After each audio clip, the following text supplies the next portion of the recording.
and thereafter there was only one bidder that scored above 70, and as a result, this bidder will be considered for further evaluation. And members, I just want to make you aware that on this land, on this portion of land, we're looking for a minimum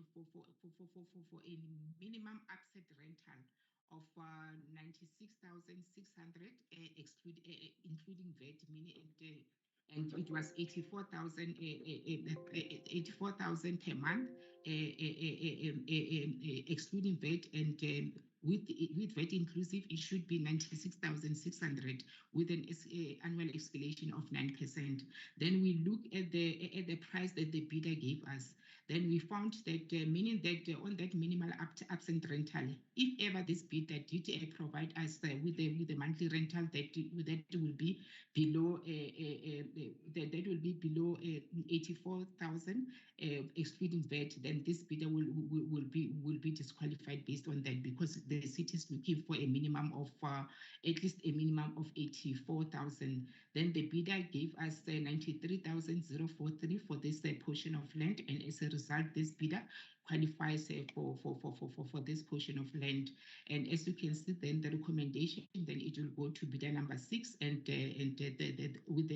with a monthly rental of 107,000, including of VAT, with the escalation of 9%, and the lease will be for 30 years, and the group property will make sure that the rates and taxes and the municipal service of this director are not in arrears. And the bid is presented before this committee for further deliberation. Thank you.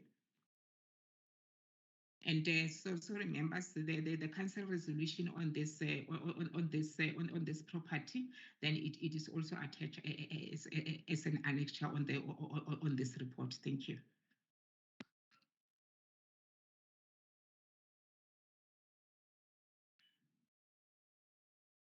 Thank you, Rahaba.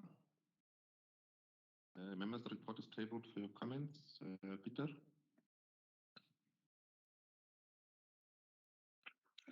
Chair, thank you. Just 2 comments from my side. Firstly, I note the council resolution is already from 2012, so it's very old, but it's still valid. So that's just a note. And then second comment from my side, Chair, I don't see a comment from the legal department in the report. So I'm not sure if given the circumstances with the previous items, that we would have preferred to see a legal comment here. But other than that, Chair, I'm happy. No further questions. Thank you. Thank you, Member Mpefu.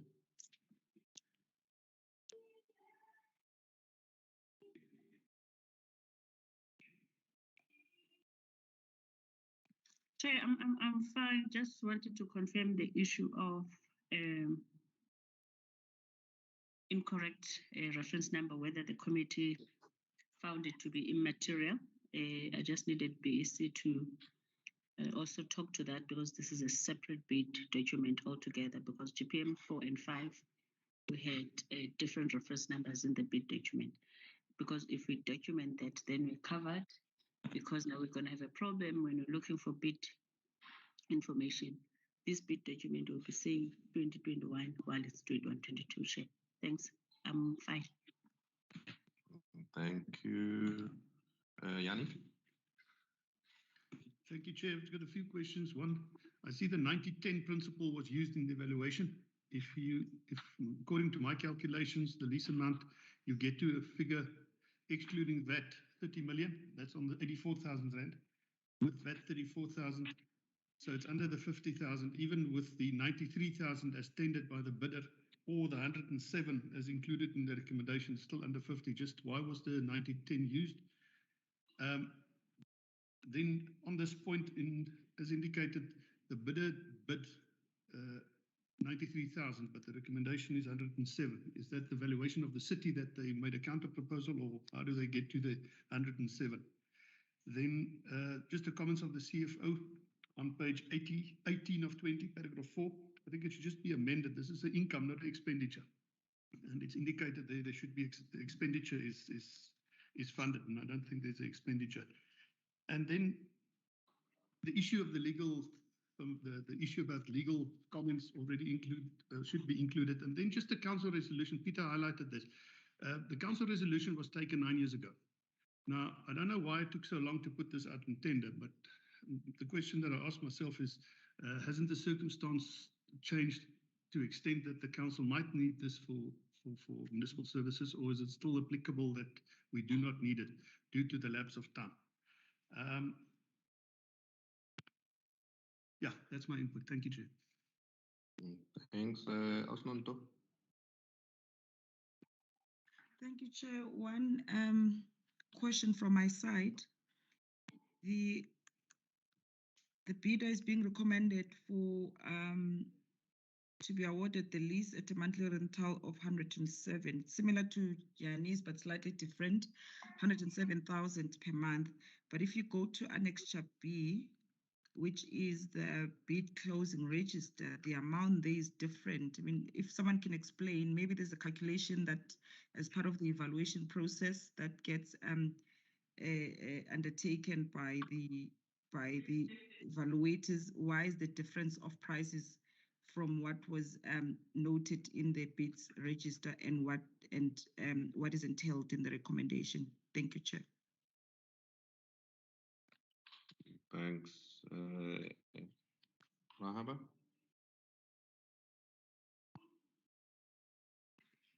Thank you, Chair. I think on the issue of the pricing, why the 107 on the recommendation and the 93 on this and on the 9010, I think it was raised by members Yanni. I think the one on the 9010 we use the VAT exclusive, and if ever it's the committee want us to use the VAT inclusive, then if ever it's VAT inclusive, then the price would be 107.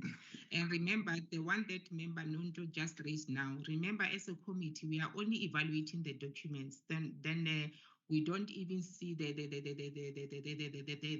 closing register. The closing register, immediately when we are done with evaluating of the tender, then we are giving it to acquisition official. Then acquisition official will just put the annexures. So that one, I think the demand section will answer it more. But remember, as we evaluated based on what it is the tender document. Thank you. That's not all the questions.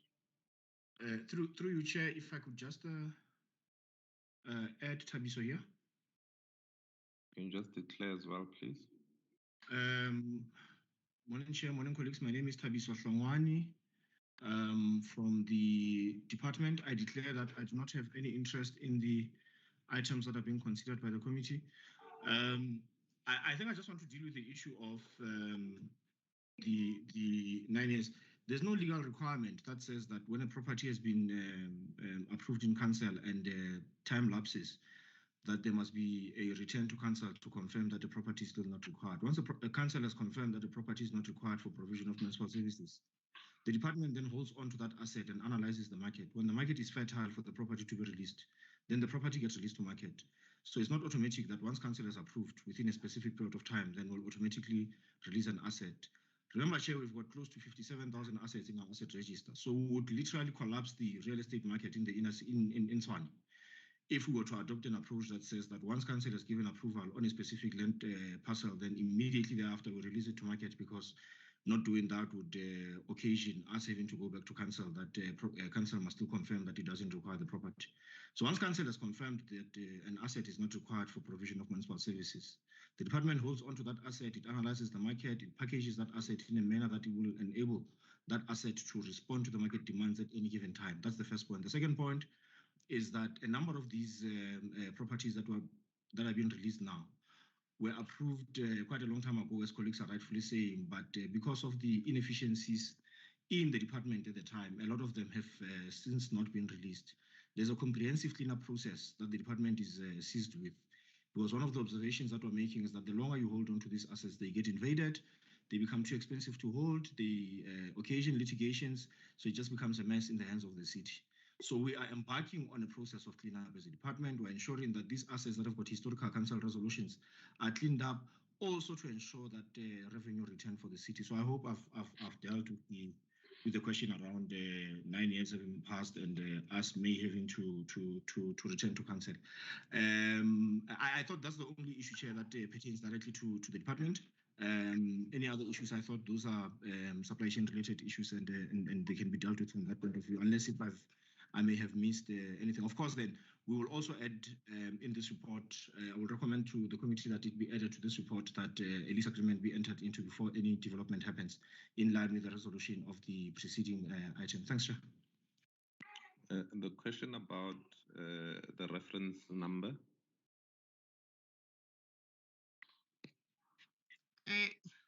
I think the question about the reference number, yes, indeed.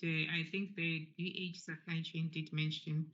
I think it's this tender. I forgot just to put it as a note on my report saying that this bid, it was approved as a 2021-2022 financial year, and it was advertised as 2021-2022 financial year.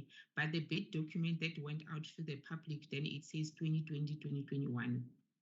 Then that one, I think, will need, I think, legal advice on that. Whether, but we have discussed that. But according to us, we saw that it was just a mistake from acquisition official, and we saw that there's a mistake. It was not material as such. Thank you. Can we include that comment in the commentary, please? Tabiso, you might not be able to answer this, but I'm going to ask it anyway. So once council has taken a decision that property is not needed for minimum municipal basic services, I might be mistaken, but I read somewhere that it can't take a different decision. Is that correct? That is correct, Chair. It's in terms of Section 14 of the MFMA that once council has confirmed that an asset is not required for provision of municipal service, that decision cannot be reversed by council. It's in Section 14. I think it's 14.3 or 14.4 of the MFMA. So yes, that is absolutely correct. Hence, the alienation of properties has got two segmented processes. The first process, and the most important, is the confirmation by council that the property is not required for provision of municipal service. Then, having concluded that, then it's the disposal method, which is the SCM process, that then kicks in.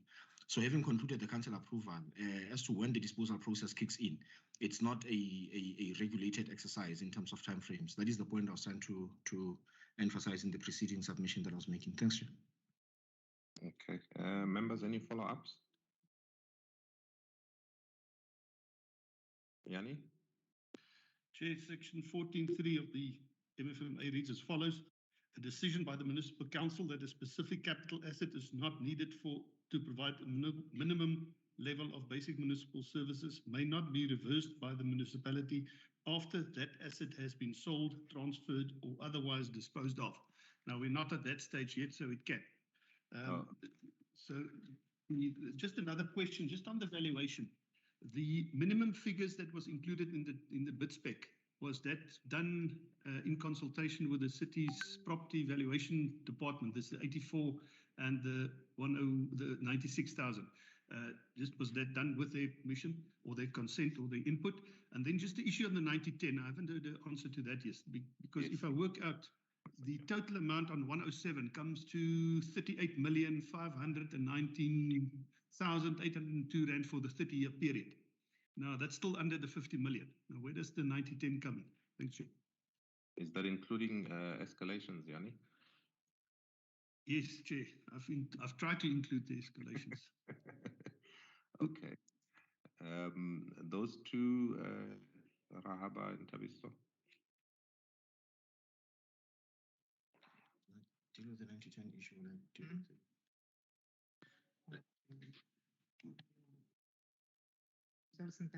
I just want to check. I just want to refer to the council resolution in terms of the valuation that was utilized. The point that is always amplified when we do these things is that we get an internal valuation and we get an external valuation. And then on the basis of the two valuations, we go with whichever one is the higher of the two.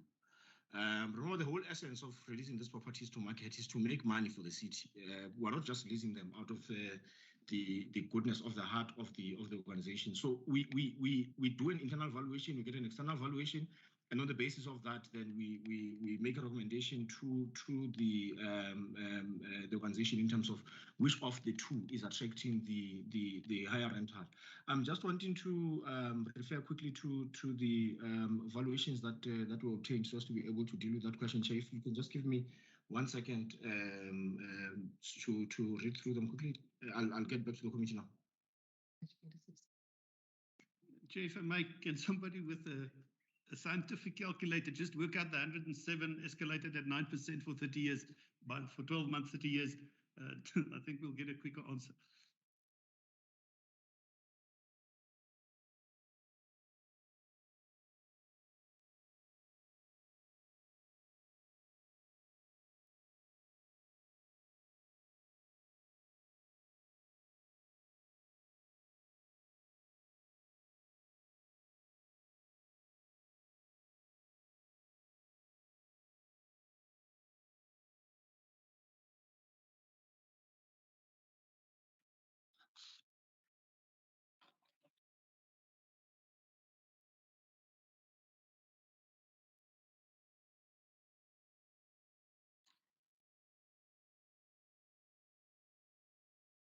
Guys, are you still checking? CFO, I'm trying to find a copy of the evaluation that we received from financial services on this item to answer the question of the amount that the 96,000 contained. But the evaluation that is contained in the report is an updated valuation that were provided by the Group Financial Services with the escalation as determined there. So if you add the 96,600 and you put in the VAT, that is how the 107,000 arose. But I confirm that we do not take properties to market without valuations, because that is a legal requirement. So I'm just trying to track a copy of the updated valuation that would have been furnished with from Group Finance, so as to sufficiently account for the question that Jan is raising. Rahaba, can you get the TAR so we can just pick up what the estimated amount was and why it was advertised as a 90/10? Okay, I'll do that. So can we park this one and come back to it later while you just getting that info? Just alert us once you...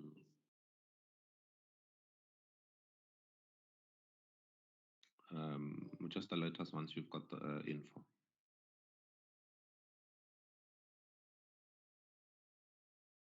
Mapula, are we parking this one just to clarify those two issues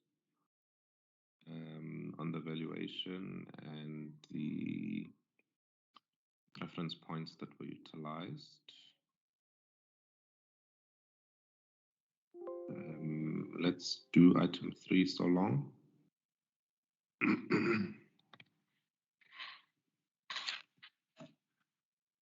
Item 3 is from Energy and Electricity 3.1 USDEE 08 2021-22 tender for the manufacture, testing, supply, delivery, and offloading of miniature substation suitable for use in areas accessible to the public as and when required for 3-year period.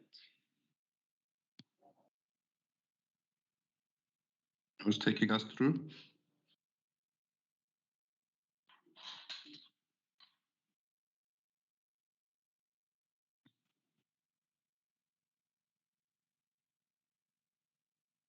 Colleagues, who's taking us through this item?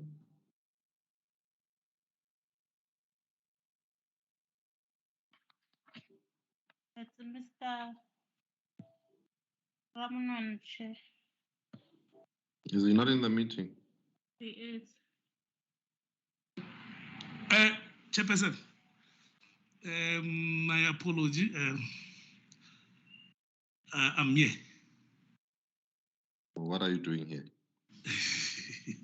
I'm here. I'm the one who's supposed to present the next item, of which is USDEE 08 2021-2022. Can I continue, Chairperson? Continue. Okay, thank you very much, Chairperson. The tender is for Utility Service Department, Energy and Electricity. Claire, please. You need to declare. Oh, okay. Okay, thank you, Chairperson. My name is Inos Ramon, Chairperson of the BEC Committee. I declare that I do not have personal interest in any of the matter that will be serving before the BEC Committee. And I shall abide by ACM prescript. Chairperson, I'm here to present the following tender, USD EE08 2021-2022. The tender is from Utility Service Department, Energy and Electricity. The tender is for the manufacturer, testing, supply, delivery, and offloading of miniature substation suitable for use in the area accessible to the public as and when required for 3 years period. If you go to the next page, Chairperson, you'll see that on the bid fact sheet, the bid specification was approved on the 23rd of June 2021. Bid advertising date was on the 30th July 2021. A bid closing was on the 10th September 2021. There was no briefing session.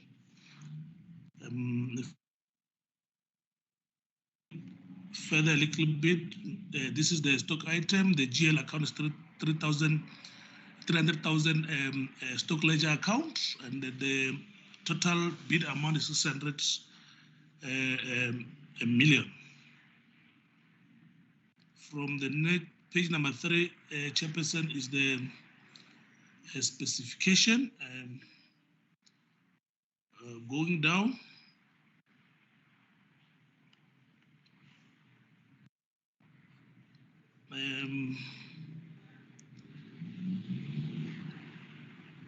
If you go to page 7, you will see the evaluation, item number 3, you will see the evaluation stages there. We have got the first stage of which is administrative compliance, second stage, local content participation, stage 3, technical compliance of goods, stage 4 is preferential point.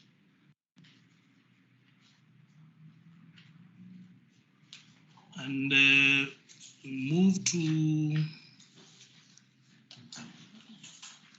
the next page, of which is page 8. If you check the last column there, we indicated the bids that were submitted on time with prices. We received 62 bids, and then there were no late bids received. And then on the next page, we did the pre-compliance based on all the bids that we received, and there is no bidder that were disqualified to non-compliance of CSD. And after that, we did the administration on page 12. From page 12, going down to page 13, and there was no bid disqualified due to administration. And then after that, we did the local content participation, of which on the local content participation, the component is made of steel and also transformers inside. So the steel is supposed to be 100% local and the transformers 90%. So on 5.1, on page 4, we indicated how each of the tender was scored in terms of the local content, and with the indicating those that are not compliant and those that are compliant with the local content. And then we have on 5.2, we have got about 20 bidders that did not comply with the local content, therefore they were disqualified. On 5.3, we got the 43 bidders completed the local content, therefore they were considered for further evaluation.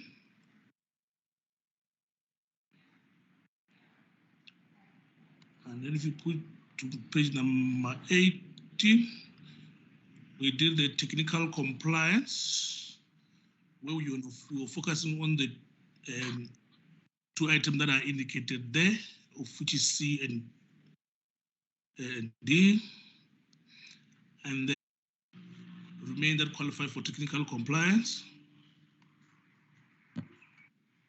After that, on item number 7, on page 22, we captured the prices of all the bidders. That's the name of the bidder on top, and the prices per item for all the item for all the 15 bidders that remaining. We put all their prices there. And then on item number 8, we did the contract participation goals for acceptable bidders in terms of the BEE status. And then on item number 9, this tender is awarded per item chairperson. So we had to do the 90-10 based on for each item. So from on page number 25, number 9, item 1, we did 90-10 for all those 15 service providers. Item 2, we also did the 90-10. Item 3, 90-10. Item 4. And after that,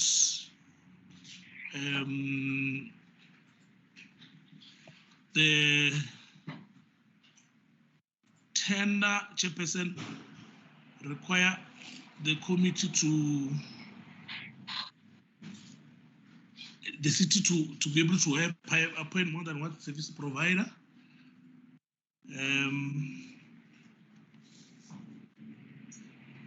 And then, so what the committee has decided was, the committee decided to go with the highest point scorers, of which are the first 3 highest point scorers for each of the item, considering the variety of the prices in terms of the way they put them, and also to make sure that the city doesn't fail when it comes to the service delivery. And then on the recommendation after, on page 28, the following bidders were recommended. Item 1, we recommended bidder number 61, bidder number 56, and bidder number 53. And on item 2, we recommended bidder number 61, bidder number 56, bidder number 53. Those were highest point scorers. And item 3, we recommended bidder number 30, bidder number 61, bidder number 53. Item number 4, bidder number 61, bidder number 53, bidder number 30. The report is presented, Chairperson. Thank you. Members, the report is tabled for your comments. Member Mpefu.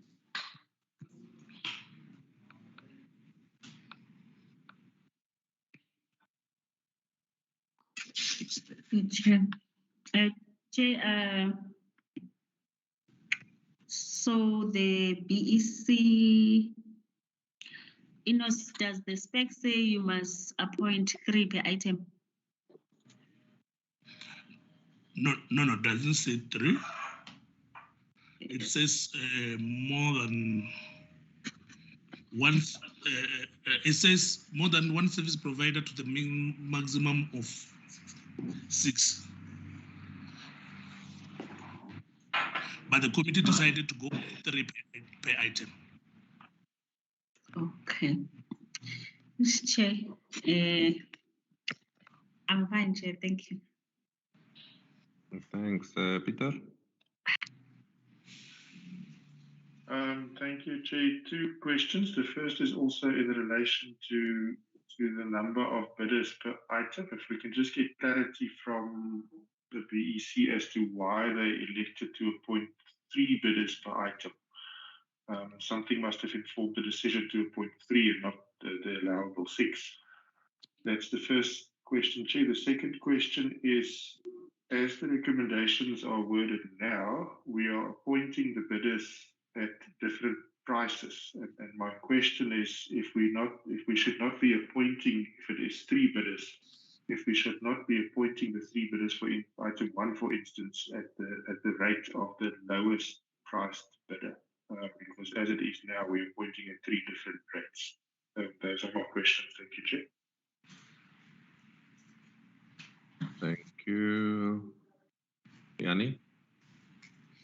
Thank you, Chair.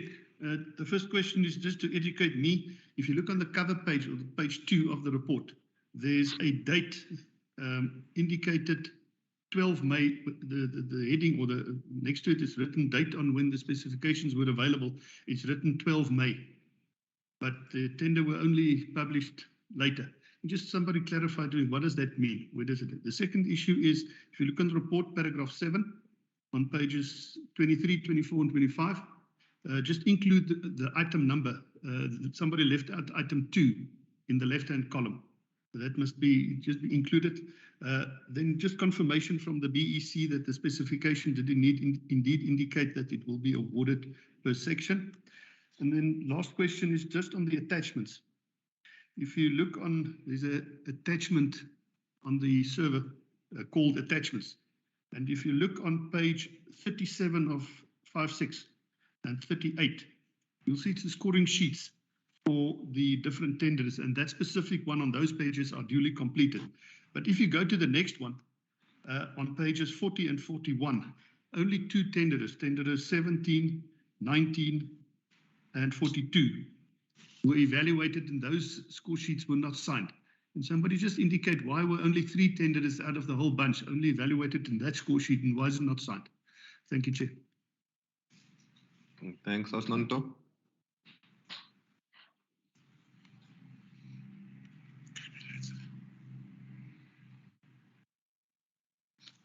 Thank you, Chair. The question I would have asked is similar to the question asked by members Peter and Tembakazi on the decision and what informed. Tembakazi? Did I say Tembakazi? Tembeka. What informed the BEC to only end at 3 bidders per item when you could go beyond that? What criteria was used? Because I was just browsing through the pricing. I mean, some of the pricing is similar. So if you have someone who would have been number 4 and has the same price as the third or the last appointed bidder, what if that opens us up for being challenged by those bidders? Then the second one is just for my own purposes, Chair, on the local content. The one item, I think, so there's still and what, Justice? Enos, sorry. It's still in transformers. And transformers. I think transformers, we're saying 100% local content. No, the other way around still. And transformers 90%. So when it's 90%, what does that mean? Just for my own education, is it in the provinces? And it might be outside Tswane, but in the province? No, the local content on that one, it means the material that you are using, which means in the transformer, you're supposed to use 90% local material from South Africa, that when you are manufacturing. The other one we are saying the steel must be from South Africa only. So which means on the transformer, you are allowed to use 10% from import from outside the country. Okay. When you are manufacturing this. Thank you, Chair. That's all from my side. Thanks. Enos, you can respond to the other question. Yeah, I think the other question that I think it seems most of the people have is in terms of the criteria, in terms of why we decided to choose 3 service providers instead of maybe 6. So I think we were, as a committee, we had a lengthy discussion and then also looked at some of the items that are here, and then also the issue of the uniformity. So we, as a committee, we came to a conclusion that for the type of tender that were presented, because remember that committee is also composed of the people from the department and user themselves. We disagree on recommending one service provider because of, in case when the service provider failed to deliver, but we end up saying the city will be able to run the service with the 3 service providers. Remember, this tender doesn't say we must appoint 6 service providers. It just says to the maximum of 6. So more than one, maximum of 6. So in terms of when we look at the tender itself, in terms of its operation, why do we need this kind of tender? And why is the tender doing this? The supply, delivery, and offloading of this type of minisub. And we also focus on the previous one where we appointed 1-1, where we had challenges when we only appointed 1. Then we needed more than 1. The committee decided to go with more than 1, but not more than 3 for each item. In other words, the criteria was to looking on the type of tender that we were using, and also looking at if you check all the first 3 service providers we first dealt with the number of 3, and then when we look even on the prices, there was no difference in terms of the first 3 item service providers.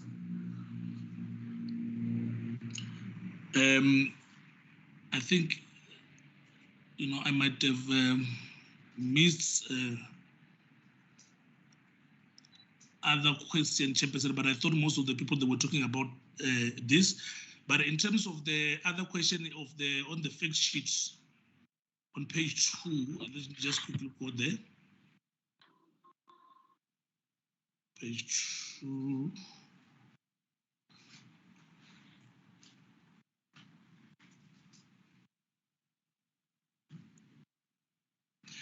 When when they say date that the bid document were available, it means, remember, the tender get advertised on the new media newspapers, and the tender need to be also uploaded online. So the date of the 12th is when the tender document was uploaded online. But there is an advert that was done.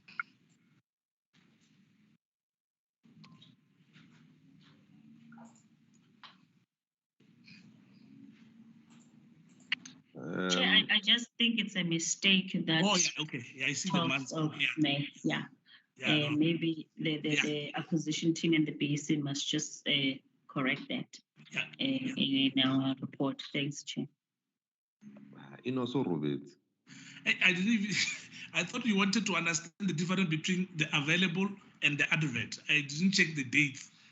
I thought maybe what they wanted to check, what is the difference between the available of tender and then the advert. That's what I was responding to. But thanks for Member Tembeka for clarifying that.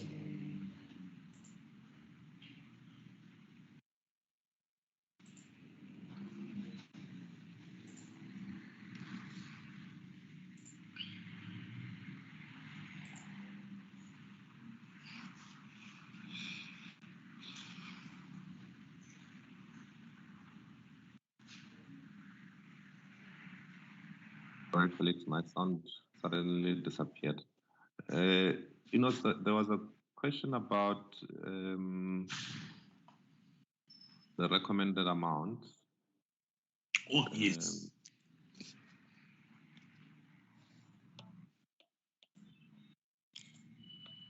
Can I respond to that? Yes. Okay. In terms of the issue of recommending, the highest point that scorer to take the price of the cheapest, what we normally do as a committee from the previous experience that is that we didn't recommend to the BAC to use the cheapest amount to the other bidders, because you may find that the cheapest tender, the one that they have got the cheapest price, and then they end up failing to deliver. It means you are pulling down the people that can be able to deliver with that, because we experience these challenges more where we were appointing the same service provider. And the reason why we are appointing more than one is to also to deal with the issue of the price, because the highest point scorer, if they fail to deliver because of the price, which means we've got the next two that will be able to deliver. So that's the reason why we are normally appointing more than one. But if you are, this is not a panel tender, if you are appointing all this number of service provider, but we are still scaling them to the highest point scorer, which means you are just making a panel. But the issue is that we always have a challenge of cancelling the tender because of the price. Most of our service provider, they end up underquoting. So, and if they underquote and we find that the prices that they underquoted, all of them underquoted, we have to cancel the contract. And then now we don't have the service of the items. Hence, we decided to give them the prices that they bid at, so that we avoid to have the risk of people that suppliers that underquoted. So that's the the market analysis done on this tender. Sorry, Chairperson, I missed that.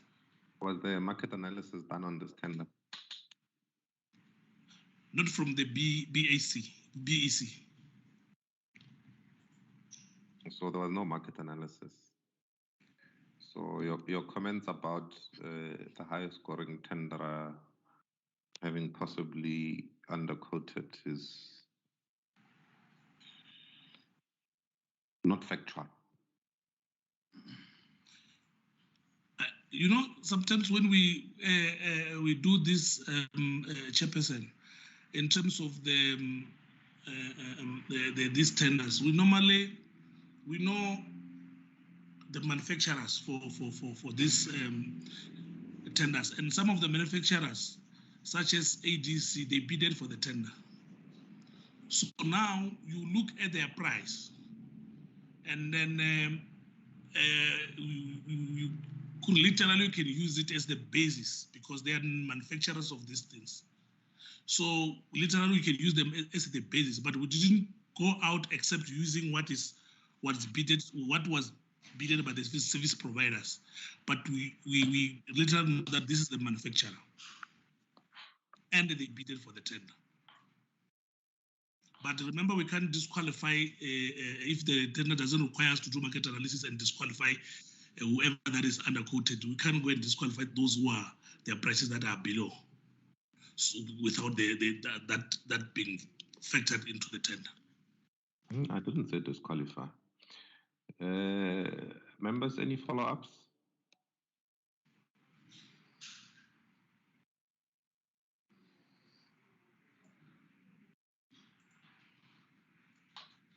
Peter? Jay, thank you. Not to belabor the point, but I'm really still not clear on why the committee elected to take 3 bidders per item. I didn't hear a clear explanation of that, so I think we would need to firm up on what that reason is. And also the point about appointing then 3, if it is 3 service providers per item.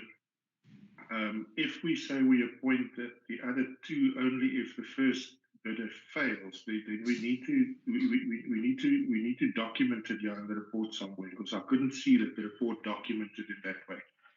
Of course, my follow-up question would have been how the work would be allocated amongst the 3 if we appoint 3 per item.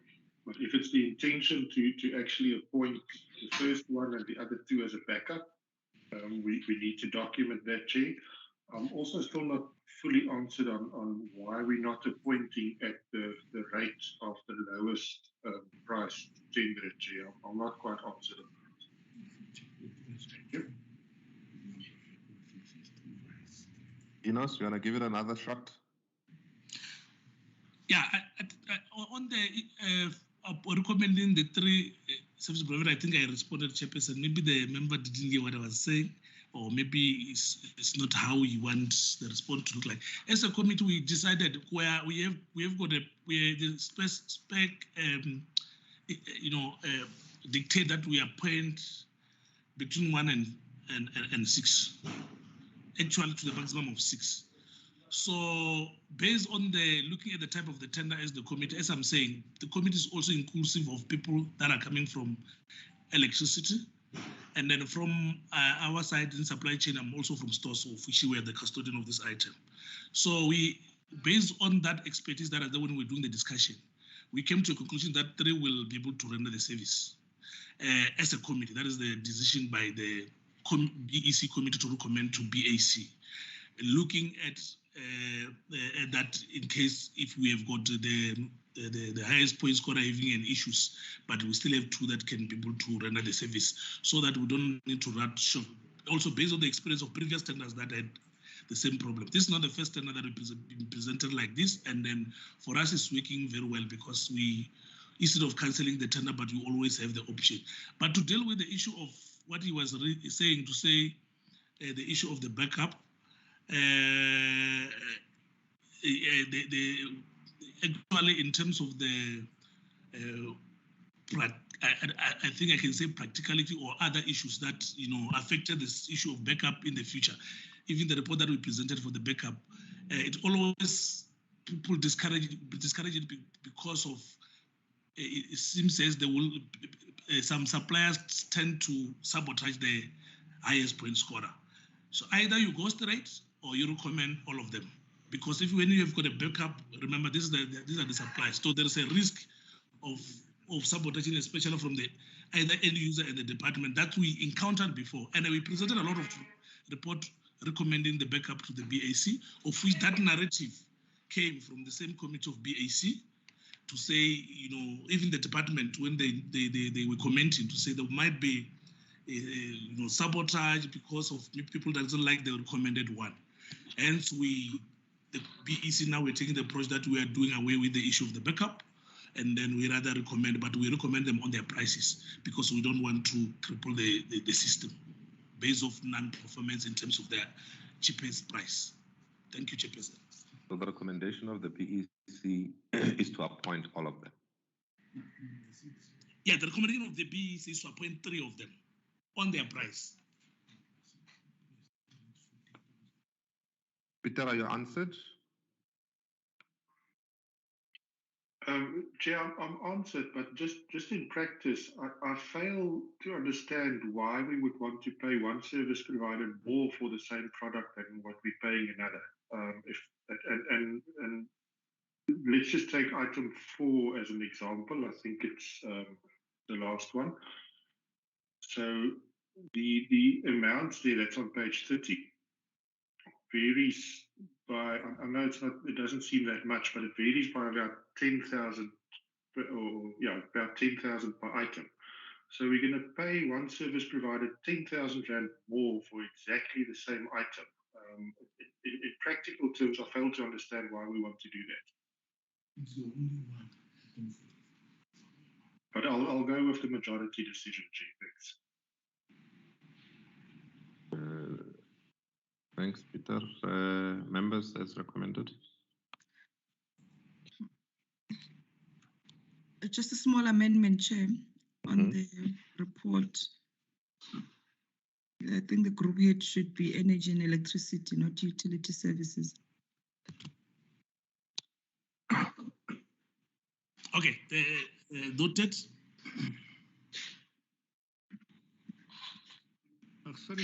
As recommended, Chair, can I just ask something? I don't think I want to forever hold my peace. Okay, Nonto and then Yani. How have we advised on similar scenarios? Didn't we advise that the department or SCM may, because the policy allows it, may negotiate with the other bidders using the minimum, the bidder with the minimum price? Haven't you done that before? Why do I think we have? I mean, I'm thinking about what Member Sonepul is raising, and it is a bit of a concern. And you actually ask yourself then why you approving or recommending more than one bidders if you're going to be procuring from one bidder who's got the lowest price. Practicality, how do you really use this tender? Thanks, Chair. Thanks, Yani. Actually, is the recommendation then to appoint them at different prices, but the utilization of the tender would be the lowest price bidder will be used until his capacity is exhausted, and then to the second? Is that the principle?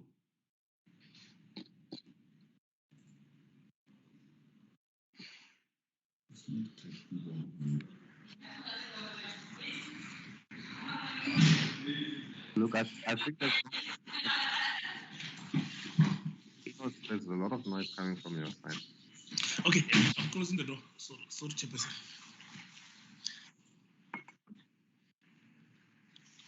I mean, the biggest thing is the principle of fairness. And for as long as we can demonstrate that we've been fair, we can appoint in any way. And I think from just a practicality point of view, it makes more.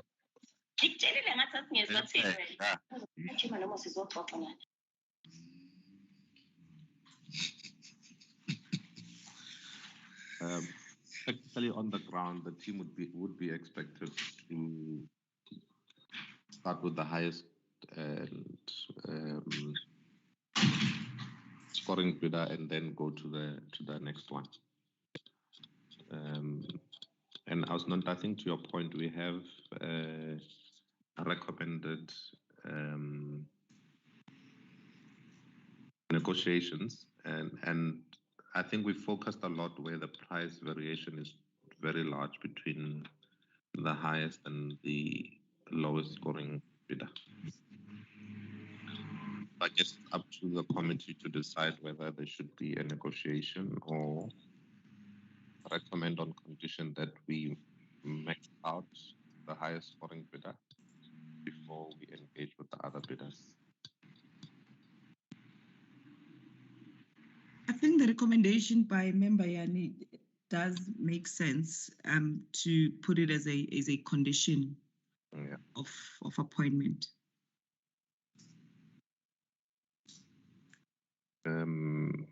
Inputs on that, Member Mpefu, Swanepoel? Fine. Chair, I would agree to such a condition being put in as part of the decision, Chair, that we utilize the highest scoring bidder first until such time as the company is not able to deliver, and then we move to the second and third companies respectively. Thanks, Chair.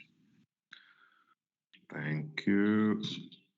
So we then move on that basis with that amendment. And it's about getting value for money and cost effectiveness. Thank you, members. Can we do item 2.2? Chairperson? Tabiso? It's Inos. Just a second, Inos. Tabiso? Chair, I was raising a hand on behalf of the chairperson of the evaluation committee with who that I'm with in the meeting, because her connectivity is gone. She wanted to check if we could address the two issues that were raised on that item so that the committee can resolve on it. Okay. Of this evaluation report, which had been attached to the tender advertising request. So to answer the first question, the number that is contained in the report as the baseline rental is extracted exactly as it is from the evaluation that we were given by finance. The second issue that had arisen is why has Tabiso, just a second. You mentioned that you always do two valuations. So what was the external valuation? We did an external valuation, Chair. The external valuation came in at much lower than what the internal valuation was offering. Hence, we opted for the internal. 9010 was applied, Chair. Thanks.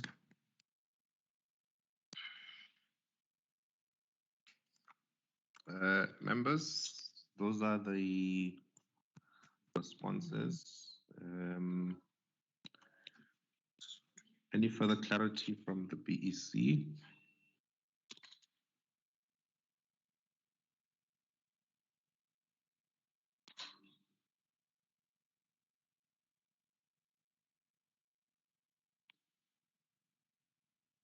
Chair, yeah, I'm covered. Thank you, Chair. Thanks. Members, then, as recommended.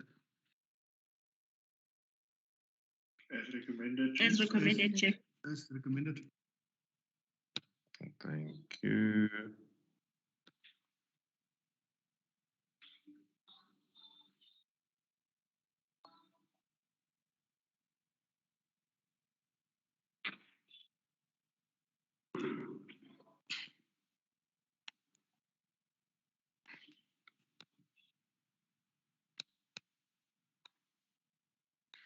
Can we go back to 3.2?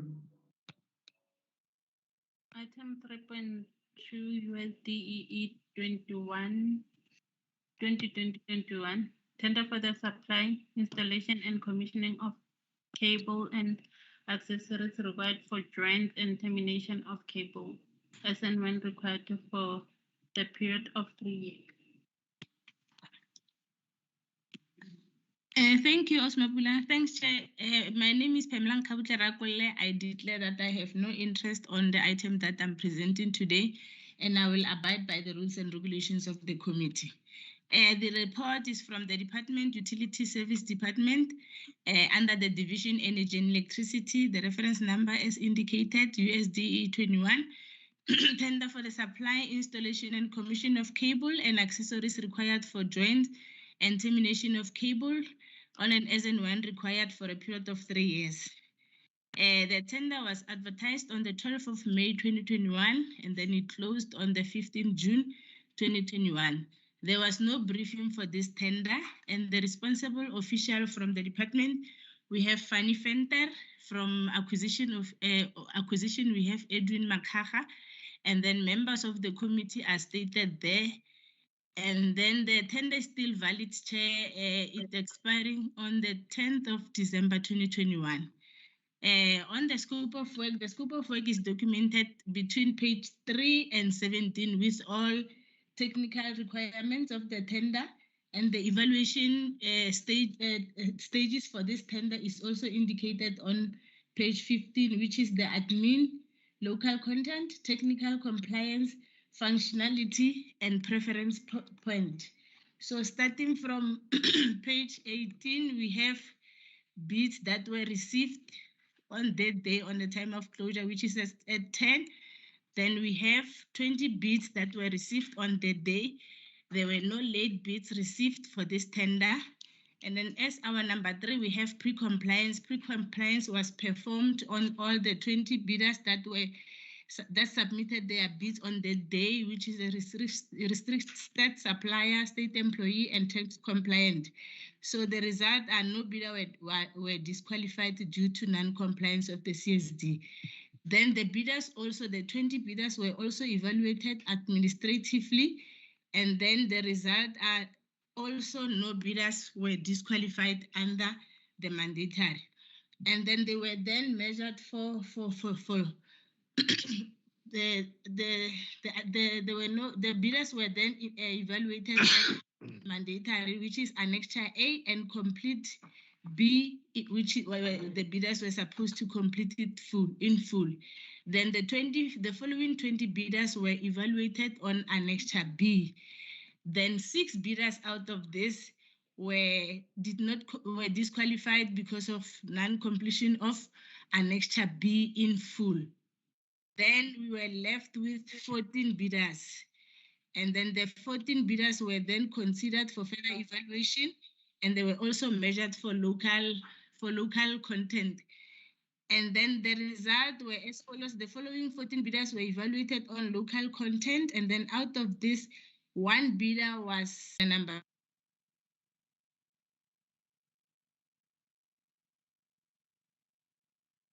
to be measured on mandatory, and they were measured on the following mandatory. For number 1, they were supposed to submit for local production and content, complete Form MBD 6.2, declaration of the local content, acting an appointment of locals, a certificate of ORH also supposed to be submitted for a key personnel staff, a program for training and skill transfer for XLPE type of cable. And then lastly, they were supposed to be measured on supply calibration certificate for test instrument. Then if you can see on page 25, these are the bidders that were measured on this with all the technical requirements stated on the table. Then 4 bidders were disqualified on mandatory. Then we were then left with 9 bidders who went through, and then they were measured on functionality. The functionality table is also indicated on page 28. with the relevant criteria stipulated there. And then also on 6.1 consolidation of scoring, then out of the 9 bidders, only 1 bidder calculated for price. So for number 7, prices of recommended bidders for all the sections. Under this, we have 4 sections, section A, B, C, and D. So the prices are captured between 239 for all the sections that were stated on the report. Then under each, like for instance, for section 1, we have a table that is indicating the summary for all the sections. And the recommendation is as follows, which is on page 67. Page 67. The recommendation is as follows, indicated on page 67 as number 12. We are recommending bidder number 2, 4, 12, 13, 16, 17, 18, and 19 with the prices that are indicated there on the table from page 67. For section 1, as indicated before, we have, for category 1, we have section A1, A2, A3, section D. So, Chair, on the report, the scope of on the issue of the appointment. Therefore, the committee consulted the department, and the department advised that it is better to take more bidders than to restrict the selection of appointment. And also on the issue of appointment, whether we should do it in category or what, the scope of work also is silent. Then the department also advised. I have an email that is confirming that from the department to say we can appoint more than one service providers. Thank you, Chair. The report is tabled before the committee for further deliberations. Thank you. Thank you. Members, the report is tabled for your comments. Member Mpefu.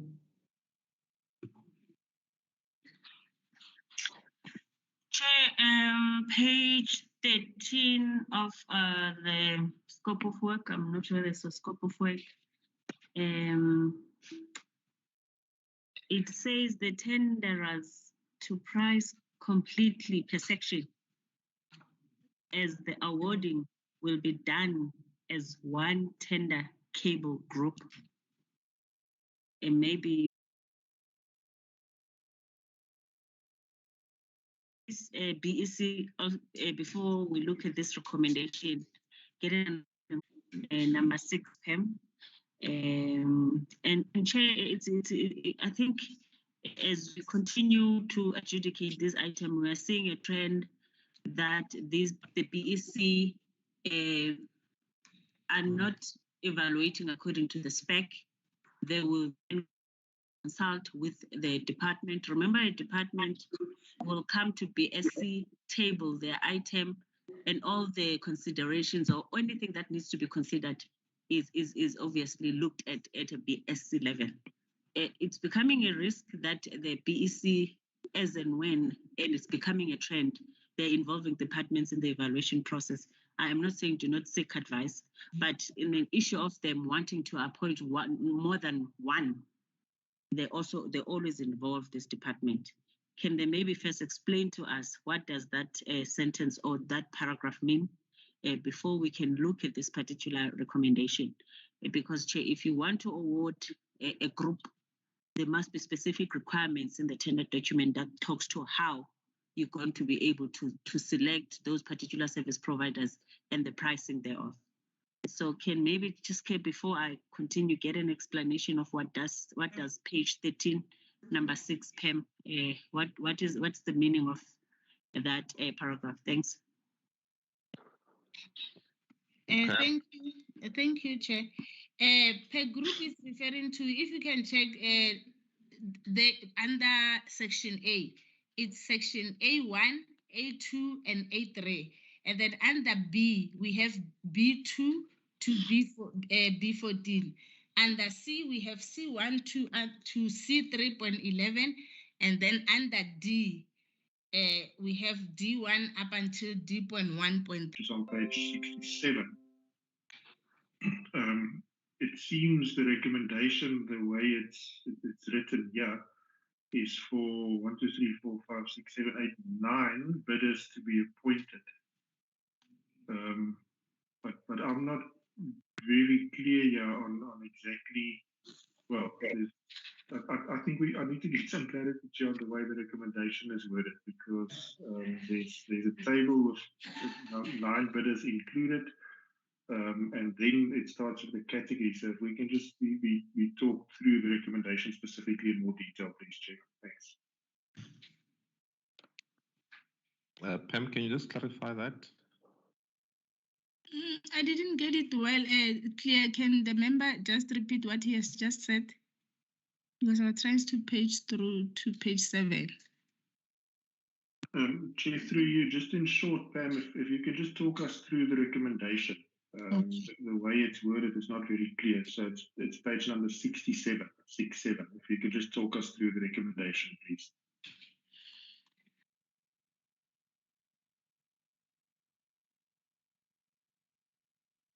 Page 67, we have category A. For section A1, A2, and A3, the recommended bidders are those ones that are indicated with the prices that are also indicated for category A. And then it goes to category B for section B1 plus B2, and then goes to category 3, which represents C3 plus C2 plus C3. And lastly, we have category 4, section D. Bidders are recommended with those prices for that section. Sorry, Chair, just to come in there. So when we're saying the tender cable group, and they're saying to us on page 13, there's section A, B, and D. And in this document, they regard that as a cable group. So we are expecting to see a recommendation that is saying for A, B, and D, we are recommending so and so. We are not expecting to see a recommendation that says section A1, section A2, section A3, it's so and so. Section A, B1, I'm not sure whether there's B1 and stuff. They are saying the awarding will be done as one tender cable group. And they're showing you which group is that, which is the 3 sections, A, B, and D. So are you telling us that your evaluation or your recommendation was done in that fashion? Yes, Chair. Yes, Member Mpiv. And then they are saying separately,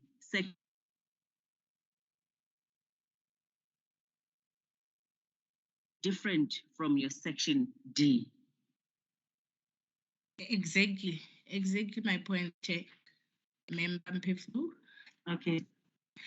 This thing is confusing. I'm confused. It's not. For section, okay, let's start with category A then, né? Category 1. As a group, it's A1, A2, and A3. Sorry, Pam, where is that stated in the bid document? It's on the, maybe let's check the pricing schedule. I don't know if it's stated here. I think they did not attach. Schedule. Okay, let's go to page 65. Refer pricing schedule.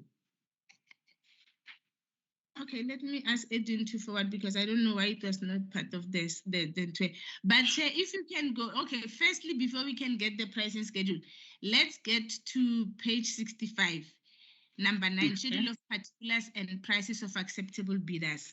It states here to say section A1 plus section A2 plus section A3. This is the group that I'm referring to. Pardon, Chair? Mara, that's a category, not a group. Yes, this is a group, category group category / group, because if you can check on our category, it says category 1, section A1, A2, and A3. That's not what paragraph 13 says, or page 13, paragraph 6 says. Maybe, Chair, we don't understand that English. Maybe the department, I can understand the BEC Chair, even though she is part of demand. Maybe the department Chair can maybe advise us what is the meaning of that paragraph 6. Bapi. Let them I come. think Chair, she evaluates with them. So can they just help us? Maybe I'm failing to also read this statement. Maybe the BEC is right. We just need to be comfortable. Educated. Osmapula, did we invite the department for this item? Because obviously they were supposed to be invited.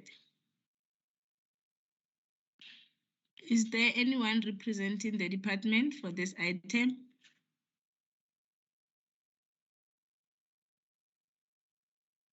Okay, let me try get hold of one member then.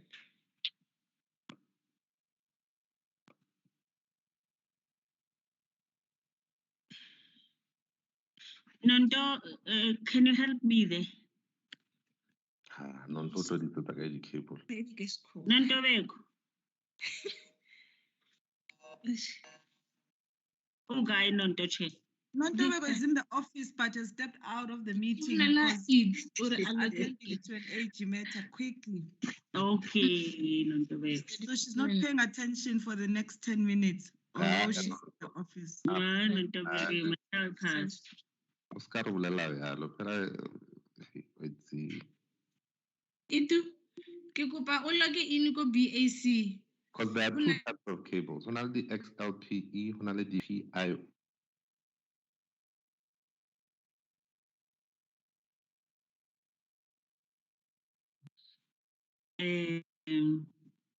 Yes, that's why we are saying, Chair. Section A, B, and D, it's a different type of cables. Yes. So that is why they are saying we are awarding as one the tender cable group. Yeah, way. Meaning, Dibanisu A, no B, no D, it's your tender cable group. The only problem with Shayang thing is C and D again. Where? It says C and D again is a different group. Okay, but it says separately, section So C. funny. It says, Chair, we are awarding as one tender cable group. Oh, section D is bonding. Yes. Not a cable, it's bonding. It's not a cable type. That's why they're saying it. Yeah. Those sections. So because remember, this is talking to what is a section or what is a group. Section / group. So they are saying our award as one, all the three, A, B, and D. But for C and D, because remember it's HV, PO, oil, what. It's not the HV, XLPE, what. Okay. So while she's getting somebody, I'm gonna go to the bathroom for 5 minutes. Okay, Chair.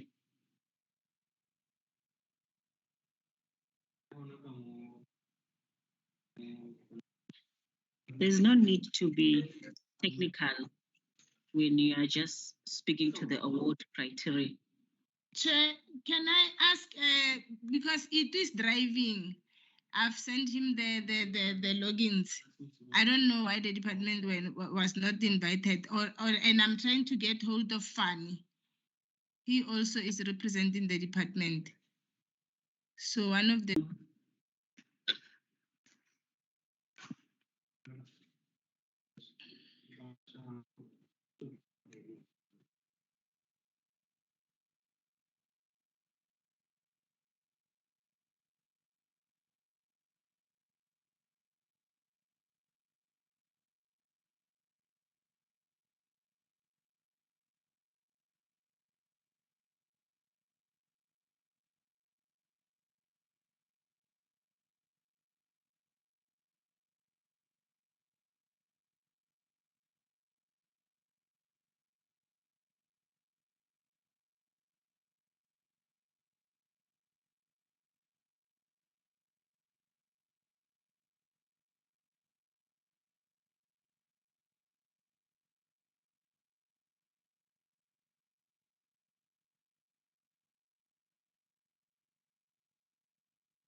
Everything. Chartered accounting.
Ask Pam, did you find them?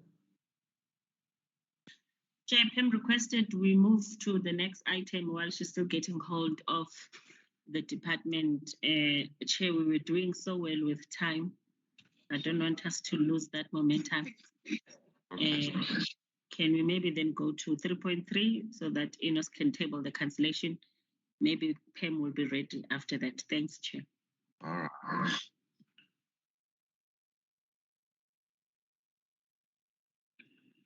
Enos. Yes, Chair. Mapula, item 3.3. Yes. I mean 3.3, sorry. Item 3.3, USDEE 28, 2021-22 cancellation tender to appoint service provider for supply, delivery, and offloading of Roche screw fuel pump at Royal Power Station. Okay. Thank you, Chair. Good morning. I already declared earlier when I was presenting the other item. I will go straight to the report. The report is for utility services, energy and electricity, USDEE 28, 2021-22 financial year. As a cancellation report for the tender to appoint service provider for supply, delivery, and offloading of rotary screw fuel pump at Rival Power Station. If you check Chairperson to the next page, the bid fact sheet there. The tender specifically was approved on the 23rd of April 2021. Bid advertising 28th July 2021. There was no briefing session. Bid closed on the 8th of September 2021. The number of bids received was 7. From the next page, it was the specification. Just to fast forward with this cancellation, the reason why the tender was cancelled, the committee started to evaluate the tender. When we get to the last stage of which is for the pricing, Chairperson, and I was looking at the report that was loaded there on the recommendation. The reason is not stated there, but if you can open the minutes that I signed as a chairperson, you can see the reason why we are cancelling the tender. Chairperson, the members can open the minutes and go to the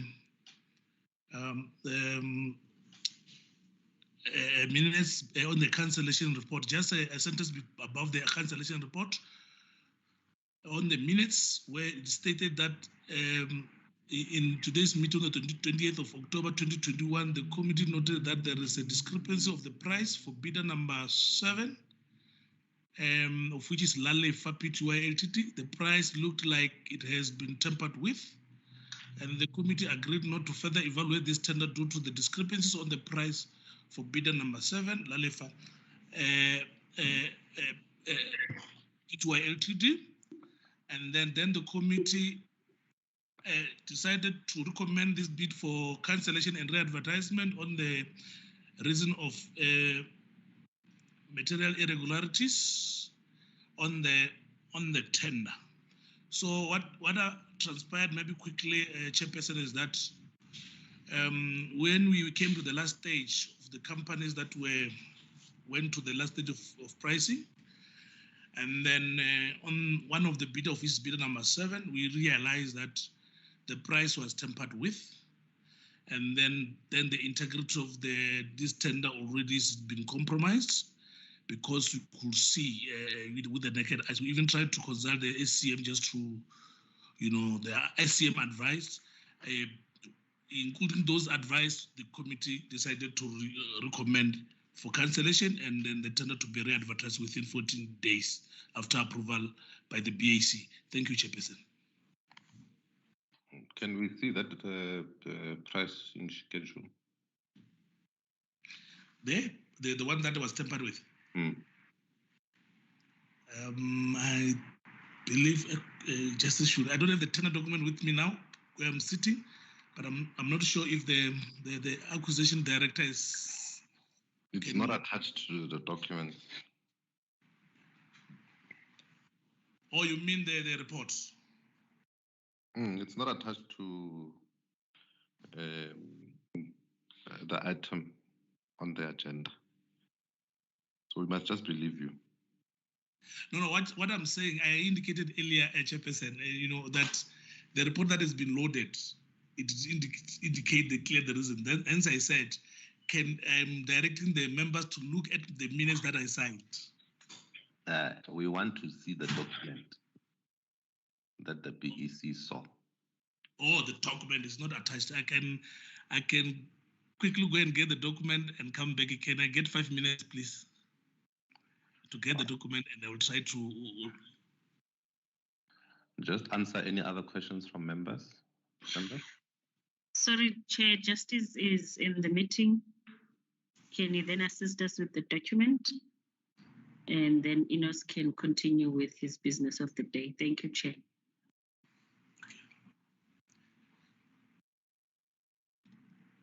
Not unless Justice is not here, Chair.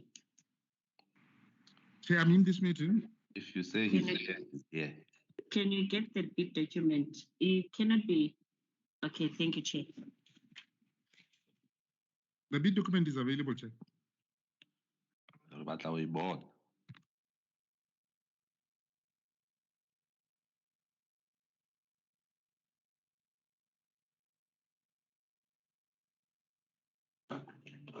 So should I go on camera, Chair, with the document? Yes. Okay. Gonna see my beautiful face this morning. Chair, sorry to interrupt. May I just say something? A report was loaded on the system. I went through the report. It consists of 9 pages. Nowhere on the document, nowhere, is anything even suggested, what we heard now. No, it's an incomplete report. Why isn't even discussed? It should be referred back, because the allegations made regarding the pricing tender tampering is serious.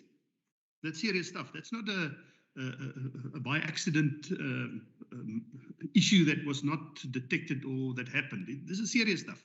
and it must be documented, and it must be loaded properly on the system for this committee and the accounting officer to consider, not in this fashion that the SEM is now trying to do. Thank you, Chair.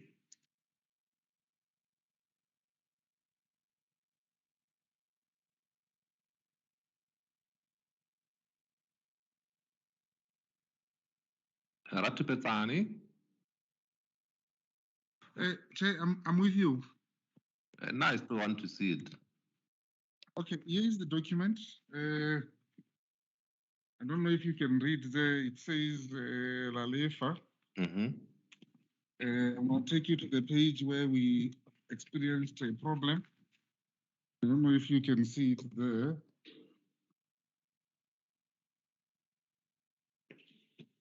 Okay, so where's the tempering? If you look between the R and the 3, there is a line. So that they is- try to put 1 in there. What is that? R, then 1 was put in. Okay, so I think the guys must just do as requested and have a complete document for us, please. I mean, a complete report. This one, Papugoy.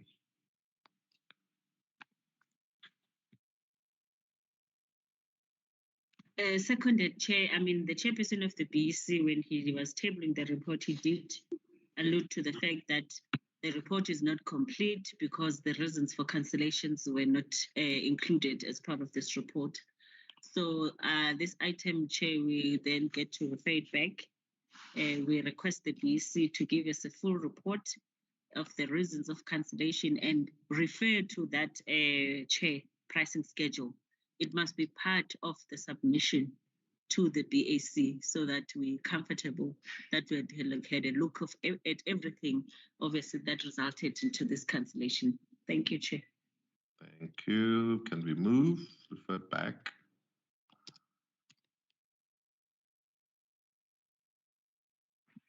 Chair, maybe Pam is ready.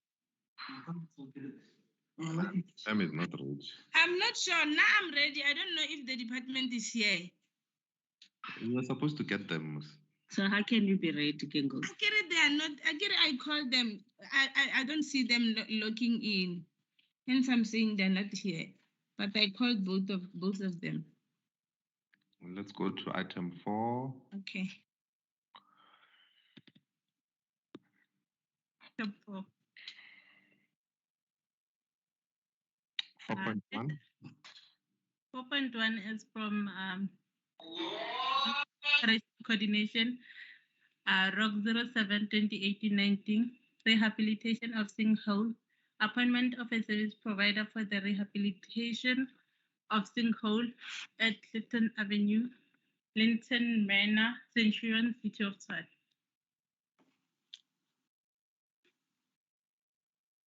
Thanks, Chair. I'll be taking the committee through this particular report. My name is Stephen Macheve, and then I declare that I do not have any personal interests on the matter that I'll be presenting, and then as well, I shall abide by the rules of the committee.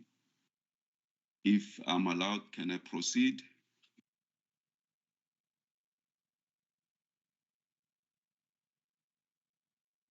Yes, please, Stephen. All right, thanks, Chair. As already mentioned, we are from the Regional Operations and Coordination Departments.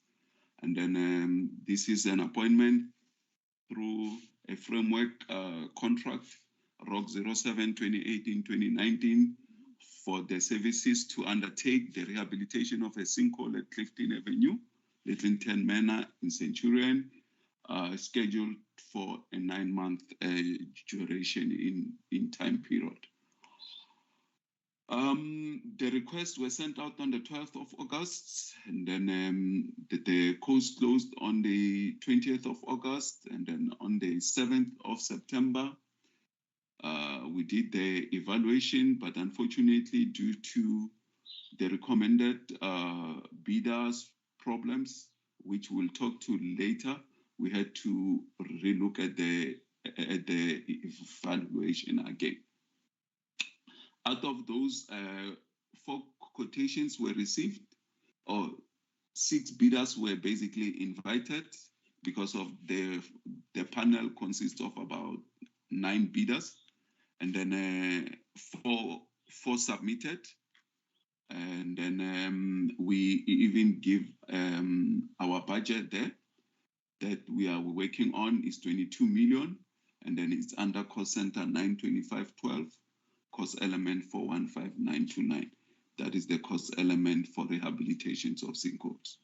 Thank you. The 6 contractors or bidders that were invited are listed under 3, and the 4 that responded are listed under 4 of the report, item 4 of the report. And then administrative compliance was done, to which everyone that submitted complied with the administrative requirements. So there were no problems there. And the price submission schedule under item number 6, as you can see there, that the lowest was Maduludi at a price value of 19,993,689.32, including VAT and contingencies. And then everyone else followed by Primat at 20 million odd, King Civil Engineering 23.3 million, TCT Civil and Construction at 26.7 million. And then we moved on now to scoring, starting with the mandatory requirements. And then we found that King Civils complied with all the mandatory requirement listed, TCT as well, Madulundi as well. However, Primat on the bank rating, on the letter of intent to raise guarantee, and the plant and equipment, they were found not to be compliant. And since this was mandatory, it means that they were immediately disqualified for further considerations. And then the delay was caused by that on the 7th of October, when the department finished the technical evaluation and supply chain needed to process, it was found that the Maduludi, who were the lowest, didn't comply with or they were not tax compliant, and then as such they were offered 7 days to basically rectify their tax positions, which they failed, and then as such they couldn't be considered based on that. And then, as we have already mentioned, that Primat, who were the second lowest tenderer, they didn't comply with the mandatory requirements as well. They were not, they were disqualified, and then which left us with number 3, or the third lowest tenderer, King Civils, at 23.301, 300.00, exclusive of that, they complied fully with all the mandatory requirements and the administrative requirements. And then as such, on point, I want to see where I am now. Yeah, the point scoring, that is the table that follows. As we mentioned, that the Maduduli scored the highest, Primat scored the second highest, but unfortunately, due to reasons already alluded to, those 2 were disqualified, which left us with King Civils at number 3, who scored 86.77 points at the value of 23,301,300 rands to be the recommended bidder. As we move to 8, the recommendations, I'll read the recommendation in full.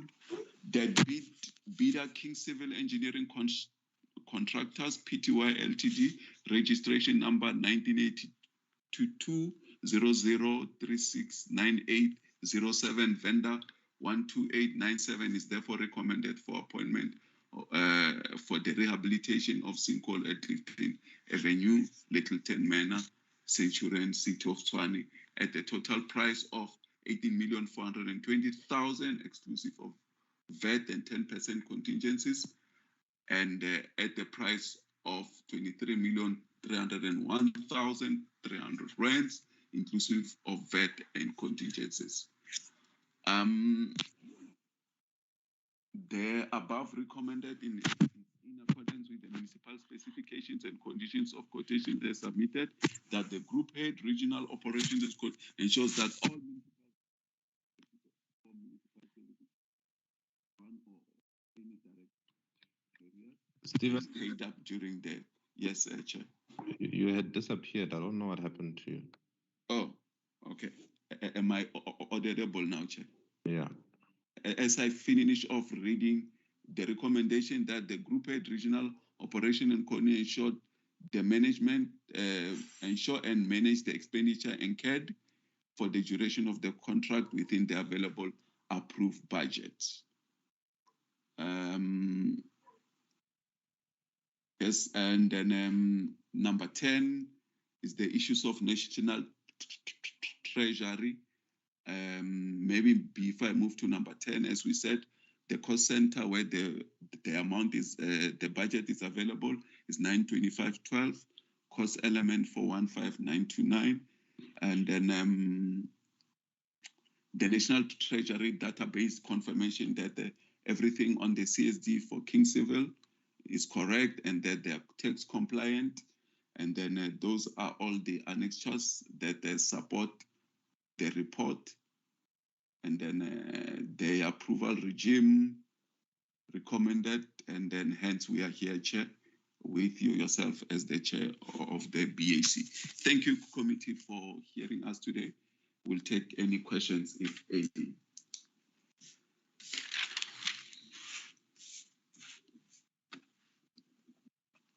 Thank you. Ratu Petsan.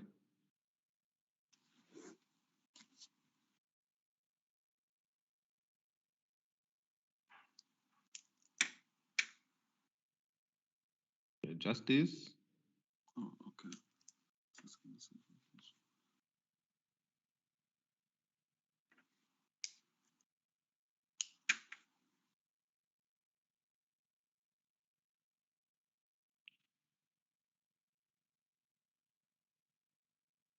Justice.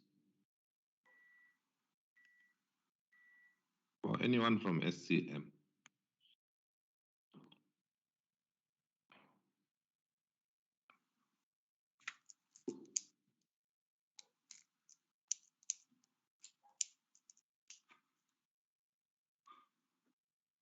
What happened to Justice Wato?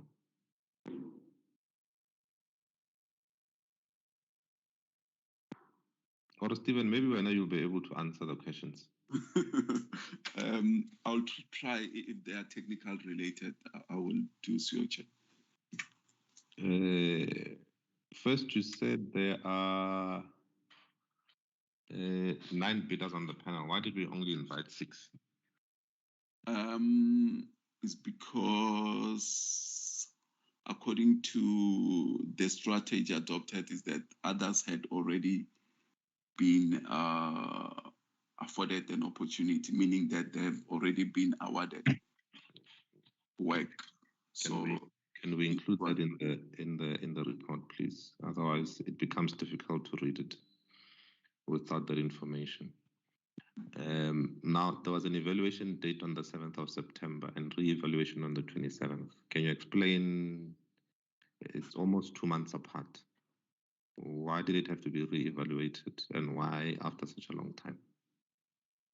Okay, that one will need SCM for the details because we concluded on the 7th.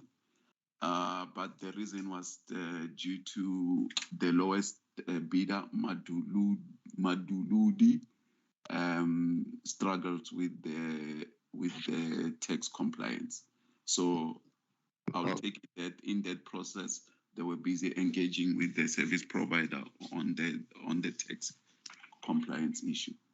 Well, there's no evidence of the non-compliance status on the date of evaluation and the non-compliance status 7 days from that date. So none of those documents are attached unless if members have seen it. I haven't, which makes it a little bit difficult for us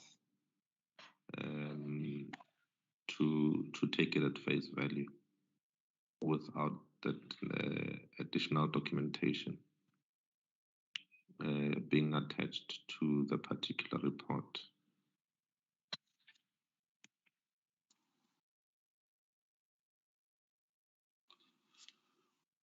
Okay, text claim evidence. Okay, it means that we need to pass the information to SCM. We will do so, Chair.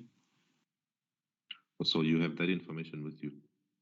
No, we don't have that information. We will depend on the SCM when it comes to the adventure. Oh, I see. Yes. They are the one, for the record, Chair, they are the one who did the non-compliance testing. Member, can you just find Ratu Petzam? I believe. Okay, Chair. So he can help us to respond to these questions.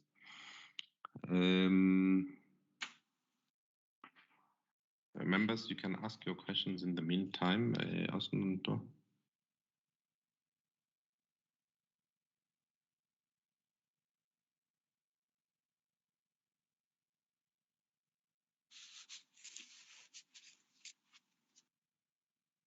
Okay, Osnonto is still thinking. Yanni? Thank you, Chair. I've got a few issues. One, the first question, is the panel still valid? The second issue, I see the bid or the quote closed on the 20th of August 2021. And in terms of clause 3618 of the policy, it remains valid for 90 days. Just want to know that expired according to my calculations, plus minus on the 20th of November. Just want to know whether it has been extended. And then, as you correctly indicate with regard to the number of bidders or quotees to be invited, if you look at clause 36.7, it says in value, when it is a value between 10 and 20 million, a minimum of 15 bidders must be invited. If it's between 20 and 50, 20 bidders must be invited. Now, this one is right on the edge of 20 million. So I just want to get an indication from SCM or the department, why didn't they do that? I know they responded about the rotation, but it doesn't mean if somebody has been used quite a lot that you can ignore these provisions. And then just the practice with regard to the appointment of the bidders or the tax issue regarding the recommended bidder, I think it's number 3. Normally, from what I can recall, is what we do at the BAC. SCM is requested to ascertain whether the relevant bidder is tax compliant, and thereafter a decision is made. So maybe if the other things are in order, maybe we can give them more time to be tax compliant. Thank you, Chair. Thanks, Peter.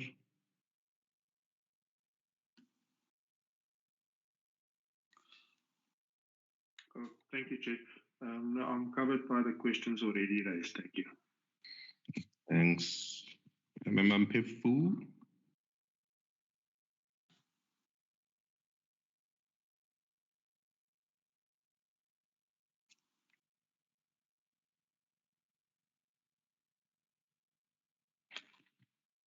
Tembeka. Chair?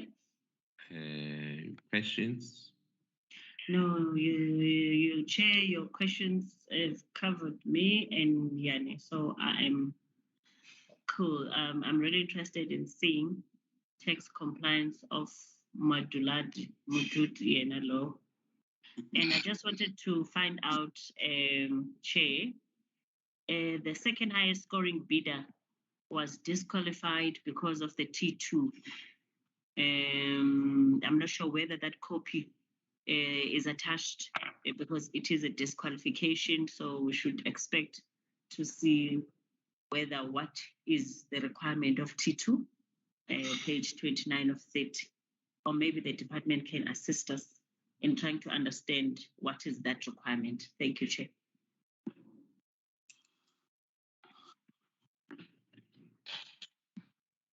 Thank you.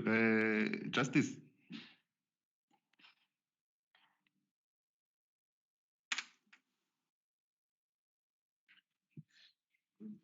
Chairperson, apologies.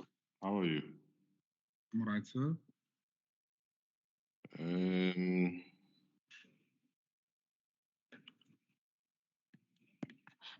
So there's a number of questions on this that requires SCM to assist. Yes. I don't know if you had some of the questions or you were busy doing your own thing. No, Chair. I picked up some of the questions. I must be honest, I expected these questions on this report. So you should have withdrawn the report. No, not really. The first thing is that there is a specific panel for this sinkholes. And it's a panel of these service providers, the 6 of them, who were all invited to submit quotations. I'm told it's 9, not 6. 9, is it 9? Okay, I'll have to verify that quickly. So now the tricky thing here is that as is a circulation principle, that a rotation principle that they've established on this.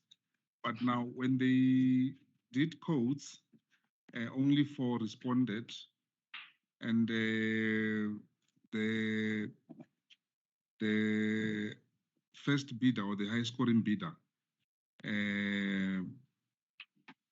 had issues as documented in here.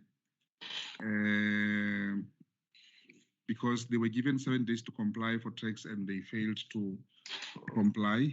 So just pause there. Yeah. So that email was sent on the 15th of September. Where's the CSD of the 15th of September showing that they were non-tax compliant? I don't have my file with me here. And the CSD of 7 days late on the 22nd of September showing that they were still not compliant. Okay, it may not have been attached. I think maybe to allow the sequence of those documents that you need, we may have to refer the report back so that we can attach all that sequence for you. And I mean, this thing, the request went out on the 12th of August. It closed on the 20th. It was evaluated on the 7th. Yes. It was re-evaluated on the 27th. That reason for the re-evaluation is still not very clear. So we'll need to understand why it was re-evaluated 2 weeks later. And then it took almost 2 months, not even 2 weeks later, sorry. It was re-evaluated almost 2 months later. And then it takes a month to get to BAC. Yeah. My first instinct, to be honest, Chair, was to cancel this thing. As you would see, I even insisted on extending the validity before we brought it to BAC, because I noticed that there was no way. It was only brought to me 2 weeks back, the week before last week. And when I looked at it, we were like 6 days before expiry of the validity. And then I said, we have a problem of validity. Rather go back, extend. Let's see if they confirm the prices. And when we got the validity, then I then said, okay, let's sign it and let it proceed.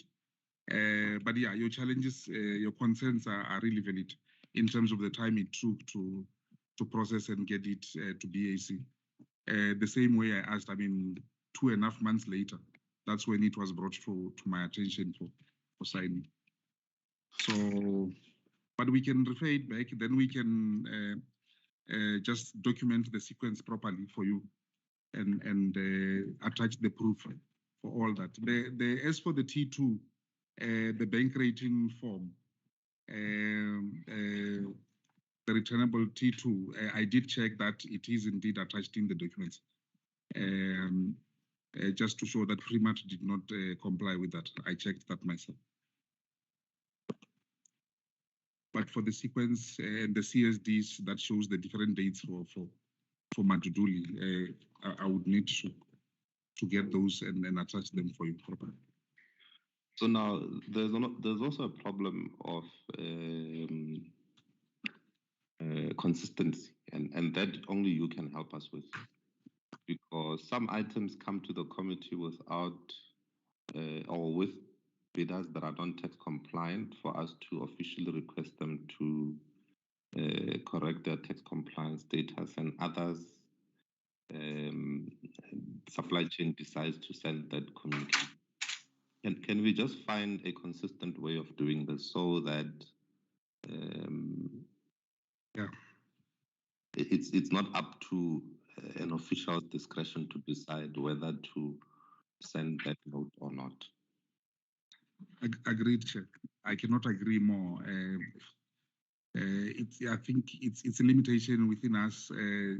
As I was saying, I only saw this report 2 weeks back after all this back and forth, and it did not make sense to me as well. But I agree, the principle will be established so that the BAC is the one that takes the decisions, not us. I mean, you check tax compliance at award stage, is it not?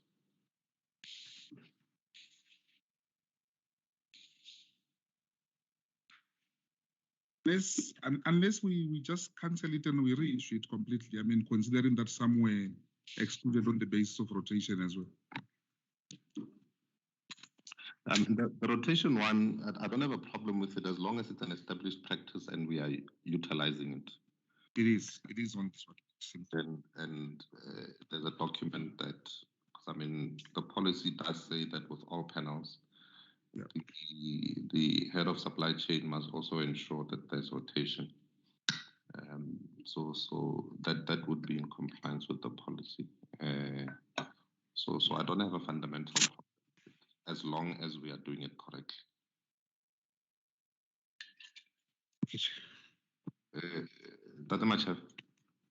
Thanks, Chair.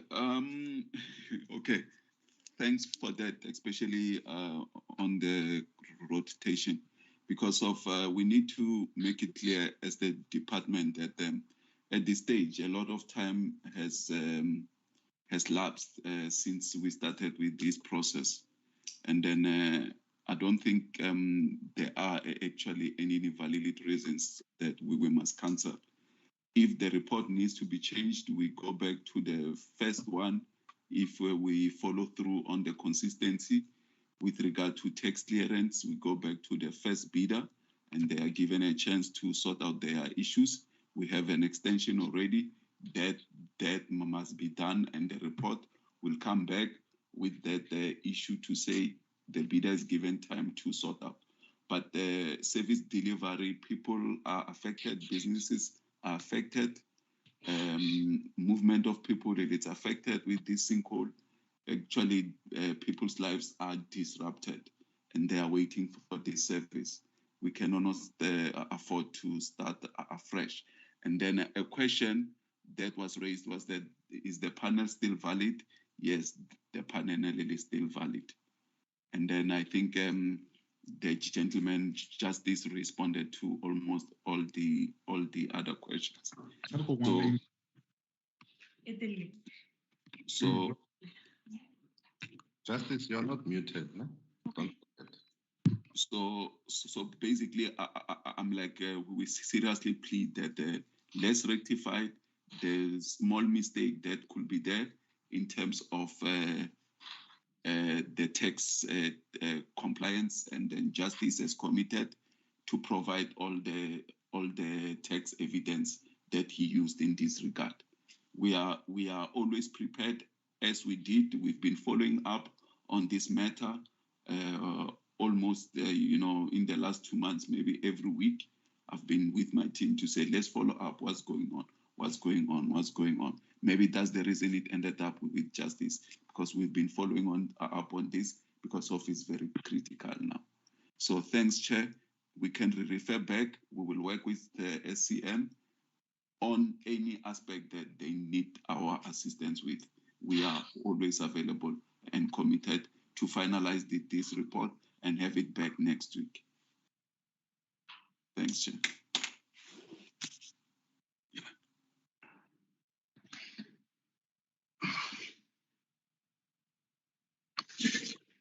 Chair.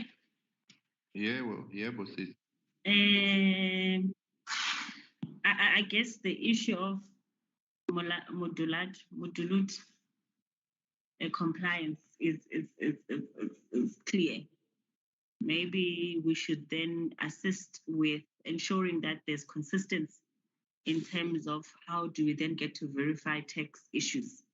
However, we are expected as SCM to verify tax compliance issues before submitting it for award purposes.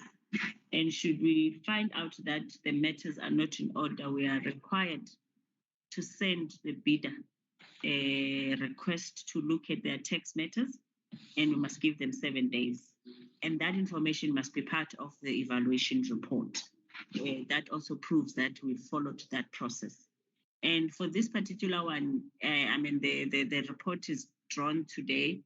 They've been non-tax compliant since the 17th of March. So there wouldn't be that issue where there was unfairness in terms of having them waited a month up until the 27th of October and then came back, all those things that I was like thinking this is what is happening. And I think the issue of ensuring that the panel affords an opportunity to everybody who's within the panel so that all those that have been required given work can then give others an opportunity to obviously tap into the panel and benefit. And I think based on this, I am comfortable, Chair, to say the concerns that I had have been clarified by this state CSD report. Thanks, Chair.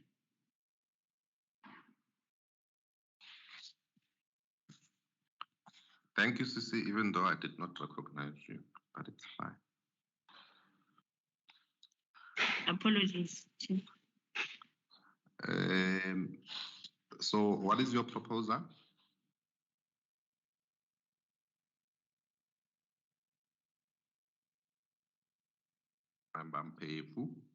Chair, I'm looking at the fact that this is a report that has been on the system for a very long time. And the issues that the members had were the issue whether the report is in the panel is still valid.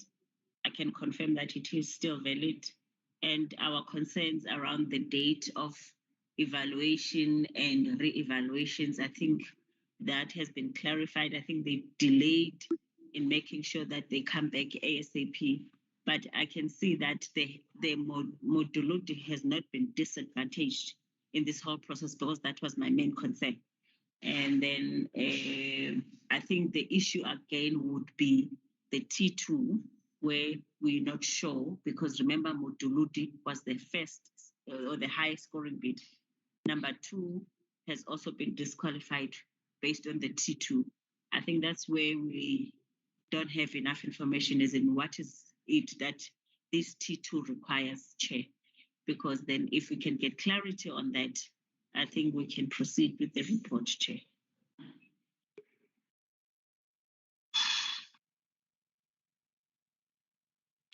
Justice?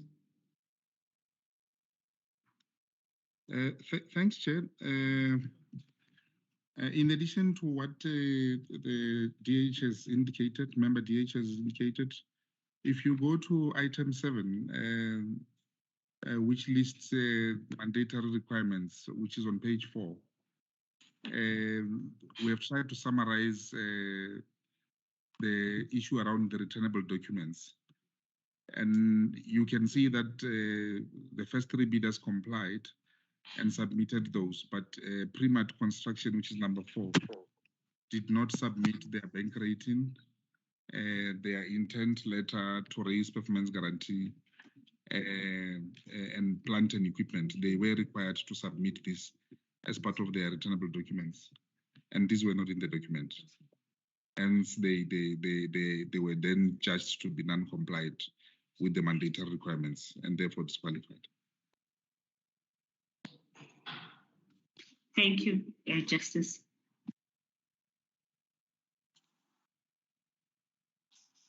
Chair, I think I'm sitting here trying to assist the department, having realized the importance of this particular report and acknowledging that maybe SCM might have delayed the entire process. And I think all our questions or our issues, they've been covered, and confirming that the validity has been extended for this particular quotation. And I think we can move on, Chair. Chair, Yanni, can I just get confirmation on the size of the panel, because it was indicated there's 6 and certain information came forward to 9. And if it is 6, then that issue is also addressed, because if there's only 6 on the panel, you cannot invite any more. So you can just clarify that one as well.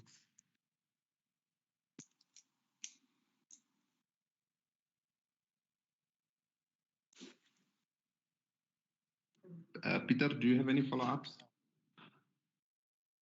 No follow-ups for me, Chair. I must say, having listened to Member Mpefo, I'm inclined to want to agree that we need to find a way to resolve on this matter today. So from my side, I'm comfortable. Thank you. Thanks. Asnanta? Chair, I've just only come back in the last 3 minutes. I will go with the majority recommendation of the committee. Thanks, Chair.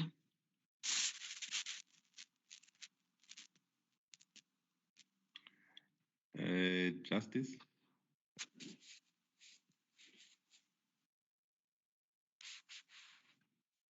Chair, there is indeed 9, and the other 3 were previously appointed, hence they were not invited. Can we include that detail in the report, please? Because the way the report said it would seem to be non-compliant with policy.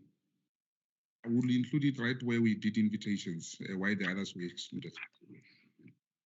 All right.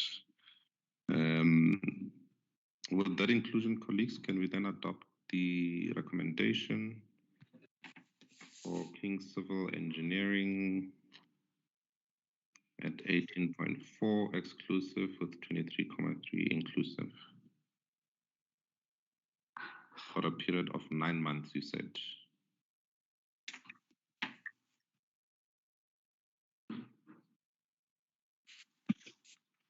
Yes, Chair. Agree, Chair.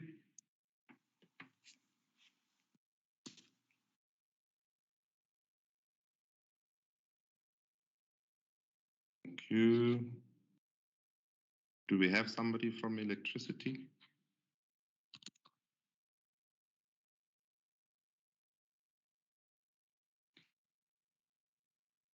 Move on to item 5.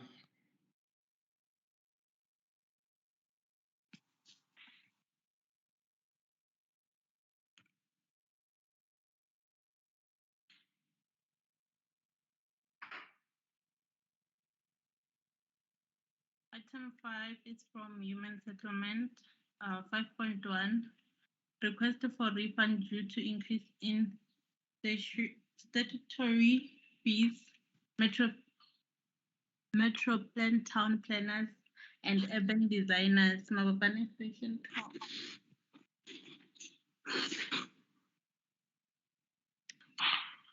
12. Who is representing the department?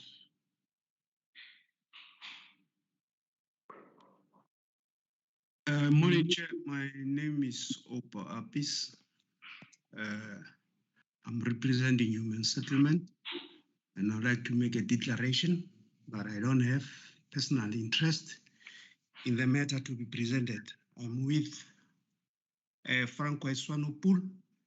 He will be the one to present the item. Who? Mr. Franco Eswanopul. Okay, can you declare, please? Good morning. My name is Francis Swanepoel. I declare that I haven't got any personal interest in this matter to be presented. Thank you. Mapula, please just email the word report. It's not opening now. Chair, I just wanted to apologize, Chair. I don't have that thing to raise my hand. No problem. It's not working. It's not even there and on my I was just saying, Chair, maybe you'll find me just patching in because I can't raise my hand. No stress. Thank you, Chair. Oh, I thought you wanted to say something.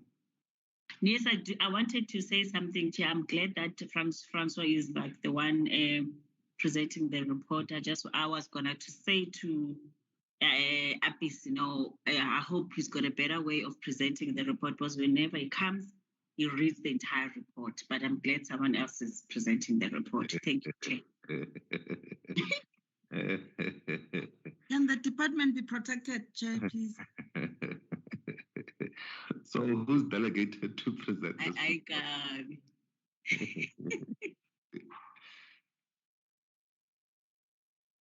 Who has the delegation? It's Mr. Swanepoel. Chairperson, my apology, man. I just been a little bit late. Sellochi, the divisional head for human settlement planning. I was given the delegation to come and present the report. So with Ms. Uba and Mr. Swanepoel, and I think they've already declared. Mr. Swanepoel will present this report. Yeah, thanks, Chairperson. The human settlement reports are always so difficult and technical. Mr. Swanepoel, proceed. Chairperson, thank you. I'm going to try to keep it very simple today. I think, let me start by saying at the previous meeting of the 16th of September, this report was presented. The report at that point in time basically stated that it's based on the ex post facto, let's say, principle, if I can call it that way. We were then sent back to say, look, change the heading, basically just to say that we are requesting a refund on behalf of a service provider. Basically what has happened is, okay, let me start at the beginning. How the process basically works is that we appoint service providers for town planning purposes on the basis of the National Housing Subsidy Quantum. In other words, if we do land surveying, and this is what this report is all about, let's say the fee structure in terms of the National Housing Subsidy Quantum is 10 rand per stand, and there's 10 stands that were surveyed. Then that's the sum total of what we calculate would be 100 rand as a example. In this case, what happened is that when the service provider submitted the general plan to the Office of the Surveyor General, the Surveyor General at that point in time indicated that their mandatory fee structure went up, let's say from 10 Rand to 12 Rand, whatever the case may be. So when the service provider submitted his plan and he wanted to pay the Surveyor General examination fee, he was basically mandated, based on our calculations, to pay approximately 35,000 Rand, which incidentally has been paid back to the service provider. Unfortunately, when he submitted the plan, the Surveyor General came back to say, look, due to the increase in statutory fees, you owe us 52,000 Rand instead of the 35,000 Rand, which was included in the calculation. The service provider then, without thinking twice, paid that difference, which is about 17,500 Rand, out of his own pocket in order to make sure that the plans get approved as soon as possible. At a later point in time, the service provider then came back to us to say, look, in this case, let me just get my figures. Council has paid me 35,000 Rand in terms of contract, but the actual fee, or let's say fee requirement from the Office of the Surveyor General was around about 52,000 Rand.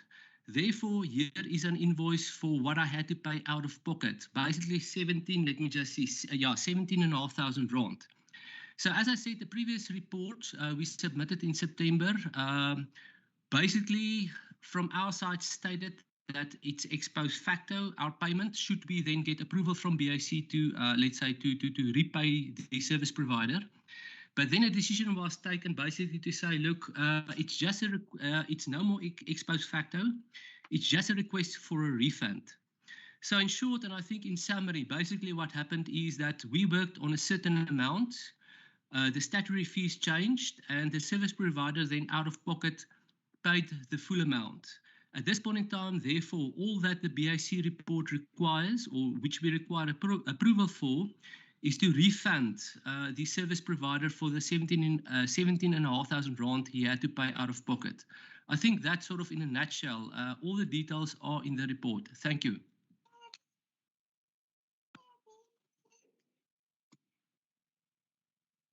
Daddy, why are we meeting?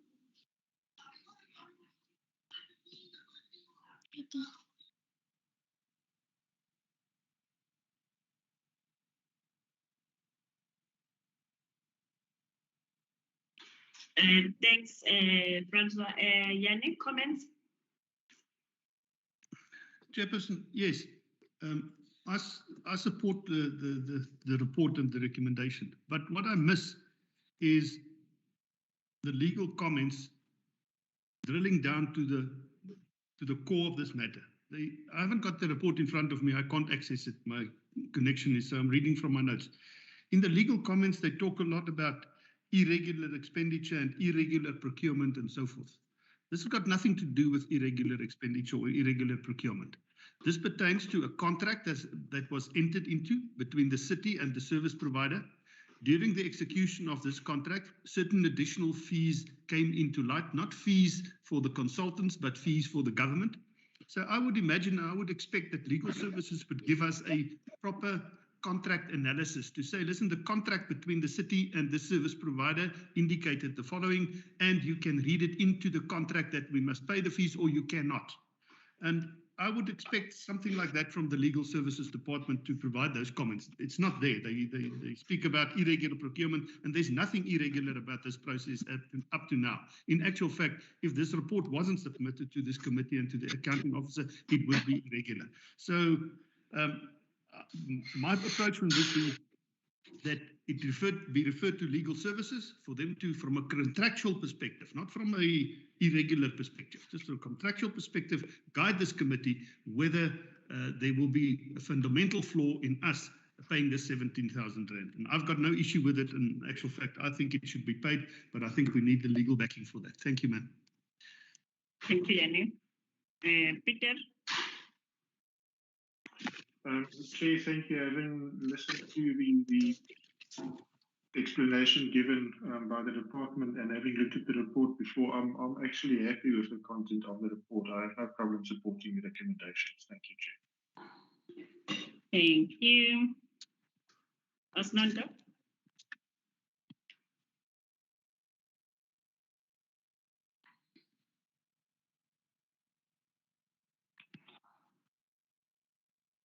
Thank you, Chair. I align with what Yanni is saying, that this has got to do with contract management. This has got to do with contract implementation or contract amendment, if you so wish. Maybe to some degree, a little bit of ex post facto, I'm not sure in my mind. That's why I agree with him that I think, because initially the thinking of the department was that this could be an ex post facto, but department was advised differently. I think it would really assist that we get the right people to give us a comments or advice from legal. So most probably when it gets circulated, it must go to the contracts management division. I don't know. I don't know how legal works when it comes to rendering comments. Yeah. The only reason I was saying we were thinking one would easily think ex post facto is that before this amendment that we're seeking, that the department is seeking, was done, already without consultation with the department, the service provider went ahead and paid for the services. So this amendment of contract is happening in retrospect. But also, I mean, it's also not a clear-cut ex post facto. So legal is very key in us guiding on how we capture the recommendation and the decision by the accounting office. Thanks.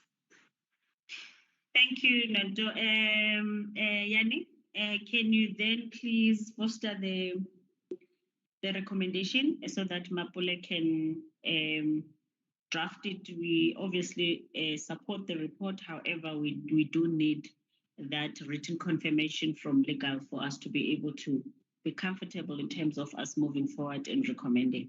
Can you maybe then assist us in recommending? Yanni, please.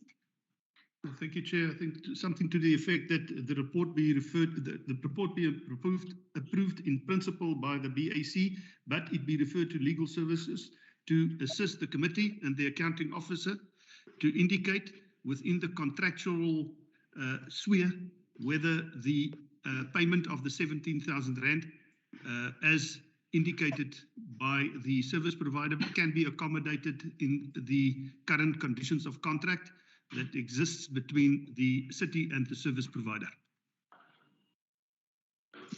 Thank you, Yanni. Hope Justin Mapula, you then capture it as is.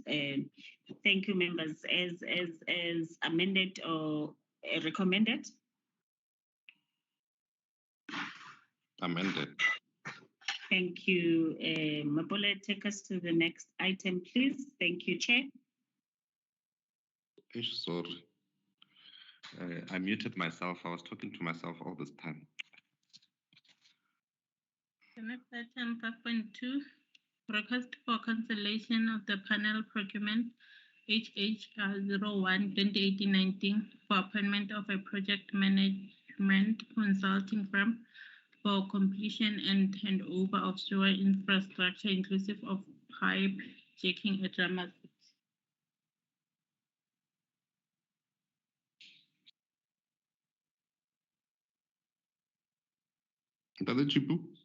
Oh, thank you very much, Chairperson. Like indicated, I'm Sello Chibu. I hereby declare that I don't have interest on this particular item. With me is Ms. Witness Masombuga, who's going to present this particular report. Witness, can you then proceed? Good afternoon, members of the committee. My name is Witness Masombuga. I hereby declare that I don't have any interest on the matters to be discussed today. Then the item that I'll be discussed today is actually a further report in terms of the cancellation of the panel procurement HHS01 2018-19 for appointment of a project management consulting firm for completion and handover of a sewer infrastructure inclusive of pipe jacking at Rama City. Then the purpose of this report is to request for the withdrawal and cancellation of the procurement process from the panel HHS01 2018-19 for the appointment of a project management consulting firm for completion and handover of sewer infrastructure inclusive of pipe jacking at Rama City Extension 10. This report served at BAC on the 14th of October 2021 and it was referred back. Then the BAC resolved that the department must give more information on the background of the recommended bidder. Then number 2, to obtain comments from the acting city manager on why the appointment letter was not issued. Number 3, to obtain comments from all stakeholders. Number 4, the matter be referred to legal to obtain comments on the excluded bidder. Then we did circulate the reports for comments in all the department that we were requested to give the report to. And like in terms of the from supply chain management unit, they supported our report, and the enterprise project management unit, they supported our report. Then in terms of the discussion, the information on the background of the recommended bidder. The recommended bidder was number 3, Procos and Associate, which was initially appointed on this project starting from 2017. Then like the issue that it was raised at the BAC is that then if human settlement had issues with this recommended bidder, why was it not raised during when the item served at BAC in May 2021? So the time the item served at the BAC, as the department, we were in support of the recommendation of the BAC. But then there was a process that was unrolling in the background because Procos and Associate, they were the engineers for the installation of services at Rama City Extension 10, and they recommended to the department to the city for the termination of the contractor. Then the recommendation of the engineer was taken into consideration and the contractor was terminated. Then after the contractor was terminated, the contractor approached EXA in order to do the adjudication process. The adjudicator was appointed. Then all the arguments were submitted from the contractor and from the city legal team. And in terms of the adjudication ruling, the city lost the case. Then like now when the city lost the case, then like when we were, like after we lost the case, we were supposed to pay the contractor an amount of around 15.5 million.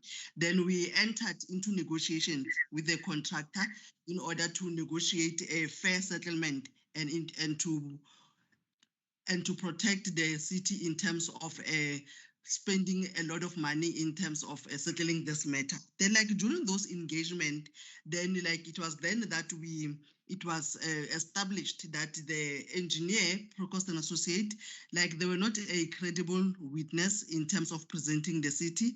And there were a lot of issues that were raised by the contractor and in terms of our assessment, in terms of the facts that we presented on the table, to say like the engineer did not give due diligence in terms of the implementation of the contract. Then hence, then there was a notice of intent to institute a legal claim against the professional indemnity of this company, Procos and Associate. Then like in terms of the comments from Group Legal, the comments like were not specific in terms of giving us the legal guidance for the terminated, like in terms of excluding the service provider Procos and Associate from the procurement process up until the process to institute legal claim is completed, because there are comments of Group Legal, they focused on the clauses that deals with the termination of contracts. Then again, we have further attached Annexure F, which is the letter that was vetted by Group Legal on the 8th of October 2021 in support of the department to go ahead with the notice to institute a legal claim against Procos and Associates. And like based on the comments that we received from Group Legal, which were not clear on the exclusion of the bidder, then we've decided as the department that we are withdrawing our recommendation to exclude the bidder. Then the recommendation that we're seeking from this Bid Adjudication Committee today, we are seeking approval be granted for the cancellation of the panel procurement for the appointment of a project management consulting firm for completion and handover of sewer infrastructure inclusive of pipe jacking at Rama City due to the expired tender validity period. Thank you.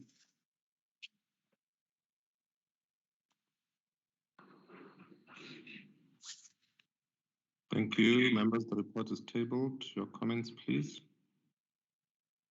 Member Mpefu.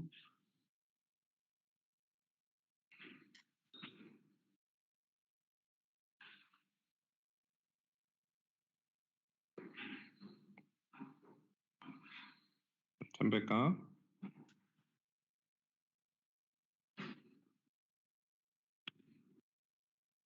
Okay, we'll come back to you, Peter. Jay, thank you. It was a bit of a difficult report for me to follow, but I think I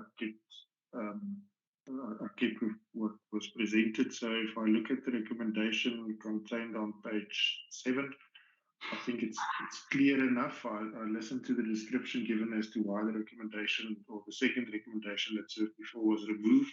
So from my side, Jay, I'm happy with the report. Thank you. Thanks, Yanni.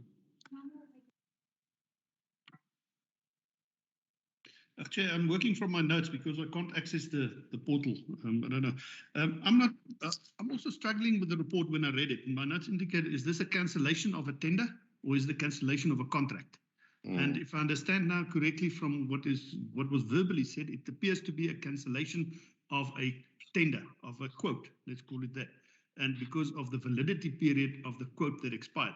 If that is the case, and if the validity period expired, yes, it should be. Well, we cannot accept it because it expired, and then it must be cancelled and a new tender issued. If it's a contract-related thing, obviously different rules apply. So I was a bit unsure which one of the two, because I couldn't gather that from the report. Thank you, Chair. Thanks, Asnanto. Thank you, Chair. When the item was presented to the BAC a couple of weeks back, it was conflated. So it wasn't clear to the members whether the department is cancelling the tender, which is a panel appointment, one, because of the validity period which has expired, or because the department has performance issues of the recommended bidder in another project that is existing in the department. So it was a bit of confusing, and we said to the department, choose your battle. What is the reason that you are cancelling this tender? Is it because you wouldn't want this bidder to be appointed because you are currently claiming against the bidder and you are in the process of blacklisting if it ends to that, the bidder? Or is it because the validity period of the tender has come to pass, expired? And now that you've raised the other issue of the performance of this bidder, maybe give us background. That's what BAC said. Maybe give us background. What is this issue? And go and speak to legal to make sure that you're doing the right thing to deny them an opportunity on the basis that they've not performed in another project in your portfolio. So the department went back, and it's clear now that the reasons they are asking for cancellation, it's because the validity has expired. However, as by the way, they also raised that in any case, there are also these issues which, in our view, or now wearing the other hat, the advice was that should follow its own process of dealing with it. However, you will still find the information in the report about the background on the other project, because that's what the BAC asked for. But it's clear now in the recommendations that the submission is for cancellation on the basis that the validity period of the tender has expired. And with that clarity, Chair, I would recommend the report. Thank you. Thanks, Tembeka. Chair, so we are requesting cancellation or termination of the contract based on the validity. I don't understand the word validity. Nando, what are we talking about? But that detail is not in the report. But I just need to understand, when you've got a contract, when you're saying the validity has expired, what are we saying? What does that mean? As I understand, there's no contract. No contract, Chair, from what the department is saying and what I know as someone who works in the department. This was a new appointment. Yes. That is a panel appointment, which has gone past its validity before the process of appointment was finalized. Yes. I would just say, thank you, Chair. No further questions.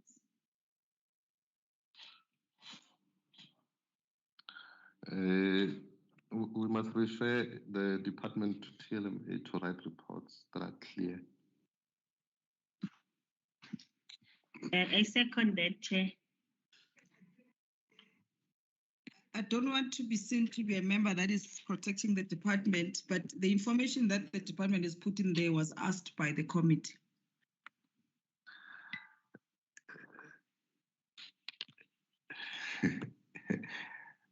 Witness? Okay, Chairperson, if I may clarify further, because like this is a further report, because if you check within the submission, when you go to page 9 of the report, which was the initial report, that is when like the issue of the tender is explained in detail, because like now we are cancelling this tender validity based on clause 3618 of the reviewed supply chain management policy dated 28 November 2019. Like in terms of the clause is saying the process to appoint from a panel of appointed service providers states that quotation on panels will remain valid for a period of 90 days. The above panel procurement tender validity period expired on 27 August 2021. Then hence we are requesting the cancellation based on tender validity. Thank you. Thank you, Chair. Thanks.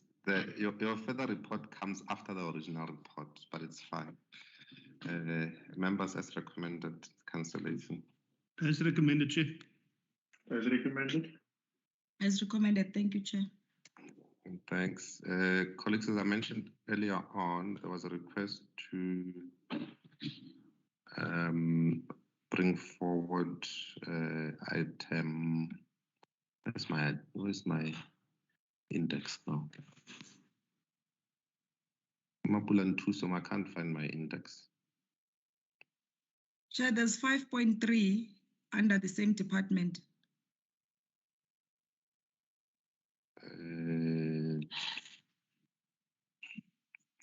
Item 9.2. Yes, 9.2. If you allow, we'll come back to it. The presenter has got another engagement in half an hour.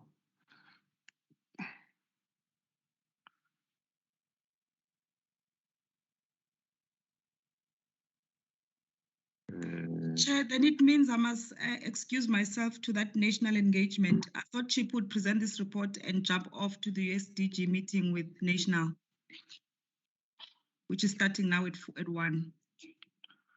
And then we won't have a quorum. That's why I was saying, can Chipu just present quickly and then jump off to represent me at national, because the meeting is starting now at 1. Then I stay. You are Bakari. I spoke to you about this, Chair.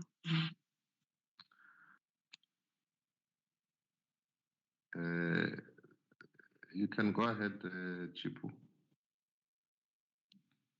Chairperson, thanks and thanks for also accommodating us. We apologize for inconvenience just was given to you as the chairperson and the BAC. Chairperson, we are presenting the corrective report regarding the report that we've just recently approved. I think the further report that was approved on I think it was just last week. In that particular approval, we made a mistake. It was an error from our side. It was an honest error. Just a second, Chipu. Mapula, which item is this one? It's 5.3, Chair. It's on the Q drive. It's also emailed to the members. Oh, okay. Because I'm struggling to open the Q drive, so I'm working from my laptop. It's emailed by Mr. Chip.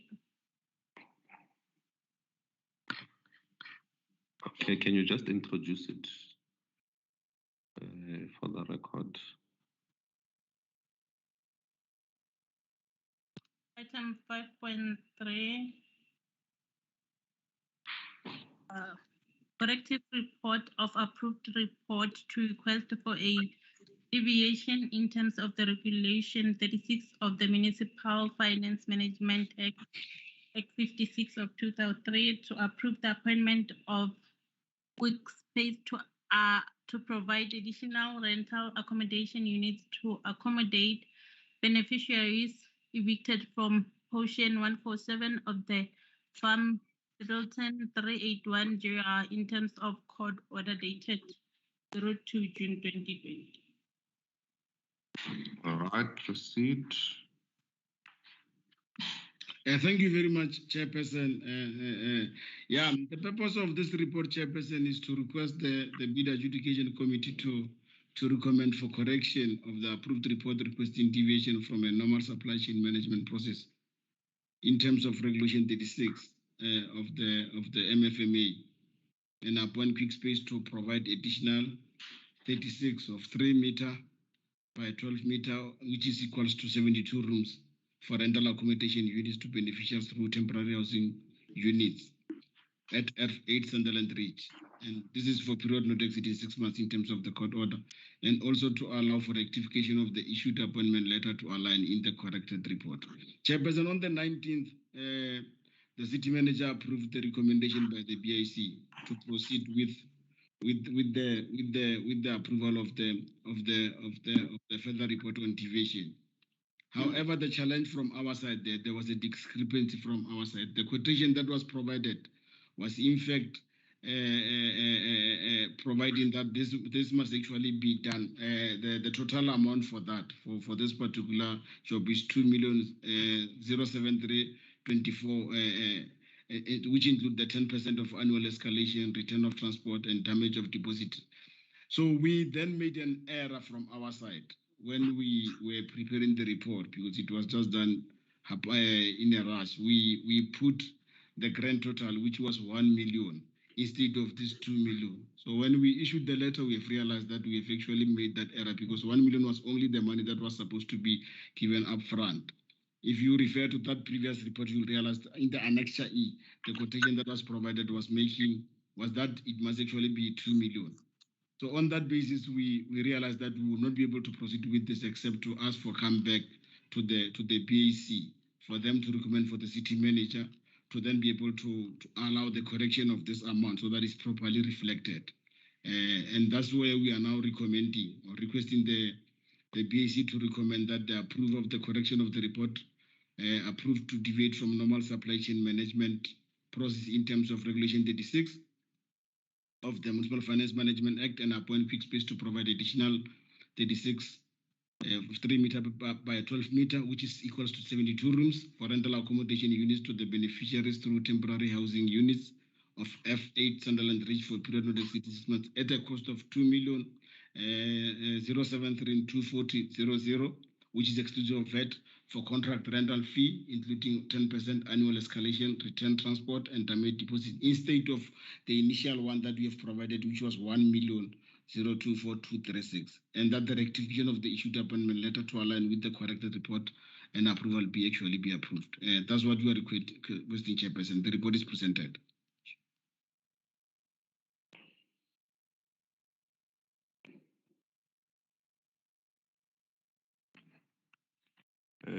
Thank you, Dr. Chipu.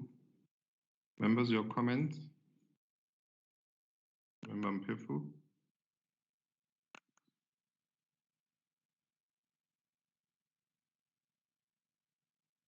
Chair, I think I'm tired, Chair, so I'm losing the department. Ntate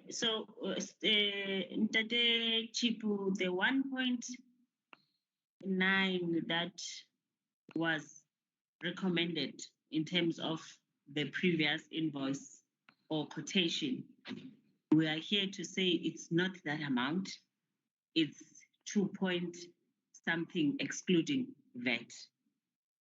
Am I hearing you correct?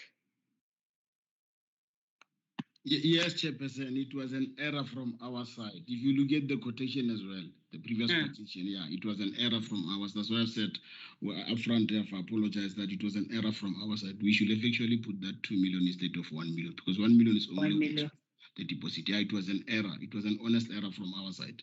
If you refer to previous report, you'll also see that quotation that was sent at that time, that the total was actually 2 million for the next 6 months, Chairperson. It was just a human error from our side, because we were working.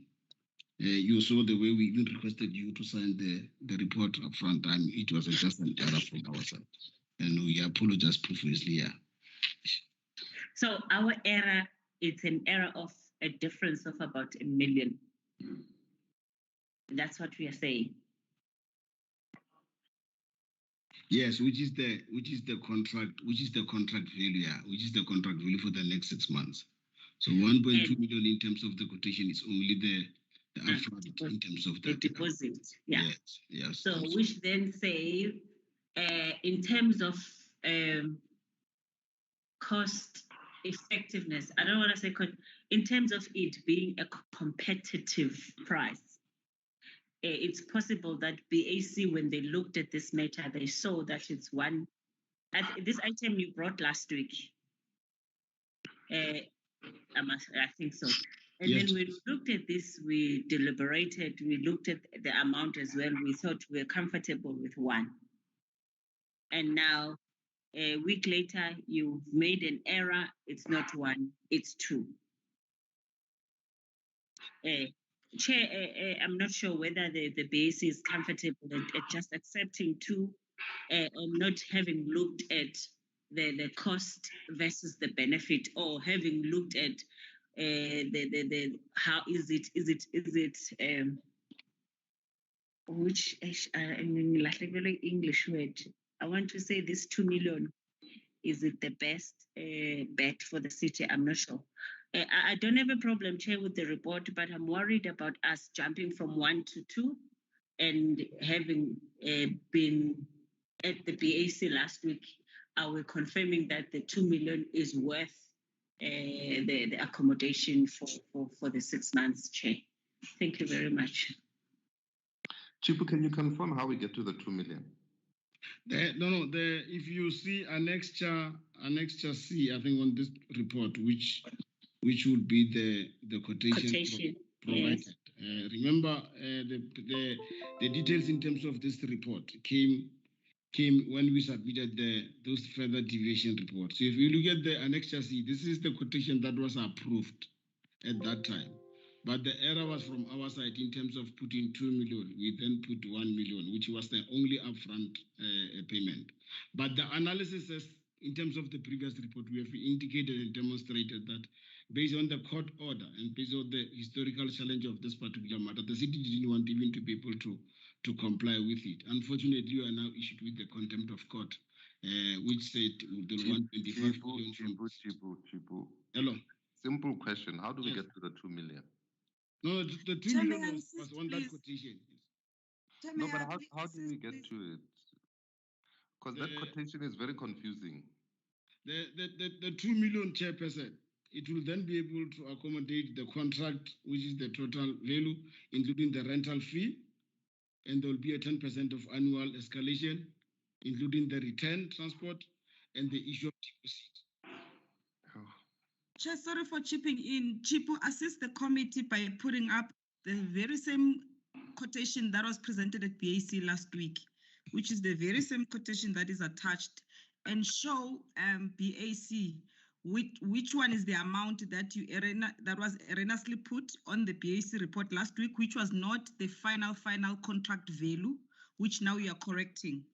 What was put in the last report was the grand totals. It was not the entire contract value, which includes transportation and all of those things. So maybe take the committee through the contract and indicate which was the amount that was not the final amount that was in the last report, and what is the actual final amount, which now you're correcting the report to reflect, so that a correct amount is reflected in the appointment letter. And also to indicate that this was a deviation. So there's the issue of other bidders being disadvantaged by this correction falls away. So just take the committee through the quotation, because that's where the error was created. Thanks. Thanks, Member Memela. I think somebody have already flagged it. I wanted to flag it from my side. I don't know, the CFO, are you able to see it on the screen, the chairperson? Yeah. Yes. Can we kindly scroll down? If you see there, chairperson, there's a contract total which includes VAT exclusive, and that will be for total rental fee for a period of 6 months, including 10% annual escalation, return of transport, damage deposit where applicable. The total value is 2 million. You can see that, Chairperson? That is what is going to be able to be expected us to pay it for this particular deviation report for the next 6 months.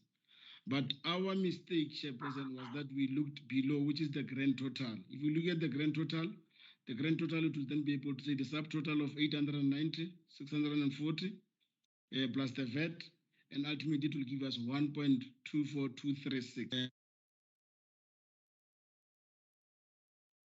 Because of the way the quotation was actually structured, we only thought that we only be able to pay these things. But after realizing that actually the contract value is this one, and when we started to be able to engage in the service provider, hence I said it was an honest mistake from our side. Yeah. Please scroll down, Chair, so we can see that grand totals. If you scroll down, yes, is here. No. I think it's 1.2. No, you know why we got the figures wrong. It's because we also don't understand how we get to the 2 million. So, Temeka, if you go up, Chiku, what I wanted you to say is that if you look at line 1, monthly rental is for 36 units for 6,500 a unit. It gives you 236,000 per unit per month. It's 6 months, so that gives you, it's about 1.419 million. And then you add to that your refundable damage deposit for each unit at 236,520. You add delivery, 208. You add collection at 208. And if I'm correct, that then gives you the 2 million. Because as much as we want to change, we need to understand why we are changing and how the number gets to the 2 million as opposed to the 1.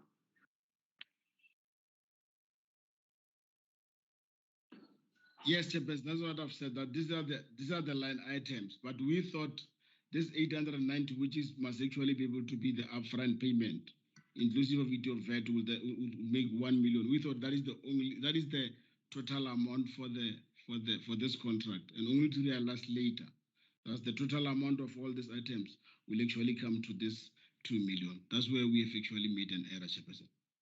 So can I propose, colleagues, that we in the amendment, we amend it to be at a total amount of the 2 million as requested by colleagues, but include those unit rates or those unit amounts?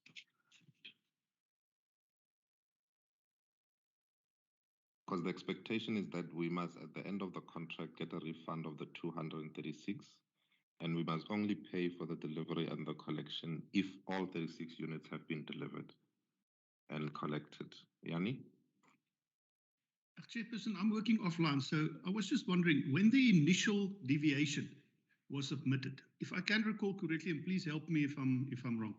If I can recall correctly, there were 3 or 4 column bidders or people that suppliers that were evaluated for the supply of this. Now, I was just asking myself the question: if we know now it's not 1,043,000, it's now 2 million.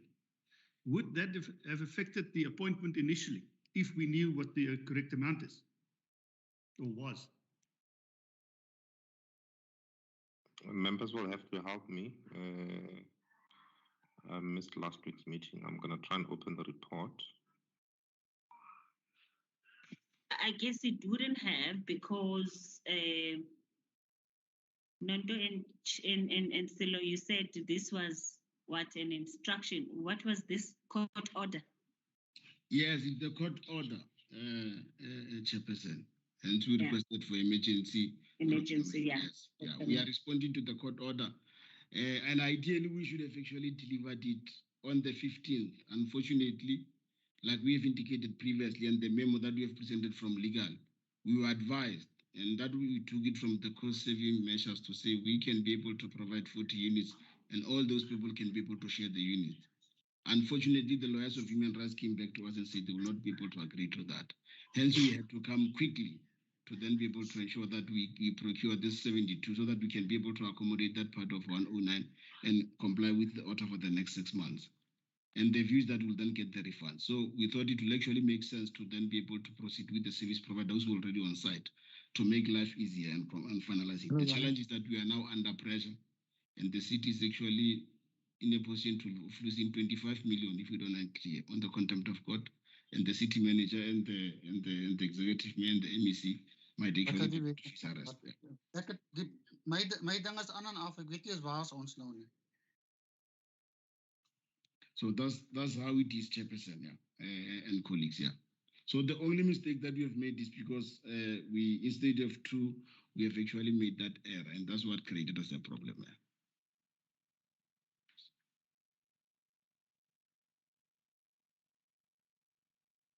So basically, Chipu, you came for this, you're coming here for the 3rd time, right?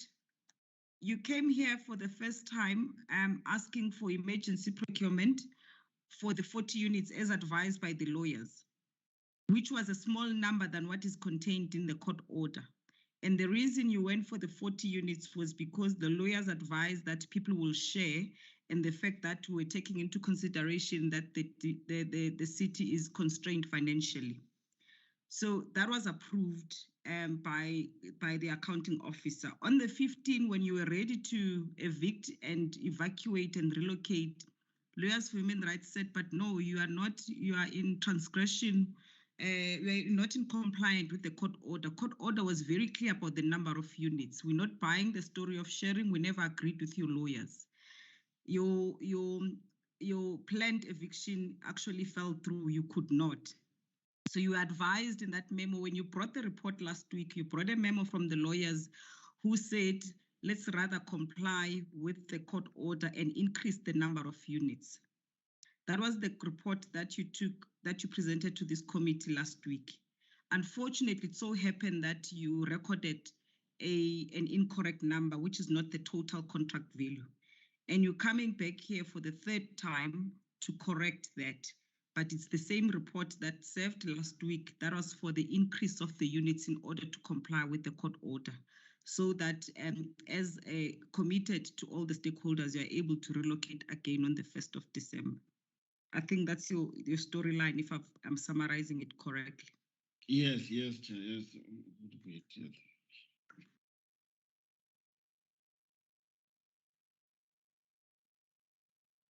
Chair, if I may through you, what is happening now is there's urgent reports and we're missing stuff. And I'm 100% sure there were other tenderers with other amounts that was considered initially. I can't access it now because I haven't got access to the internet. I've also requested Destin to assist. He's also got connectivity problems. What I propose is we get all the information before we apply our minds on how to deal with this. We're going to make a mistake again.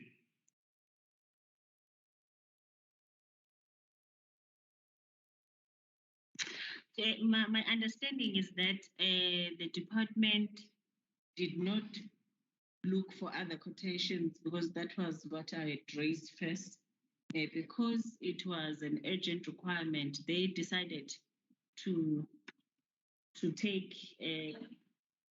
the quick space who are the already service providers currently. Am I correct, Chipu? Yes, no, you are correct, member Mpefu. Remember, on the initial, this is an emergency procurement, and that's why we requested for a deviation.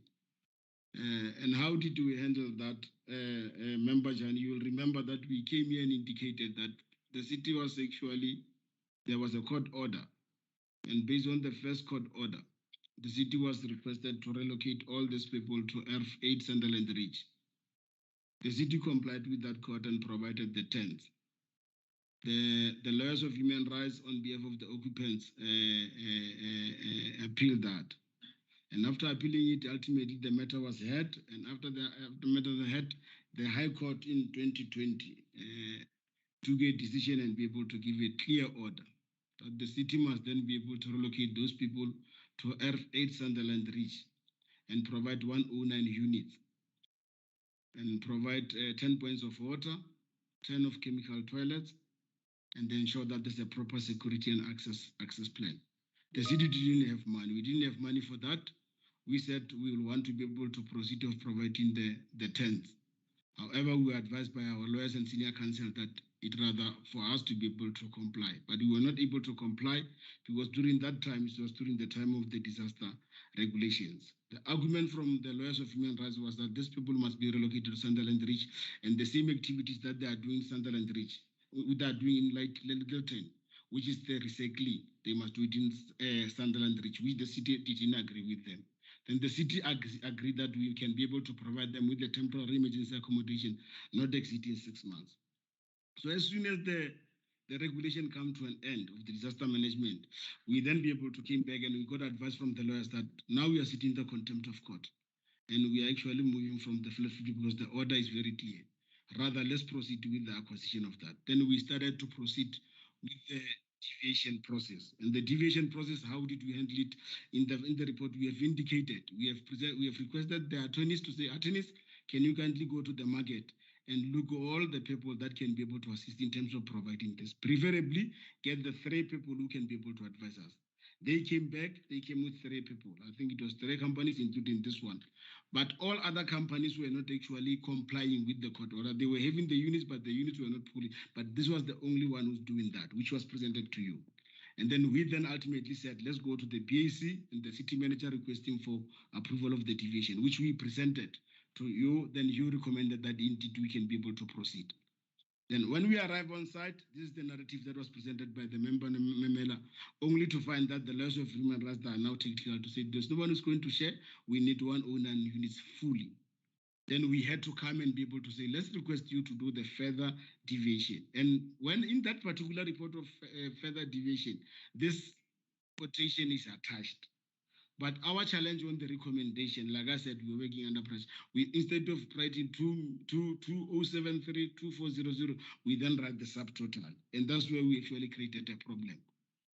So that's how the story actually came from the beginning and the end. And as we sit now, because of that, ideally we should have gone through a normal procurement process, but we had to go through the emergency route precisely because of the challenge that we are having from the court order. And it's very serious because currently we are now sitting the contempt of court 25 million. Hence we are requesting that let's actually correct it and proceed for the final for the 2 million so that the service provider can actually provide all this material. So there's no any other service provider who will actually have been undermined or disadvantaged in terms of the process that we actually followed there. Thanks, Chairperson.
Member Mpiv, I kept on getting disconnected and reconnecting. Yes, Chair. Are we clarified? Yes, Chair. I guess it's clear we will then have to recommend at the amount as per the quotation for the required service, Chair. Thanks. Okay. Members, so the rectification request as amended.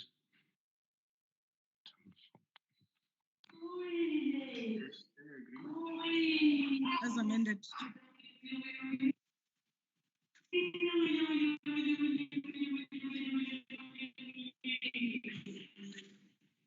So we're going to list it as it is in the quotation. That's really the amendment, so that there's no ambiguity.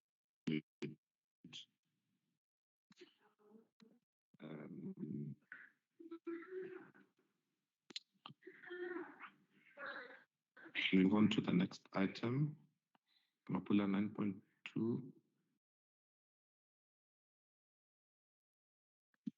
Sir Mapula, can you just bring back the agenda or Master Chair?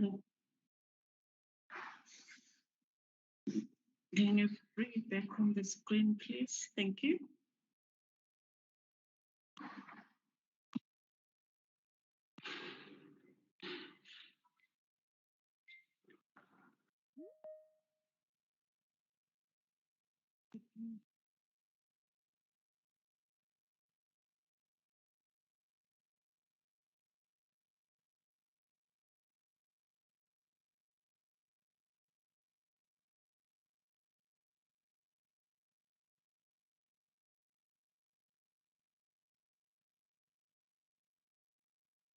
Item 9.2 from Group Financial Services.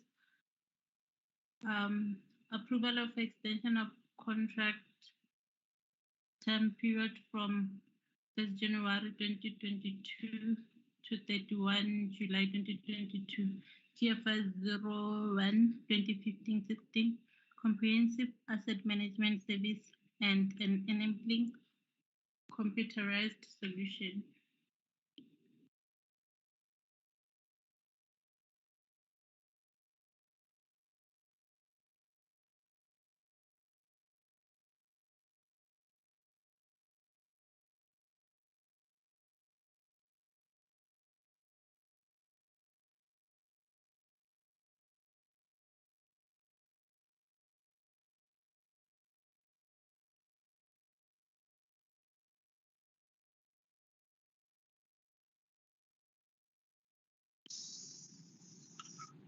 Can I please introduce and declare?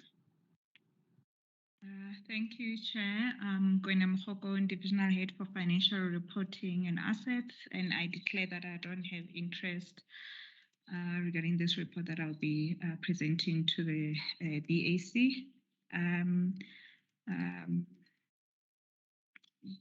Chair, this is a referred back report that was presented last week, and the Chair and the BAC members had requested for additional information just to be in the report, providing background in terms of this particular contract, Chair.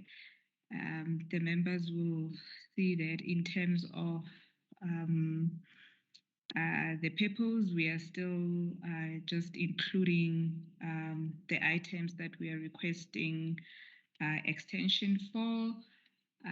And the background, this is where we just providing the details that the members had requested for.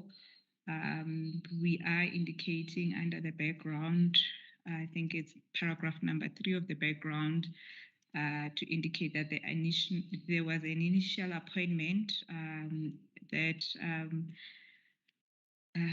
was approved on the 29th of March 2018, or the appointment letter was dated 29 March 2018. And that contract was for 3 years, and the 3-year period ended in April 2021.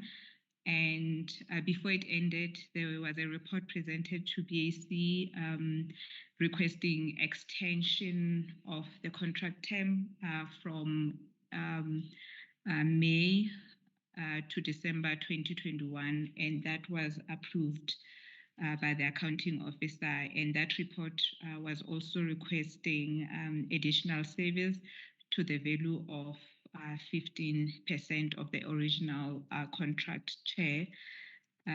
Chair, what the members also requested was that they needed to have a picture of what was requested in terms of that first extension report, so that they are able to compare to why are we now coming back to request any additional extension of time. Chair, we have a table there indicating what we requested in April in terms of the additional service together with additional time. It was because of what we call overs and unders list B. Obviously, it's what the service provider had identified on the floor, where there were more assets than what was tendered for initially, or what was part of the initial tender, because at that point, the basis was the existing FAR as at 30 June 2017. Chair, we are also indicating that of the items that were under list B, all the files, or what we call upload files, we managed to upload to date as at 30 June 2021. The outstanding list Bs or upload files is water and sanitation, roads and stormwater. And then the fiber network, which we did not include in the report of last week, but when I sat with the team, there was an issue of fiber network that the upload file has not been uploaded, or it's not ready because the team had to stop due to outstanding litigation on this matter with the service, with this city and the service provider. And with the asset under construction, Chair, then we had requested, because there were still assets to be capitalized or verified, and that was also linked to additional cost. However, this time around, we are saying, because there's been training that has been provided by the Aquila team to PMs, what the team will continue to do if they're still in the city or in contract with the city, if this is approved, they will just assist in terms of reviews, and also further training or support to PMs, but it's still the responsibility of the PMs and group heads to ensure timely capitalization of AUCs going forward, so that it will still be there in the report, because it's a challenge in the city, even currently with the audit findings. With regard to the due diligence on asset management system, it was there in the first extension report. This matter was already completed. The reason it was there, it was because it was not part of the initial scope, and we had to, the service provider had to obviously bill for it based on what the city had required them to do. Procurement of service now, which is a SNOW tool that the group ICT together in Aquila, they were using to identify intangible asset. It's a software, so that was included in the first report, but it's not included now. Going forward, the department will have to source their own resources or tool to continue to show that the intangible assets are identified and accounted for correctly in the FAR. This was needed then when the contract started, because they had to do a lot of identification to bring a lot of intangible assets that were never in the city's asset register. So we're hoping the team from that particular department will continue with this process and do capitalize the new ones on time.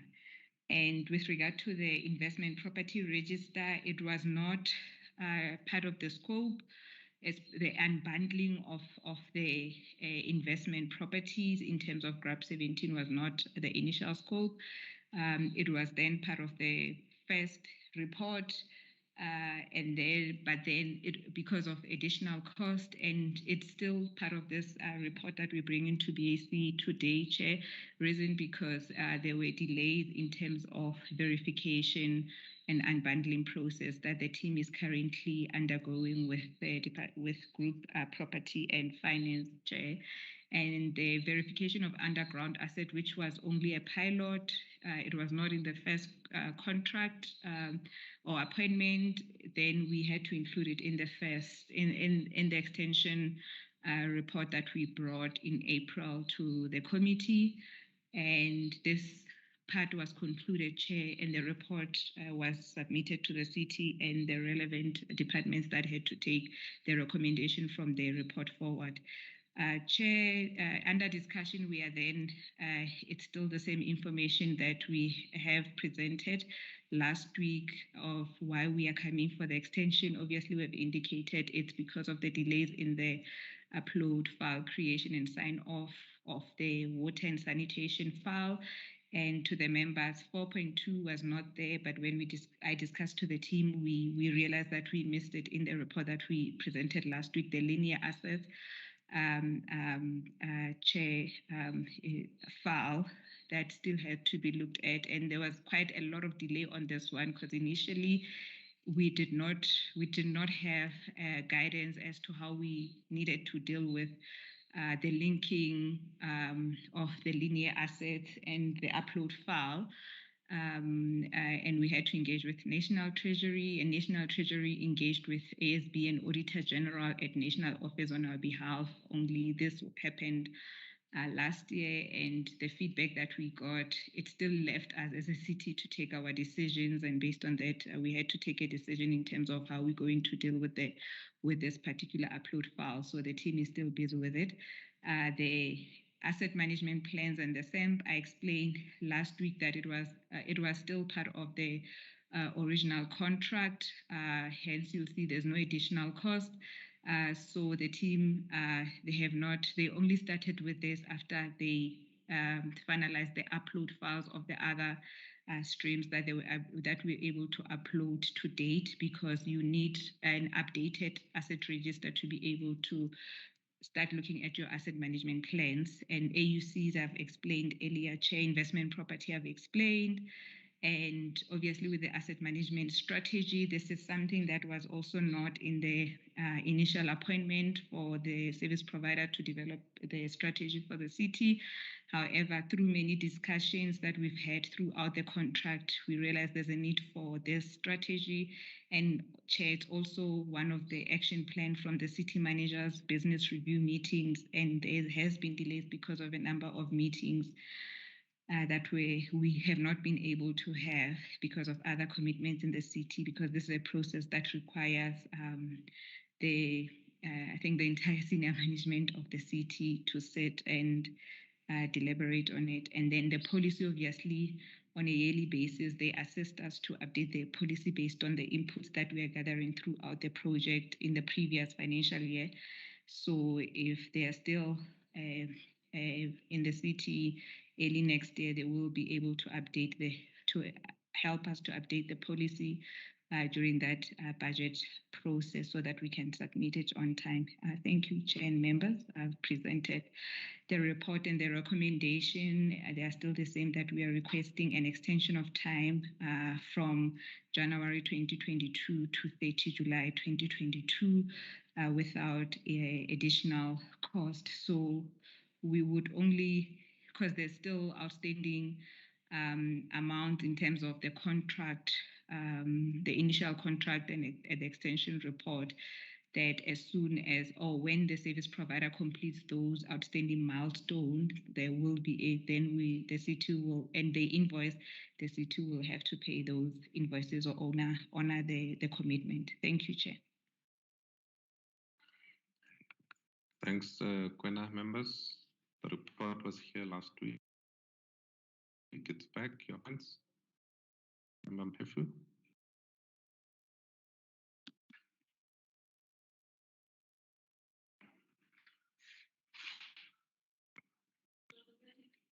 Tembeka.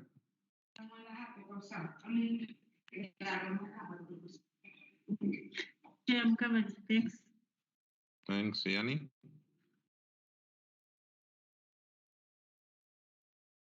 Chair, I've got a few questions. One, why didn't the department start the process back in April 2021 when they realized that there's certain additional issues that must be addressed that's not covered in the initial scope by this contractor? Why didn't they start a new process like the strategy, as the DH indicated now? There's a lot of things added on this that's going to be done. That's the first thing. And the second issue, if certain of those things that Aquila couldn't have done in 3.5 years, why would they be able to do it now in the next 6 months from 1 January 2022 up to 30 June? And it's a substantial amount of money we're talking about. Initially, it was 536, now 611 million rand. That's a lot of money. And the contract period is now from 3 years to more than 4.5 years. So really, it doesn't create confidence in the supplier. Thank you.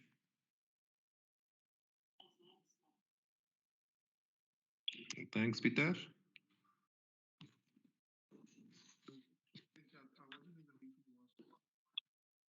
Peter?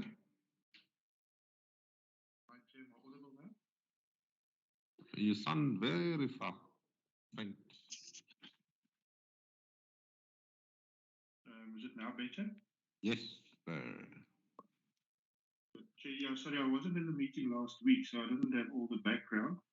But just having listened to the explanation and going through the report, to my understanding, this report is only for an extension of time, and that there will be no additional, no adjustment to the contract amount. So with that understanding, Chair, if there's indeed no additional cost to the city, I'm happy to support the report as it is. Asman. Chair, generally, I don't have an issue with the report. My only something that I would say we guard against, because and I'm talking from how we normally would receive comments from legal, and I note that legal comments in this report are positive and are in support of the report.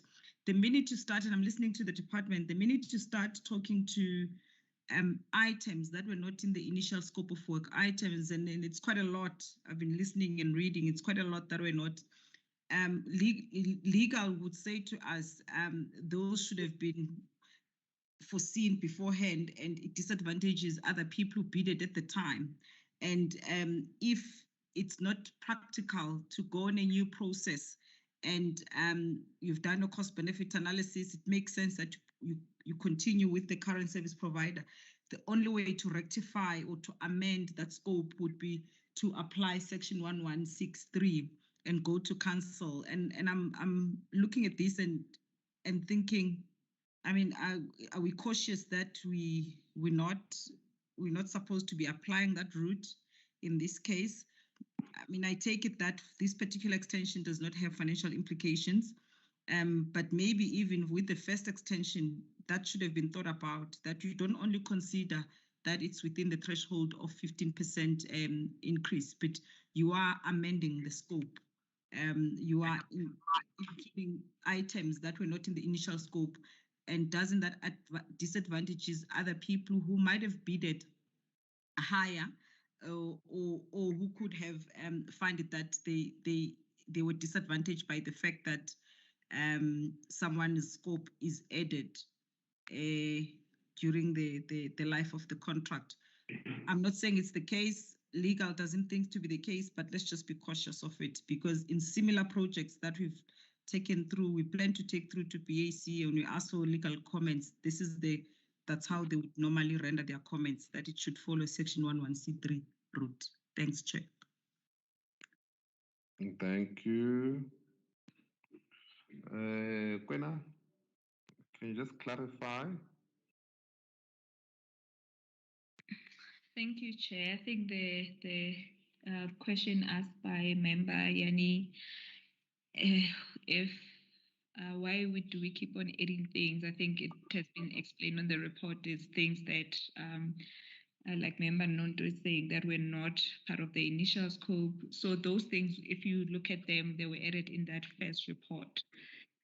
The second report, it's things that were already part of the initial. This report that we're presenting today, it's things that were on the initial scope, or in the first report that we tabled or we presented in April. So the issue is those things have not been finalized. And the question that Member Yani asked is, if Aquila was not able to complete this activities or this milestone in 3 years, why do we think they'll complete it with the extension of time? Just to explain, and from our side as finance and even the service provider, is this asset register is an asset register that belongs to the city and not even finance, because most of these assets are sitting in different departments, especially big service delivery departments. Hence, water and sanitation and roads we have not been able to complete. And if we don't get the support and the cooperation from departments, we might still not be able to finish with the 7 months, but we are requesting, hoping that the department will be able to cooperate with us, assist us. The matters and the delays have been escalated to the COO. They've been escalated to the different group heads. These delays were already there last year, especially with the lockdown, their end processes. We've been sitting with the teams, and it's explaining the report that you find in one with water and sanitation, we only have one person that must sit with the Aquila team. They are working on a daily basis on the files, but the file must be reviewed by a department before they're uploaded or signed off to say this is the asset register that the department will be working on going forward. And if the person is not available, and this is someone that is not always available because they deal with other issues in the department, they have their other work on a daily basis. But because she's the one that understands the assets and the asset register of the department, that's the person that we've been given. And that's how we've been working. And we have escalated the matter to say we need this person to be released from her duties. That is from water and from roads. There were delays initially where the department was not responding to our request in terms of meetings or just sitting to work through the process.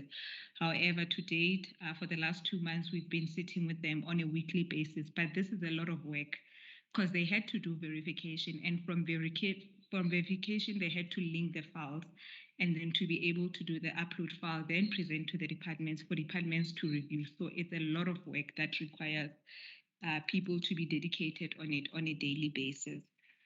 I think I've said a lot, and hence then I said with the asset management plans, you are only able to start them when the upload files were ready.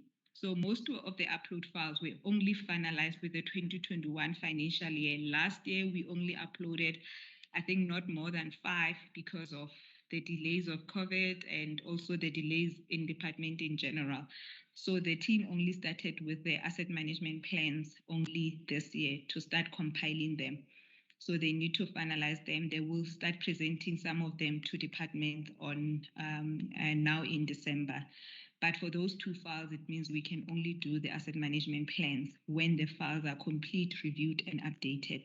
So just need to summarize, even with the extension that we're requesting, it will only be possible for the service provider to finalize everything if the city is cooperating with us as finance and them. If that cooperation is not there, like we have seen in the last 3 years, then we're not going to be able to finalize, and we have a big audit risk in terms of the asset register. Thank you, Chair. Thanks. Yanni, follow up? No, Chair, I've got no follow-ups. Thanks. Ospanto?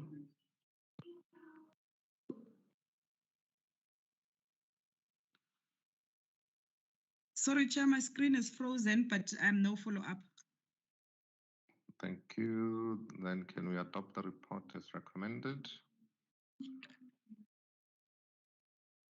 As recommended, Chair.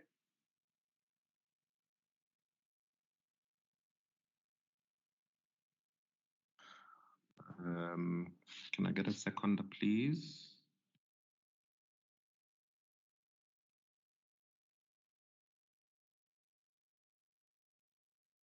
My members are still here. Yes, we're here. Seconded. Thank you. Can we go back to the agenda and do item 7, if I'm not mistaken?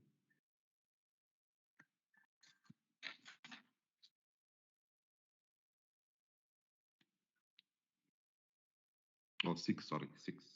Mapula 6, item 6.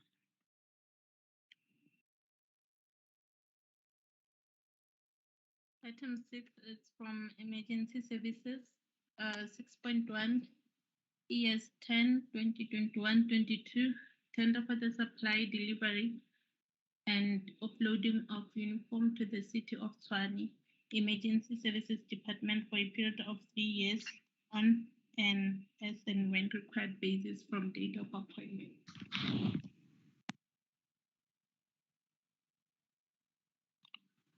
Thank you. Who's taking us through? It's me, Chair. Rahaba.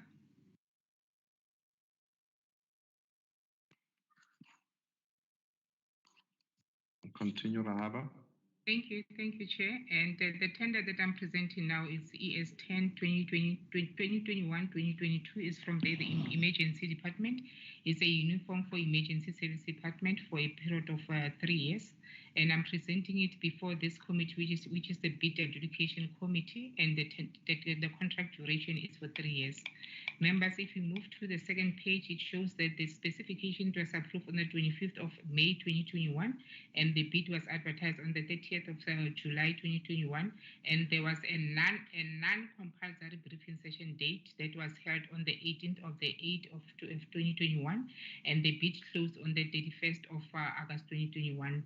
And the responsible from the department is Rudy Brenner, and the acquisition official on our side it is Simakazo, and those are the bid evaluation committee members as appointed by the accounting officer. And the bid will we receive 62 response from the public, and the bid will expire on the 29th of the 11th of 2021. But as we speak, the acquisition official is busy extending this bid because it's going to expire in the next 4 days. And those are the cost center that we got from the department, and the budget, the available budget that they got for this tender. And if we move to, I'd like the committee member to go to page 23, just to see how did we evaluate this tender. Page 23, let me go to page 23. Sorry. Okay. Yes, on page 23, it says the stages of evaluation. It says the first stage is administrative compliance, and the second stage is mandatory requirement. On the mandatory requirement, we're looking for a brochure or a catalog covering the offered product. And the local content, on the local content, we're looking for 100% local content. And if ever the bidder says what is going to provide the city is not 100%, he must get an exceptional letter from Department of DTI, so that he can indicate the concession letter from the DTI department. And the stage 4, it was a preference point. And members, I just want to take you to 4.2. On the 4.2, the bold one is to eliminate divided responsibility and services, the full scope, which include the supply and delivery of uniform item. It says this tender will be awarded. It will be adjudicated and awarded per section. And members, as you can see, this tender is divided into 6 sections, and those are the sub-item of each and every section. And as I've indicated, I said the local content. On the local content, as I've indicated, we're looking for 100%. But if ever the bidder saying that he cannot provide us with a 100% local content, then he must just supply us with a letter from DTI. And thereafter, we'll go to page 27. On the page 27, as I've already indicated, I said we have received 62 responses from the public. Those are the bidder number together with their bidder name. And the next stage is the pre-compliance. On the pre-compliance, the only immediate disqualifying factor, as I always indicated, is a CST, meaning that all the bidders, they must all registered on the CST, and failure for a bidder not registered on the CST, then the bidder will be disqualified for further evaluation. And during the pre-compliance stage, none of the bidders were disqualified on this, because all of them, they did register on CST, and as a result, you can see they are all having the MAAA number. And thereafter, as I've indicated, on stage, we went to stage 1. The stage 1, we're checking MBD4, MBD8, and MBD9. Out of those 62 bidders that we're checking, as you can see, the one in bold is bidder number 50. He didn't complete MBD4 in full, and as a result, this bidder will be disqualified for further evaluation. And thereafter, we were left with only 61 bidders that we have evaluated mandatory. And on the mandatory, we're checking as to whether the bidder did submit the brochure for that particular item as according to the specification. And yes, we did. As we can see, those are the scoring sheet that we did. The one that are bold is I've just written them in. It says yes. It means that the bidder did yes, indeed they did provide us with a brochure for that particular item. But the one that they didn't provide us with a brochure, then that are there and it's written no. And members, then we did search all the sections, and thereafter for all the 61 bidders, and thereafter, as you can see, I want to take you to page 57. On page 67, we are saying that the following bidders will be disqualified for not submitting brochure on the following sections. So remember, this section it talks to the one that is above this, because we are saying that bidder number 1 they didn't comply on all sections. If ever you can look at the table above, you'll see that this bidder on that column, you'll see that because they were disqualified on all the section, it will say no. But on the bidder number 6, you will see that on section 1, it will say yes. But on section 2, 3, 4, 5, 6, then it will say no. Then the very same sequence then it was done on all the remaining bidders. And thereafter, as I've indicated, then the ones that went through to mandatory requirement on those specific sections, then we make sure that we went and do the local content. As I've indicated, I said on the local content, we're looking for the 100% local content, but if ever the bidder didn't provide us with a 100% local content, usually we're looking at the MBD 6.3 Annexure C. Then the bidder must able to feel that how many percentage that will he be able to offer on the local content. And the one that it says not applicable, it means that this bidder, he was out. It's either on mandatory or this bidder was out on mandatory. Then as a result, then there was no need for us to consider this bidder for local content. And the one that says yes, it means they complied with the local content. And the one that we say no, they didn't comply with the local content. And then we did the local content on all the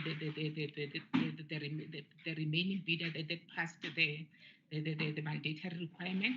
And upon us, then the next table, it says the following bidders will be disqualified for section that does not comply with the local content, meaning that bidder number 739, bidder number 7 will be disqualified only on section 1, and bidder number 39 will be disqualified on all the sections because they didn't indicate the local content. And the same will apply to bidder number 57 and bidder number 61. And thereafter, we move to the next table saying that the following bidder have complied with the local content of the following section and will be considered for further evaluation, meaning that as you can see, bidder number 5, then he qualified on mandatory and even on local content on all the sections, and together with bidder number 16, bidder number 18, but bidder number 19, he only qualified only on section 3, bidder number 29 only on section 3, and bidder number 40 on all the section, and bidder number 61 only on one section. And thereafter, members, then we went again and do the pricing schedule as according to their tender, or as according to what they tendered on their tender document. Then we put everything on the report, but the one that it says not applicable, so it means that it's either the bidder is out on mandatory or the bidder is out on local content. So there was no need for us to capture the prices. And thereafter, as you can see on section A, you'll see that the section A, it was bidder number 5, bidder number 16, bidder number 18, bidder number 40, and bidder number 61. And on section 2, which is the corporate uniform, it was those bidders that they're having the prices, and then the very sequence, it will go until section number 6. And thereafter, then we went to that pricing schedule. Then we did the 80-20. On the 80-20, we are saying Section A is a Class A dress uniform. If you can recall, members, on Section A, there was only 5 bidders that qualified for this section. Then we did the 80-20 based on their prices as they've tendered on their tender document. As you can see, Section 1, the one that is the lowest on price and highest on BEE, is bidder number 61. And Section 2, there were 4 of them, and the one that qualifies is the one that the prices is low, and highest on BEE is bidder number 5, and Section 3 is bidder number 19, and Section 4 is bidder number 5, Section 5 is bidder number 5, and Section 6 is bidder number 6. And thereafter, then we went to the recommendation. On the recommendation, we are saying bidder number 61 will be recommended for Section A, which is the Class A dress uniform. Then we did all on the recommendation, we put all the sub items, but we didn't put the totals, because that total, we put only the sub item, then we remove the total of that particular section that the bidder will be recommended for. And on bidder number 5 will be recommended for Section 2, and those are the sub items. And Section 2, it is the corporate uniform, and those are the items, and those are the prices. And he'll be also recommended for Section 4. For Class D, physical training clothing, those are the sub item, and together with their prices. And also for Section 5, for uniform accessories, and those are the sub items, and we didn't even put the total. And also for Section C, which is the Class E accessory item for the ceremonial uniform, those are the items, and together with their prices. And bidder number 19 will be recommended for only Section 3, and those are the sub item together with their prices. And the report is presented before this committee for further deliberation. Thank you, members. Thank you, Rahaba. Members, your comments on the report, Member Mpefu.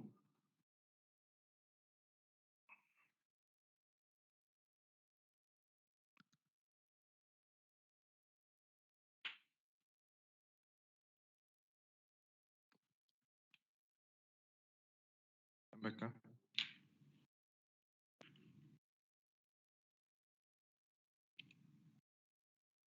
Chair, I'm fine with the report. Thanks. Member Mando.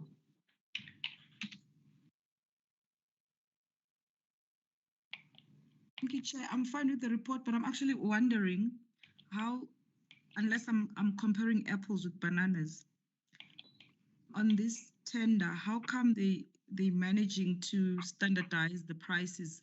I'm talking about this in comparison, as an example, with the electricity one that we did earlier. Is it because here bidders are recommended per item? Huh?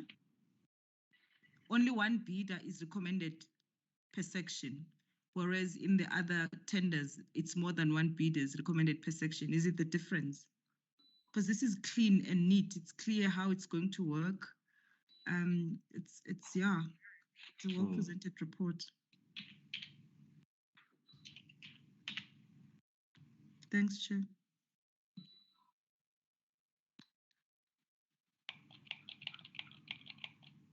All right. Peter?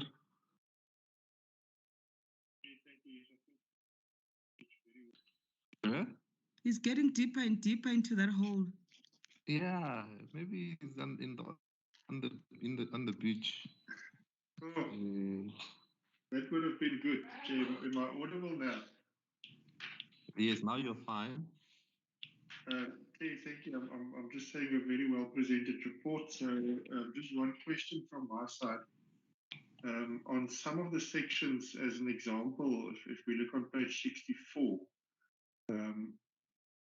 for bidder number 61, there is substantially lower than the other bidders for that section. So my question is just if there was a market analysis of any kind done And if the department would be confident that the lowest or the highest scoring bidder can indeed provide at the tended price, Chair, and specifically on bidder 61 for that example, which is much lower than the others. But otherwise, other than that question, Chair, I'm fine with the report. Thank you. Okay, yeah. Chair, I've got no issue just with the tender, just on the utilization. I think the department must just be conservative on the ceremonial uniforms. Thank you, Chair.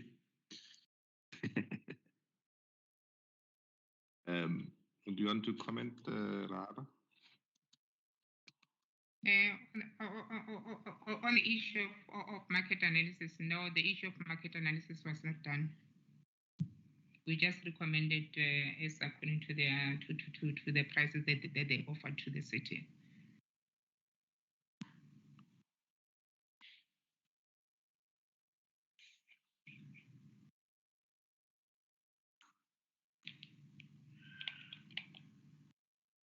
Members, any further questions as recommended? As recommended, Chair.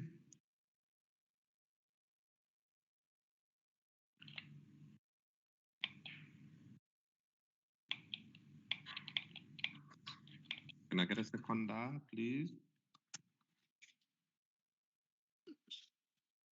Sorry, Chairperson.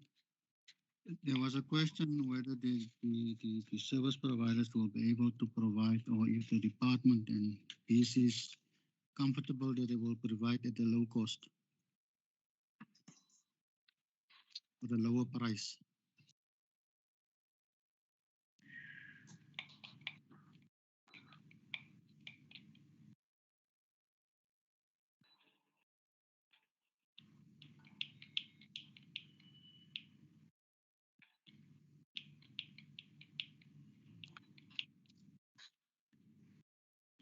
Rahaba?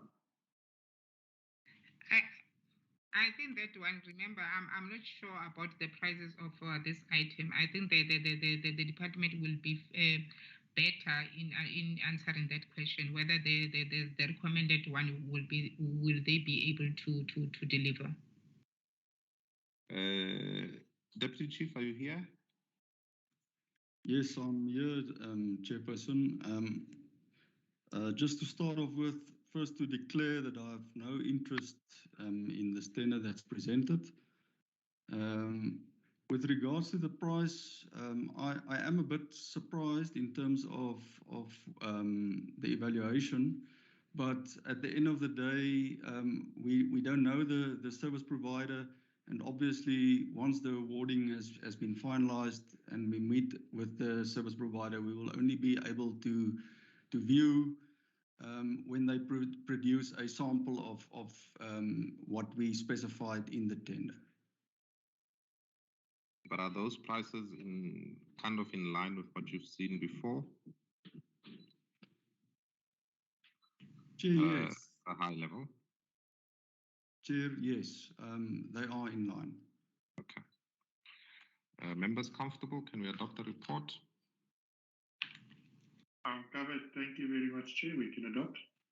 Thank you. Report adopted, Chair. Thank you. Members, I propose a 20-minute break. Thank you, I Chair. can't focus anymore. In a marathon, we've got 5 reports left. I'm sure we'll be able to move quite quickly.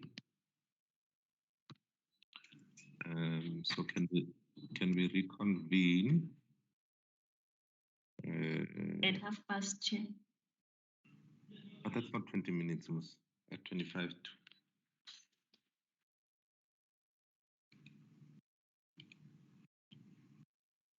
Your wishes are command, Chair.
Members, are we back?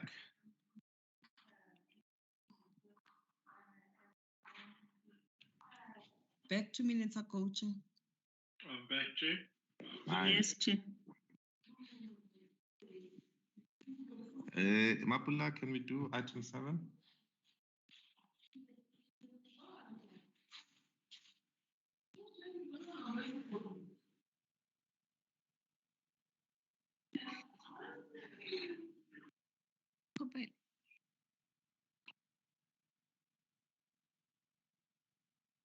Item 7 is from Economic Development 7.1 ED04 2020-21.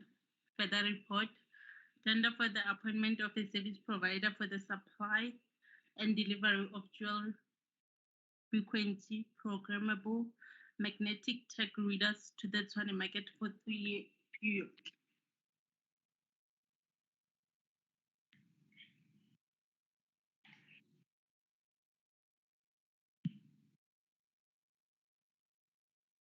Who's taking us through? Can I continue, Chair? Yes. Okay. Yes, the item that I'm presenting is ED04 of 2020-2021 is from the Tshwane market, and is a tender for the appointment of a service provider for supply and delivery of dual frequency program magnetic tag readers to the Tshwane market for a period of 3 years. Members, if ever you can recall, I'm presenting this item for the second time because I presented it on the, I think it was on the 30th of September, and this item, it was referred back because I presented it as a cancellation. Then because the reason why I presented it as a cancellation, it was the functionality criteria on the local content. It was adding up, it was 20 instead of 15, and meaning that the total functionality criteria, it was adding up to 105. Then this item, it was referred back to the bid evaluation committee, and I'd like to take the members to bid to page number 11. And on page number 11, it says this item was presented by the BEC chairperson, which is myself, together with Mr. Leswalo from the department. During the discussion of this item by the bid adjudication committee on the 30th of September 2021, the committee agreed that the report be referred back to the bid evaluation committee in terms of evaluation of local content limited to 15 for all the bidders. And thereafter, we went back, and members, maybe before I can continue, we received 14 response from the public, and all of them, they did comply with the pre-compliance. They are all registered on the CSD, and with the pre-qualification, we're looking for the EME or QSE. All of them, they did qualify, and on the first stage, it was the administrative compliance, which was MBD4, MBD8, and MBD9, and all of them, they did qualify. None of them were disqualified on administrative compliance. And thereafter, then the second one, it was the next stage, it was the functionality and the preference point. Then after that, after then all of them, because they did qualify with the administrative compliance, then the next stage, it was only the functionality. And on the functionality, we're looking for a minimum of 70 points. Then we went back as a committee, then we evaluated all the 14 service providers that responded to this bid. And out of this, there's a 14 service provider that responded to this bid, and none of them, they didn't meet the minimum threshold of 70, and as a result, these bidders, they were disqualified for further evaluation. And as you can see on the beginning of page 13, there were only 5 bidders that reached, they scored up above the minimum threshold of 70. It was bidder number 2, 9, 10, 13, and 14, and they did they scored above the 70 points, and as a result, they will be evaluated further. And the next stage, it was the functionality and the preference. It was the functionality, and those are the prices of all those five bidders that made it through on the functionality. As you can see, it's bidder number 2, bidder number 9, bidder number 10, bidder number 13, and bidder number 14. And thereafter, order. As I've indicated, the next stage, it was the functionality and the preference point, and we did the functionality and the preference point. Those were the prices offered by the bidders of all those 5 bidders that complied with the functionality. And the last stage, it was an objective criteria. On the objective criteria, it was then we requested the 5 bidders just to submit the samples of those tech readers, and the due date for submission, it was on the 22nd of October 2021, because we gave them 7 working days just to submit those tech readers. And upon us requesting that, and then upon the closing of submission of sample, out of the 5 bidders that we have requested the sample, only 3 they did submitted the sample. It was bidder number 9 and bidder number 9, bidder number 2, and bidder number 13, they did submit the sample. And the other 10, bidder number 10 and bidder number 14, they didn't submit the sample. And members, as you can see, the table below, on page 14 below, it shows the result of the sample evaluation. Bidder number 2, they submitted the sample, but their sample didn't comply. And bidder number 9, the sample did comply. Bidder number 10, they didn't submit the sample.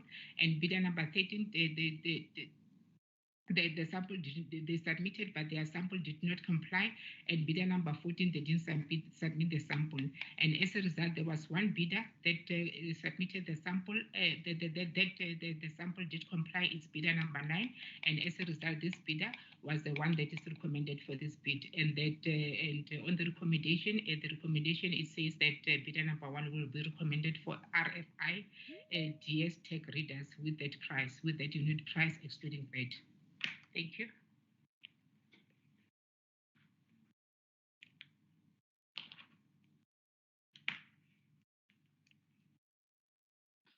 Thank you, Rahaba. Thanks. Members, we've got a slight problem.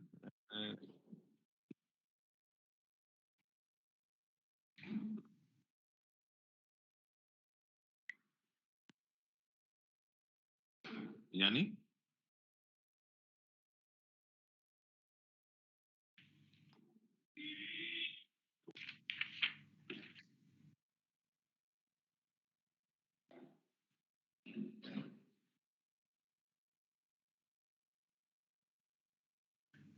Guess then just check with Yanni if his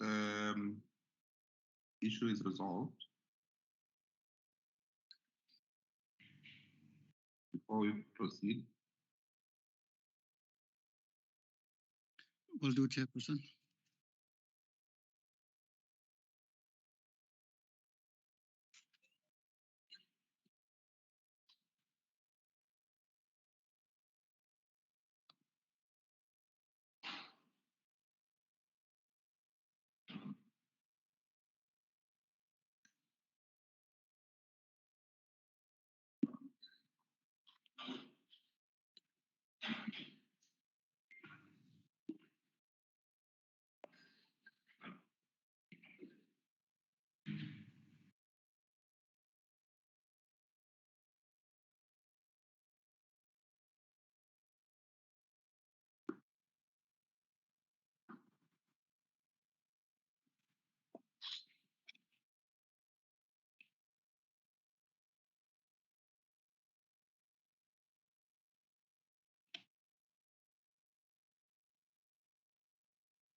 Chairperson, can you hear me?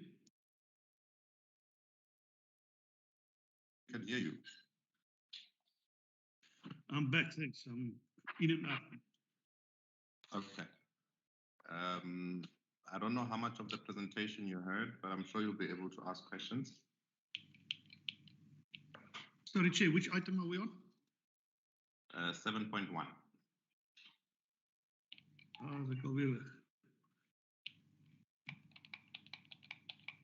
Sorry, Chair, which item are we on? 7.1. Yeah, 7.1. If I may, just 2 issues. I haven't got any issues with the report. Just in paragraph 1.2 on page 12, just complete the heading there. And then just indicate the market analysis was done, and if it's so, what the results are. Thank you, Chair. Thanks, Yanni. Peter? Thank you, Chair. No questions from my side. Member Mpefu?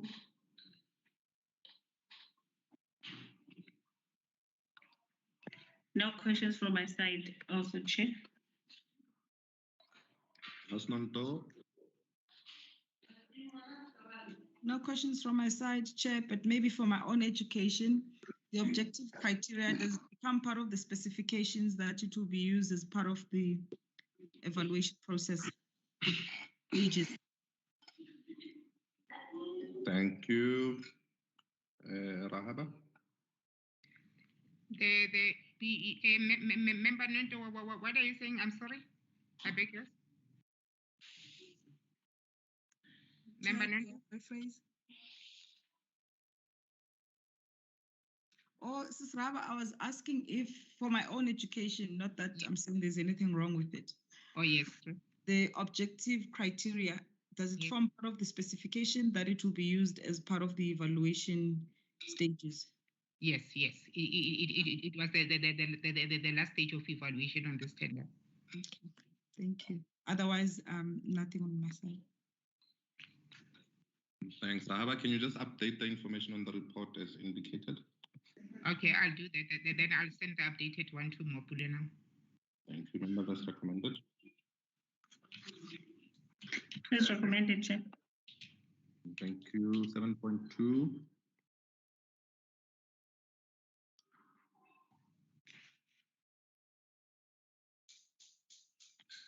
Uh, 7.2, ED 15 2021-22, tender to appoint a service provider for the supply and delivery of biotechs on an as and when required basis for a period of 3 years.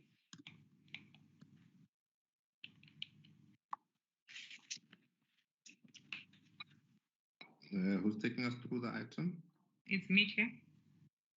Hey, committee on busy, ne? We must give It's you... different committees. Oh, it's not the same committee. Yes. Oh. Okay, thanks, Chair. The item that I'm presenting now is ED 15 2021-22. It's from the Economic Development and is a tender to appoint a service provider for a supply and delivery of biotech on an as and when required basis for a period of 3 years. And I'm presenting this item for the first time before this committee, which is the Bid Adjudication Committee. If we move to the second page, it says the bid was approved on the 23rd of April 2021, and the bid was advertised on the 30th of July 2021, and then there was a non-compulsory briefing session date that was held on the 17th of August 2021, and the bid closed on the 10th of the 9th of 2021, and the responsible official from the department is Mohamana Tau, and from our side is Simakaso Maimani, and those are the bid evaluation committee as appointed by the acting accounting officer. And we received 84 response from the public, and the bid will expire on the 2nd of December 2021. But I'll just ask the official just to make sure that maybe he extend the bid for in case if ever the appointment letters are not out by that time. And members, I just want to take you to how did we evaluate this tender, and I'll want the members to go to page 5, which shows the stages of evaluation. On the stages of evaluation, on point number 11 on page 5, it says stage 1 is a pre-qualification. On the pre-qualification, we're looking for the EME or QSE, and that stage 2, it was an administrative compliance. Stage 3, it was a mandatory requirement. Stage 4, it was a preference point, and stage 5, it was a sample testing. And members, as I've indicated, I said we have received 34 response from the public, and as you can see from page 7, those are the bidders that responded to this bid, and together with their bidder number, and they are overlooking to the next page, which is page 8, and thereafter they found the pre-compliance as the only disqualifying factor, immediate disqualifying factor on this pre-compliance, it was a CST, meaning that all of them, a bidder must register on the CST, and if a bidder not to register on the CST, then the bidder will be disqualified for further evaluation. And as I've indicated, as I said, the briefing session, it was non-compulsory, but I just said that because they are the ones who did attended the briefing session register, I said yes. But remember, if ever the briefing session is non-compulsory, no one was disqualified on the briefing session. And as a result, all of them, they did 4 bidders, then they went through to stage 1, which is the pre-qualification. We're checking as to whether the company is an EME or QSE, and all of the companies, none of them, all of them, they did qualify on stage 1. And because, as we can see, those are the majority of them, they're the EME. I think quite few, they're only a QSE. And thereafter, all of them, then we did the administrative compliance, which is stage 2. And on the stage 2, we're checking MBD4, MBD8, and MBD9, and all of them, all of the 34 bidders, they did comply with the administrative compliance, and no one was disqualified based on that. And thereafter, there was a mandatory requirement that we did on all the 34 bidders. Out of all the 34 bidders that we did on the mandatory, we found that 32 bidders, they didn't comply with the mandatory requirement, therefore will be disqualified for further evaluation. And thereafter, we are left only with 2 bidders that complied with the mandatory requirement, which is bidder number 18 and bidder number 22. And those are, and the next stage, it was, and those are their prices. And as you can see, the prices they're listed on page 17. And thereafter, then we did the stage 4. It was the preference point and BEE, and those they were the preference point and the BEE. But the stage 5, it was a sample testing. Then after that, then we requested the sample from these 2 bidders to be no, we didn't request the sample because with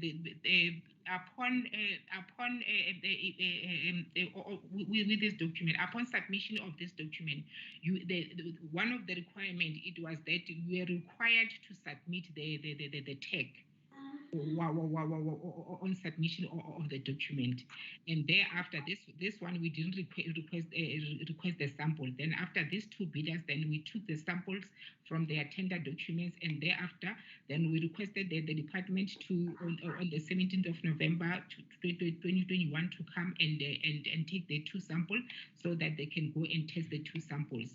And as you can see on the next page, which is page number 18, then the department came with a report. That is the report. They start on the bottom of page 17. They overlap on the beginning of page 18. Those are the sample, the result of the sample. Then the department did indicate that both a service provider, their tech, they did comply with the specification that was issued to the city.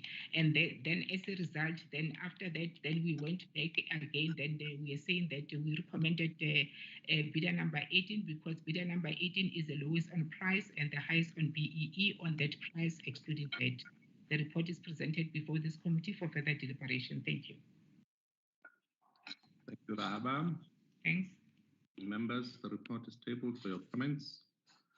Member Mpefu.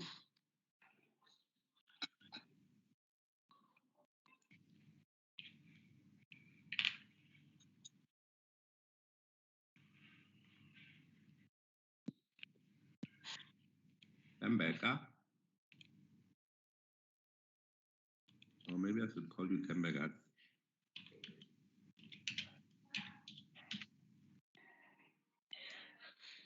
Akapendu. Ausnanto. Thank you, Chair. The report is straightforward and clearly presented. I have no issues of pickup. Thank you, Chair. Thanks, Peter. Thanks, Chair. No question. It's a very clear report. Thank you. You are quiet on these 2 reports. Eh? Yani? Thanks, Chair. No comments. Just I see it's expiring on the 2nd of December 2021, so it's still valid. Just speed up the process. And then just a general remark. There's nothing wrong with this tender. I support it 100. Just on this EME, QSE qualification. There was a constitutional court judgment a while back nullifying the 2017 preferential procurement policy framework regulation. That kicks in, I think, at the end of November.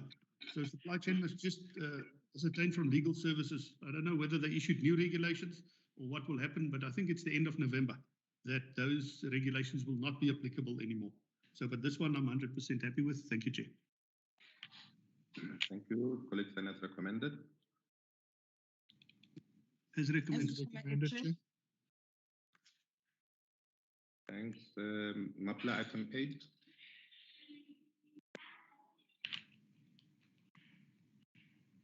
Item 8.1, Environment and Agriculture Management, EAM 07-2020-21, tender for the supply, delivery, and offloading of herbicide, insecticide, rodenticide, and given to the poison store on as and when required basis. Thank you. How is it you again? Yes, Chair. I need promotion. You are recommended for a bonus. Coming tomorrow, don't know. Thank you, member. Thank you, Chair and committee members. The report that I'm presenting is EAM 07 of 2020-21 is from the Environment and Agricultural Department. And I won't mention the description because Mapulef already mentioned the description, and I'm presenting this report for the first time before this committee, which is the Bid Adjudication Committee, and the duration of this contract is for 3 years. And members, if you go to the next page, it says the specification was approved on the 2nd of February 2021, and the bid was advertised on the 12th of May 2021, and the briefing session, it was held on the 26th of April 2021, of May, 2021, and the bid closed on the 23rd of June 2021, and the responsible from the department is Shane Paul, and from our side is Magda DeForce, and those are the bid evaluation committee members as appointed by the accounting officer. And members, the bid is still valid because it was extended until the 18th of December 2021, and we received 18 response from the public. And members, if I need to take the members to how did we evaluate this tender. This tender, it is a very technical tender, and upon us doing the evaluation, we even involved the department because we didn't want to make any mistake, especially when coming to poisonous things. So the department, they were there on our side while we were busy doing the evaluation, because we didn't want to appoint a service provider that tomorrow then he'll just provide us with the wrong chemicals. And if you look at page 8, the bottom towards the page towards the end of page 8, it shows how did we evaluate this report. It says the stages of evaluation. It was stage 1 is administrative compliance, stage 2 is mandatory requirement, stage 3 is functionality criteria, and stage 4 is preference point system. And members, those are the 5.2, and it shows that those are the points that we're looking on the mandatory requirement. And we're saying that only South African registered insecticides and rodenticides may be quoted. The South African manufacturer name must be evident on the label and safety data sheet handed in. Furthermore, bidder failing to hand a compulsory document, a compulsory document, namely the labels and the MSDS, will not be considered. Bidders failing to bid for every product on the pricing schedule of either 1, 2, or 3 will result in their bid not being considered for the section that they do not comply. And I think if you can read the last point, it shows that with this tender will be awarding per section. And members, as you can see, there are 3 sections on this tender. The first one is a herbicide, a selective and non-selective adjuvinant, and thereafter there was the second section, which is the herbicide bush encroachment / tree stump killer, and the last one, it was insecticides and fungicides. I'm sorry. And thereafter, the functionality criteria, those who pass the mandatory requirement, then the functionality criteria, we're looking for a minimum of 70 points. And thereafter, and then the last stage is it was the price and the BEE. Members, I just want to take you through to page to page 15. On page 15, as I've already indicated, I said we received 18 response from the public. Those are the bidder number together with their bidder name. And as I've indicated, on the pre-compliance, they are all registered on the CSD, meaning that no one is being disqualified on the pre-compliance because they're having the MAAA number. And thereafter, then we move to page number 17 because there was a briefing session that was held on the 26th of May 2021 at 10 at Boys and Nursery. And this briefing session, it was compulsory.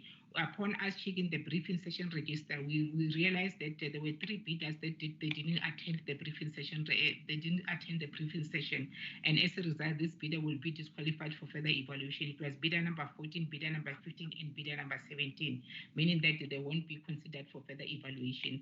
Then we move to the evaluation criteria. On the evaluation criteria, as I've indicated, the first stage it was the administrative compliance. Then we did the administrative compliance on the 15 bidders, and upon us doing those, we found that there were 3 bidders that they didn't comply with the administrative compliance, and as a result, the bidder number 3, bidder number 10, and bidder number 13, they will be disqualified also for further evaluation. And thereafter, we are left only with the 12 service providers that we did the mandatory. With the mandatory, I just want the members to have a look. Because as you can see, bidder number 1, I think we didn't write the name. We said bidder number 1, bidder number 2, bidder. As you can see on bidder number 1 on section 1, there's no there, so it means that they complied with the mandatory of this section. And bidder number 2, as you can see, they were out on or the one that is treated, that is bolded with a no, so it means that they will be out on this section. And bidder number 4, we wrote that they did not tender for this product, and on bidder number 5 there's a no. Where on the section there's a no, so it means that bidder will be out automatically, so he won't be considered for that section, meaning that the bidder that complies, he must on that section. It must be the bidder that he ticked the yes on all the sub item of a particular section. And thereafter, on the page 23. On page 30 to 23, it shows the detail of why the bidders were disqualified, and it says that on section 1 on mandatory, it says that the bidder number 2 did not comply with section 1 and item number 1.11. If ever you can use this reason of disqualification and compare it with the table above, you see that they talk to each other, and it means that there was only one bidder that complied with the mandatory for section 1, which is the bidder number 1, and thereafter the very same thing we did with the section 2, the one that is saying no. So it means that they were out on this on those sections. The others they didn't bid for that particular section, and it shows that on section 2 the 8 bidders will be disqualified on section 2 on mandatory, and those were the reason. And as you can see, this section on 8.2.1, it will talk to the table above it, and as a result, you will see that there were on section 2 there were only 4 bidders that complied with this section. It was bidder number 1, bidder number 5, bidder number 12, and bidder number 16. And unfortunately, we did section 3. On the section 3, you can see on all these bidders that they bidded on this, they have no, or it's either you find that they didn't bid for this section. So it means that on section 3, there was no bidder that qualified for this section. Then as a result, this section 3, section 3, it will be a non-responsive.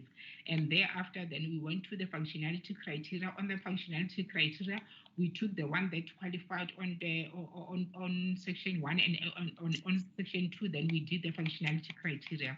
On the functionality criteria, I think there were only four companies, and out of all those 4 companies, they did comply with the functionality criteria, because all of them, they did score above the 70 points, and as a result, none of them they were disqualified.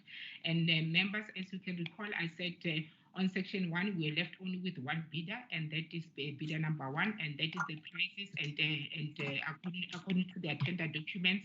And on section 2, I think we are left with 4 bidders. Those are their prices. And on section 3, as you can see, I said there was no acceptable bidders for this section, and as a result, on this section, we are not appointing anyone. And thereafter, then we will go through the prices as according to their pricing schedule. You will see that on section 1, that does the prices for bidder number 1, and on section 2, there's the prices for the 4 bidders. And on section 3, because on section 3 there was no acceptable bidders, as you can see, you'll see that on the pricing schedule, I didn't even put the prices there. And thereafter, the recommendation, then it will be like on section 1, then bidder we will recommend Octum Chem Pty Limited, and I think the same on and even on section 2. And on section 3, there's no acceptable bidder for this section. Thank you. And we remove the totals on the prices on the recommendation. Thank you. Thank you. It was very silly for the department to award it per section. Excuse me? It was silly for the department to evaluate per section or award per section. Because you've got one non-compliance from a whole section of 4 items, and you must cancel the whole thing. It just doesn't make sense. Members, the report is tabled. Comments? Yanni? Thank you, Chair.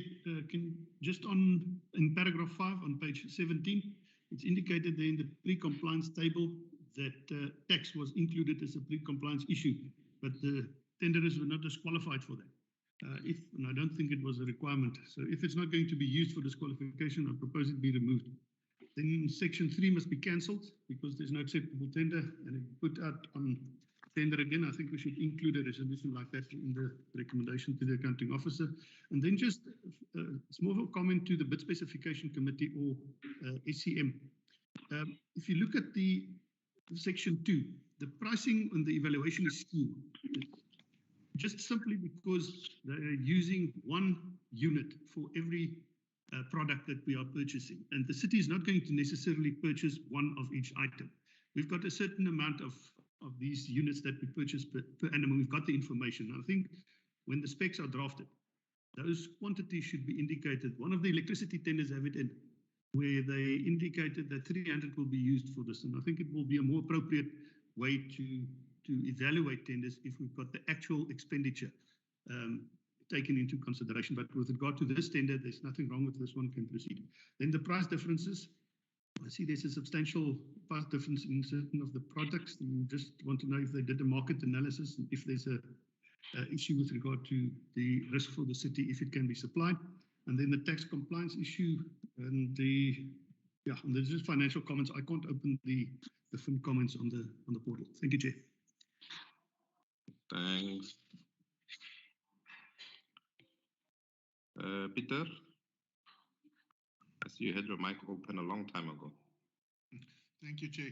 Yes, just 2 things. I was also just like having a question on the price difference and if there's a view from the department on that or if a market analysis has been done.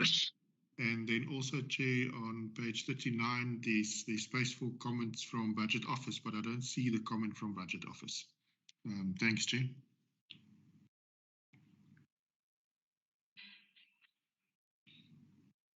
Thanks, Peter. Osnanto.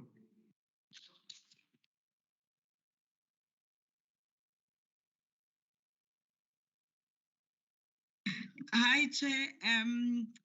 other than the point that is raised by Member Peter, I'm fine with the report, because I thought that comes standard and I couldn't pick it up here. Thank you.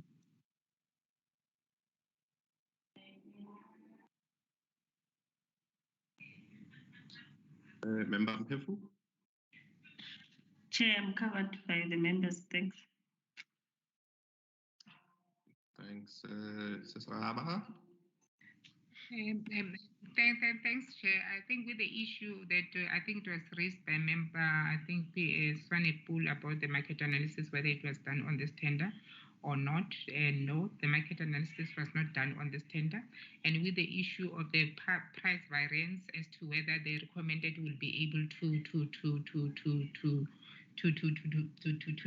deliver the service to the city, I think that one, I think the department, I'm not sure whether the department they're here in the meeting, maybe with that one, maybe by just looking at the price, maybe they'll be able to tell as to whether the recommended will be able to deliver the item or not.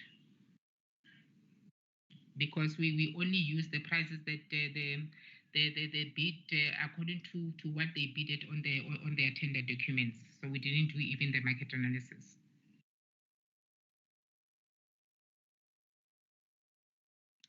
Mr. Chair, I'm Shane Paul from the department.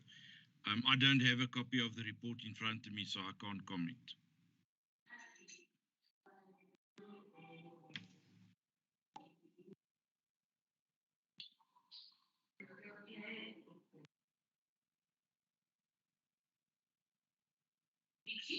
Rahaba, the other questions from Yanni? The one that is saying that we must remove the tax compliance issue on the report. I think we can just do it. We don't have any problem with doing that. Unless if ever I'm missing something else. Members, you have follow-ups?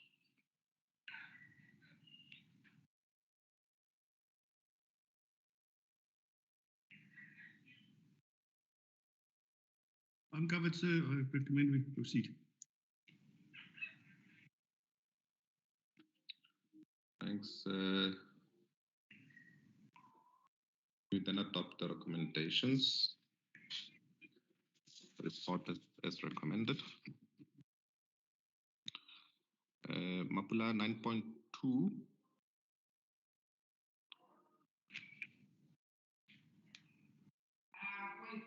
Chair. Where? Chair, it's Pam. Can I request that we go before Osmopula can go to the next item, because the department is here? Which department? Utility for item 3.2. Oh, yes. Yeah, Kana, what did they need to confirm? The part which is on page 13, where Member Tembega wanted clarity on that. Number 6.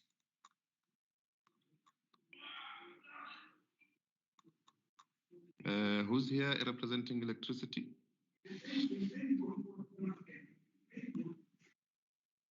Itumele Sibish. Itumele ngate. Good afternoon. I'm here, Chair. Apologies, Mhlompe.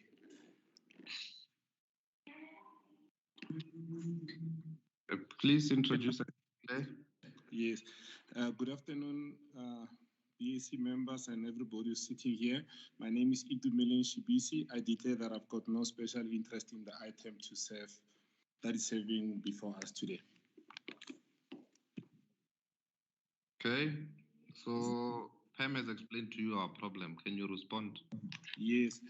With regards to, I think there's 3 sections here. Actually, if I may start, this particular tender, there's 2 types of cables that we are actually gonna install and maintain, whereby we've got the XLPE and the oil-filled cables together with the bonding leads.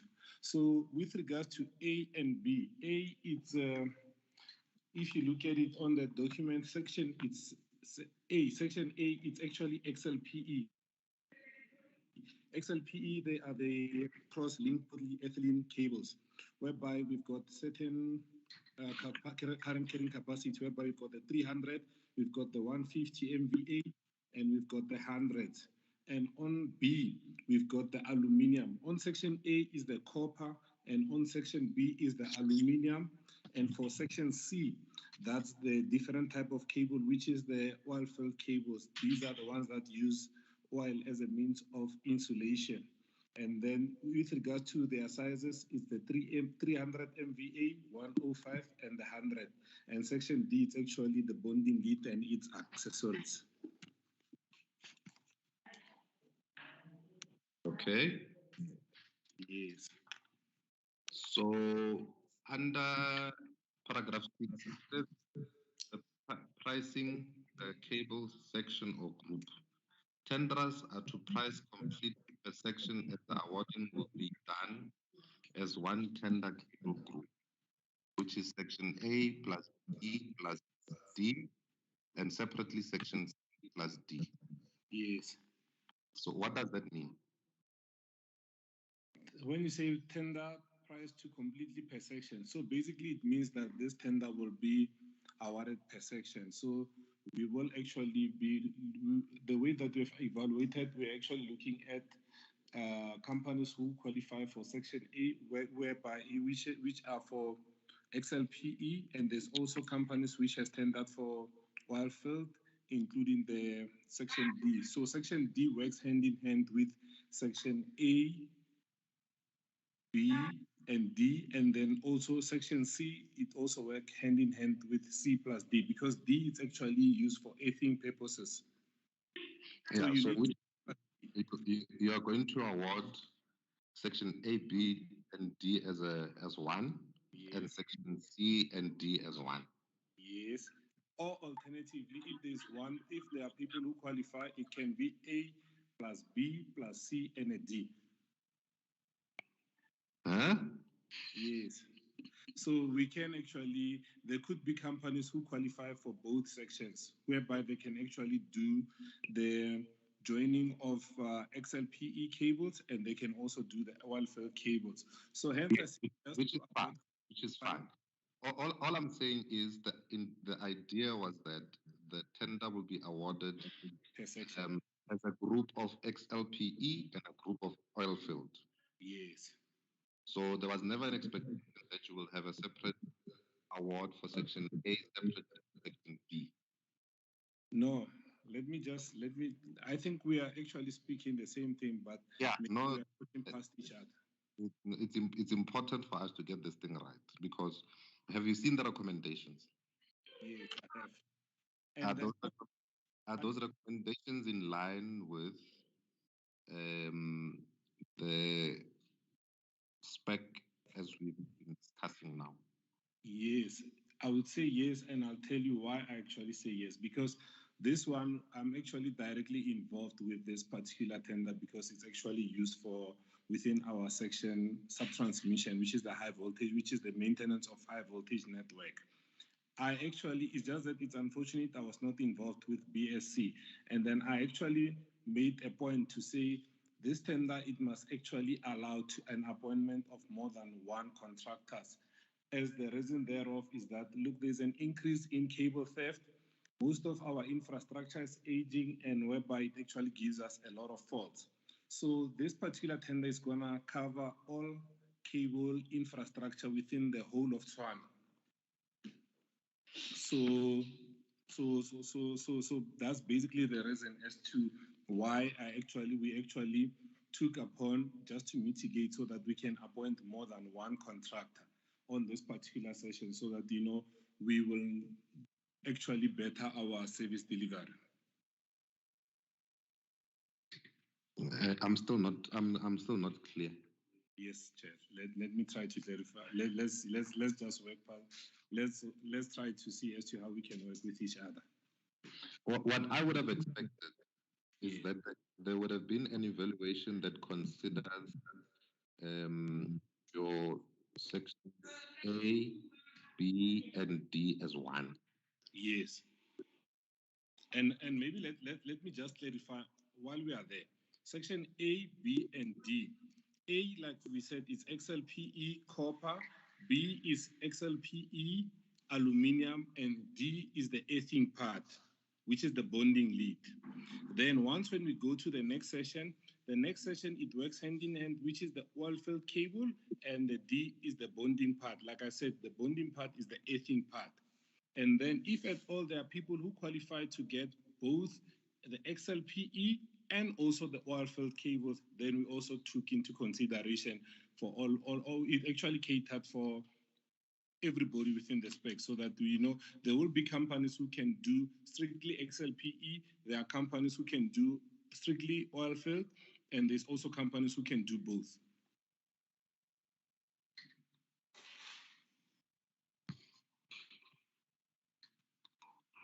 Members in Sizeni, please.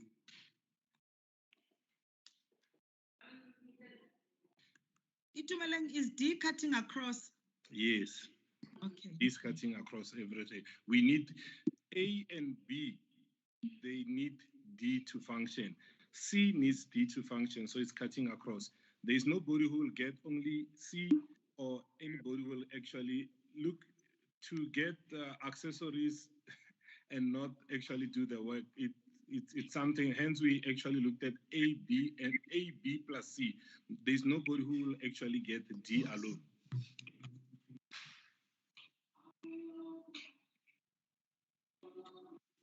The way this thing was written is confusing.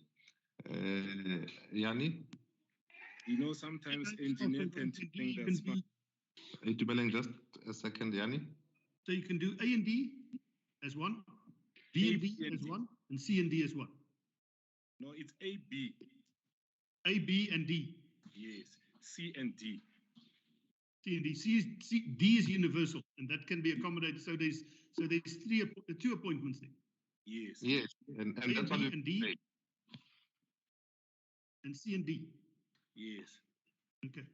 But Chair, just on the recommendations currently is a repetition of the pricing schedule. That can never, that must be fixed in any way.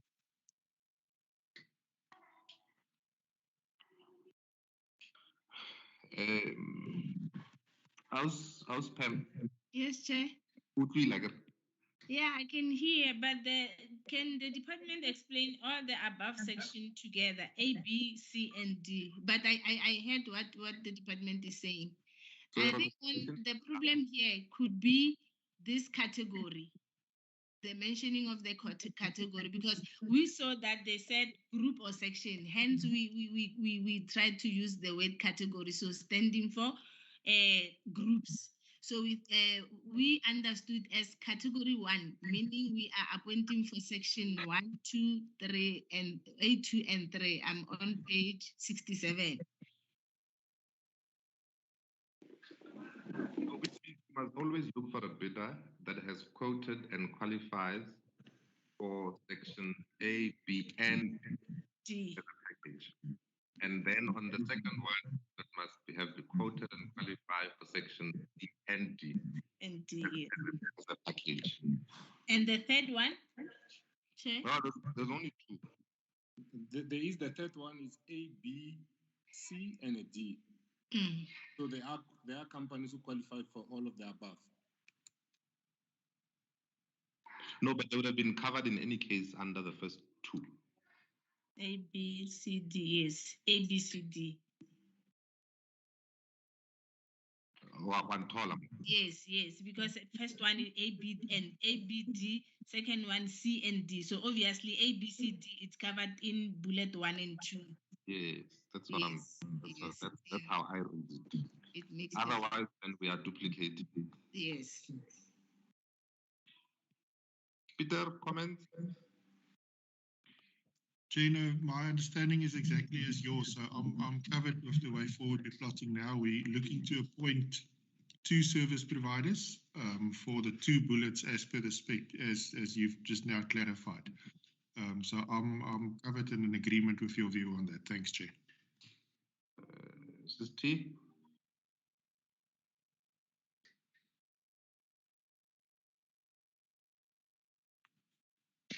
Chair, I'm fine. Chair, thank you. Yes, Chair. I've made the point when I started that, you know, one of the things that we looked at to mitigate on the risk, like I said, that there's a high increase on the theft, aging of infrastructure, whereby there's lots of fault. And like I said, this tender, it covers citywide high voltage infrastructure on cables. So hence the reason for us to actually recommend more than one bidders for this particular tender. So it's just to mitigate on the risk. You do not want a situation whereby if we had appointed one or two companies, maybe perhaps you've got a fault on more than two areas, then you are only gonna have to wait up until that particular work is completed on that area before they can actually service the other section. And then that is basically just to this whole tender is just to improve on service delivery. But if you look at only appointing one, that could also have an impact on service delivery itself. So, how many bidders were you intending to appoint? I think we looked at more than one, and I think from where I am sitting, there's 1, 2, 3, 4, 5, 6, 7, 8 bidders who are actually here. So, how many do you think will be enough? You know, Chair, from where I'm sitting, I'm more than comfortable with the more hands you have, the better it is. On one region, you can even have more than 5 faults. Sometimes you don't even have any. So hence I say, you know, the more you have, the better. I would have even appreciated if it was actually more than, let's say, 14. Then we would even look at putting, let's say, within the 7 region, putting 2, 2, 2. So right now, seeing that we've got 8, we can actually work with 8 hands.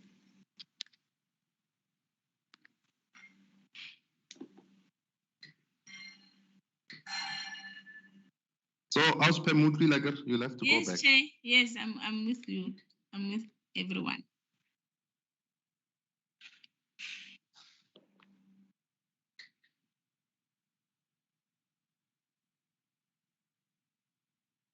Charger. So, colleagues, let's refer the item back.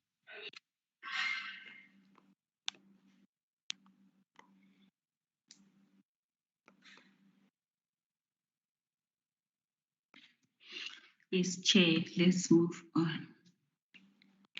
Mapula, next item.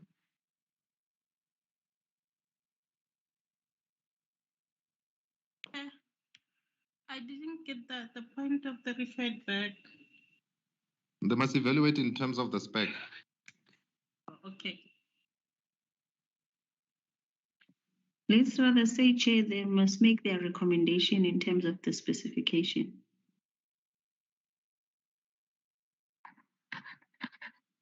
Chair.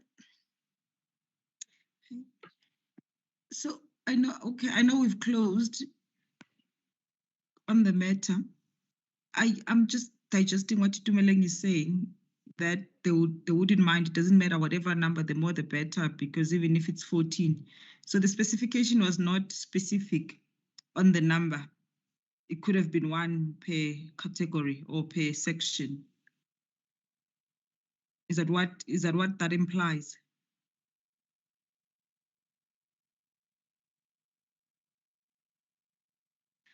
Yeah, I cannot tool.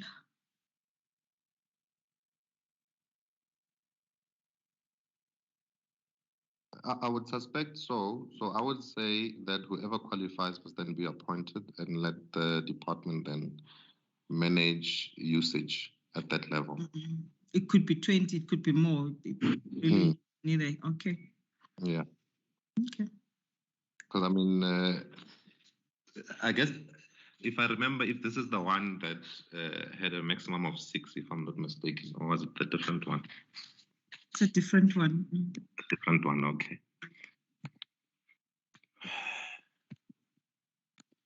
So, Pam, you'll come back next week, ne? Because that's a mail. Mapula, our next one. So they must evaluate an award in terms of the specification. The next one is item 9.1. PFS 03/2020-21 tender for the appointment of a banker to supply banking services and or independent financial services providers to supply cash collection, management and handling related service for the City of Tshwane Metropolitan Municipality and its entities for a 5-year period from date of appointment. This is a long report. Can't we do the transport one first?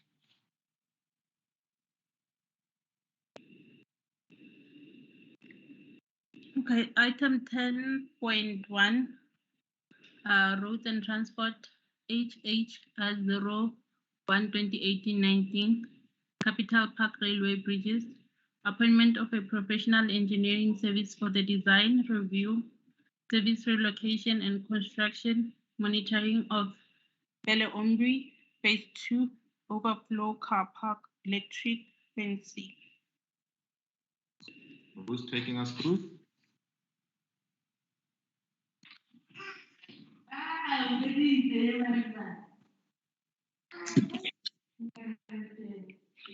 Who's here representing the department? No one. No, Chair. I'm here with it's Malatu here. Let me declare first that I don't have any personal interest into the matter. I'm here with Nono, who I will request that she also declare and lead in terms of the item. Thank you, Chairperson. Thank you, Chair. My name is Nono Sutai from the IRPTN division, and I'd like to declare that I have no interest in the tender that we are going to present. Thank you. Who's got the delegation? Between the two of you? Pardon? Who is representing the group head? Myself, I'm currently appointed to act in the absence of Group 8. Okay, you can proceed. Okay. No, thanks a lot, Chairperson. The item as advised, I think there is a correction in terms of maybe the heading that needs to be corrected, to remove the Capital Park Railway Bridge, because it's basically for Belle Ombre Phase 2, in order to cater for the overflow of the car parking within the area.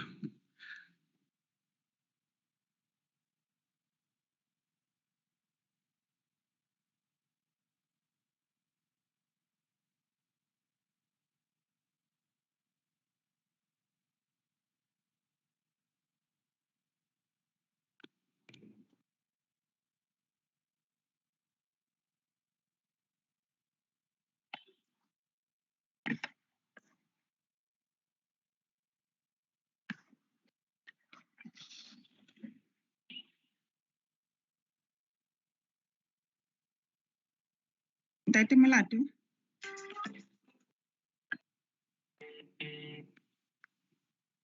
Hello? Am I still there? I can hear you from my side. We can hear you loud and clear.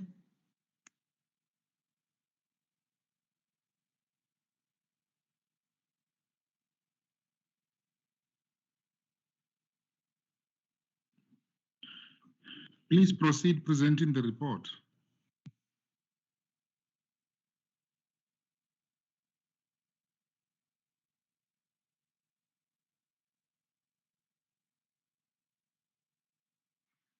Chair, it looks like Ntate Malatu has a connection problem. May I, if the members allow me, may I proceed presenting the report?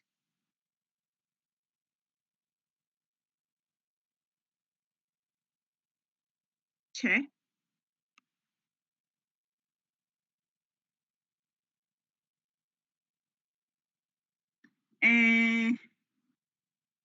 Can you hear me?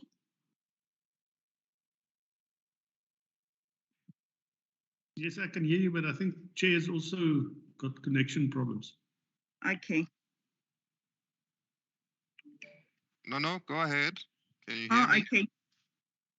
Okay, as Tate Matlaila has mentioned, the title is supposed to be appointment of the professional engineering service for the design review, service relocation and construction monitoring for Belle Ombre Phase 2. So the first part of Capital Park Railway Bridges has to be omitted. It was just an error. And the tender, the quotes were requested on the, if I may take you through the, oh, sorry. Must I project the report, Chair?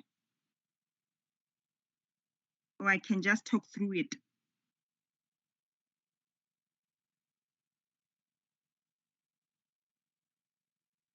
Hello?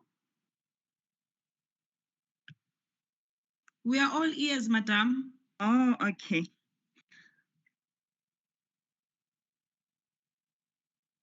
So the tender was, the quotes were requested on the 14th of September, and a compulsory briefing session was on the 17th of September, and the tender closed on 22 September 2021. And the evaluation took place on the 9th of November 2021. And 15 service providers submitted the tenders, and out of the 15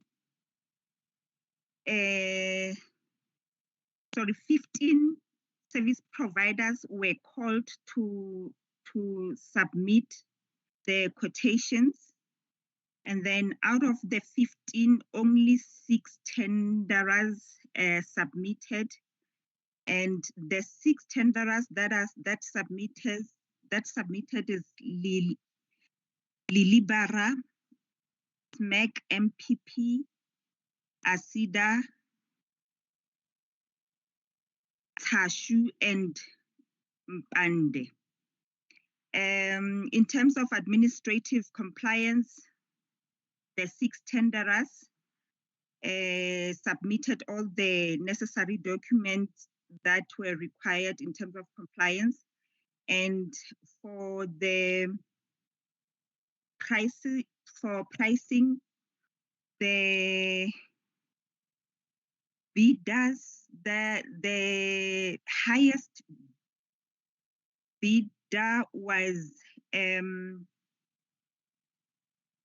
Lily Barra with the amount of 4 million, and there was Chashu with the amount of 3,884,624 rands.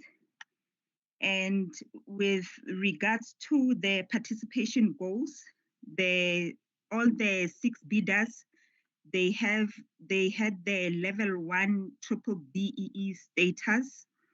And in terms of the scoring and ranking, the highest bidder, the bidder that scored the highest points was Tashu Consulting and Project Managers, which had the pricing, the lowest pricing of 3,884,624 rands. And in terms of the recommendation,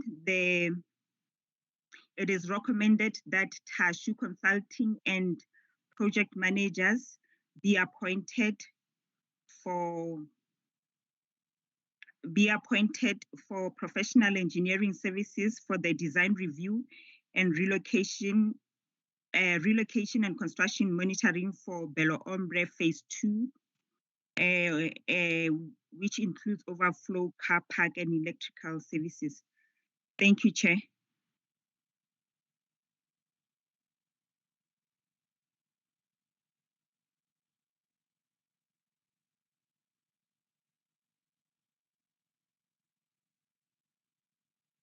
Chair, am I audible?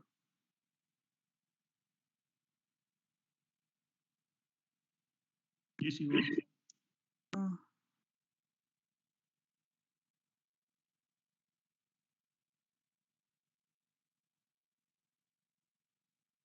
Apologies, please. I'll just give a brief. Members, the report is tabled for your comments. No, please just mute. I can hear myself. Yanni, your comments, please.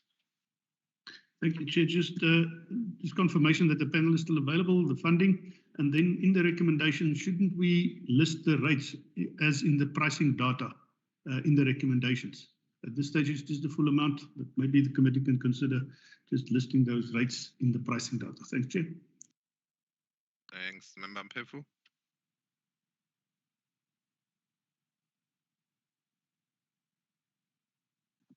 Thank you, Chair. I'm fine with the report. Astonto. Thank you, Chair. I'm happy with the report. Thank you, Peter. Jay, thanks. Just two matters from our side. Firstly, in terms of the selected bidders, if we can just get an indication how the department selected the bidders from the panel. If not, all panel members were asked to bid.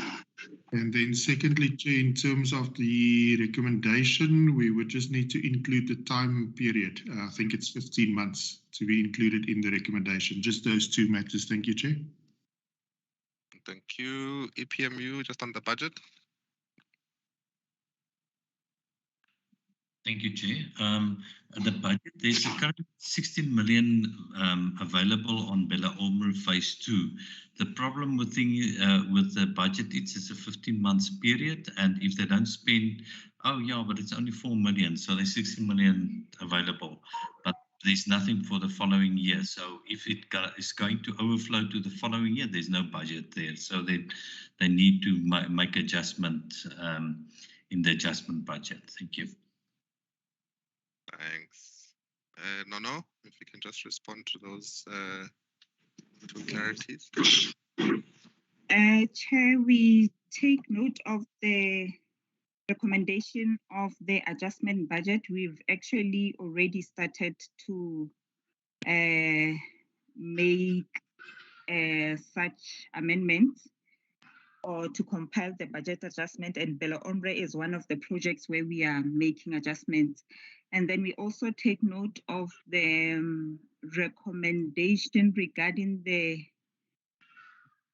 15 million. And then there was this, I think the one of how did we select, how was were the service providers selected from the panel? I think that one, Chair, should be directed to, say, SCM, if I'm not mistaken. Ratu Petsani.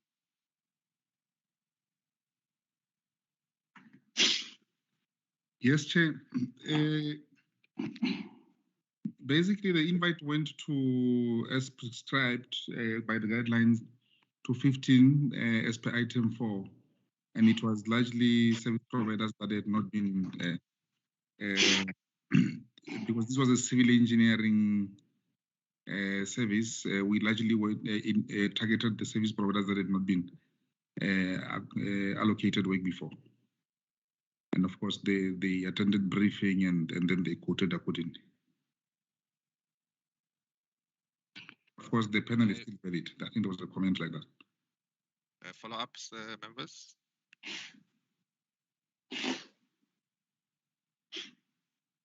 As recommended? As recommended, Chair. Thank you. Mapula, can we go back to that item 9.1?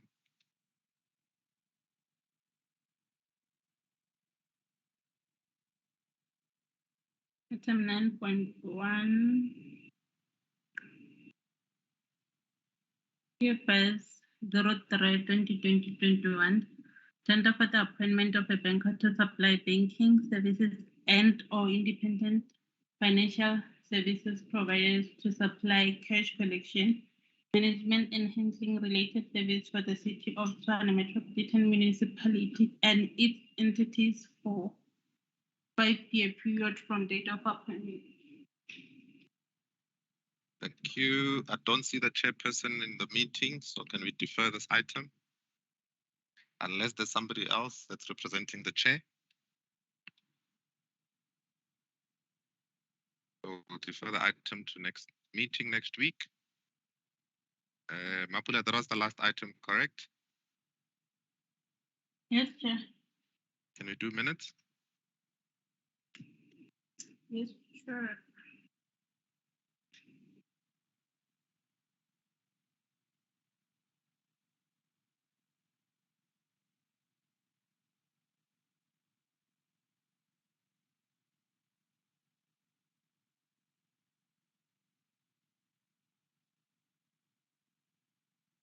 Which set are we doing first?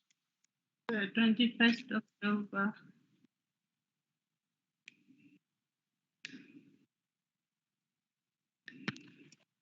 Maybe we can just flight them.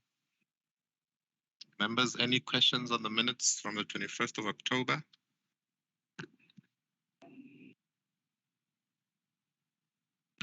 Amendments, comments, corrections? Are you happy with the minutes? Can you just give us a minute, Chair? I'm trying to open. You need a minute for the minutes. Yes. Chair, I was in attendance, Chair, although I don't feature in the minutes.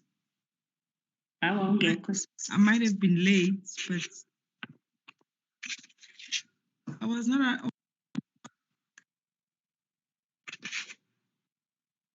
I haven't missed BAC since coming back.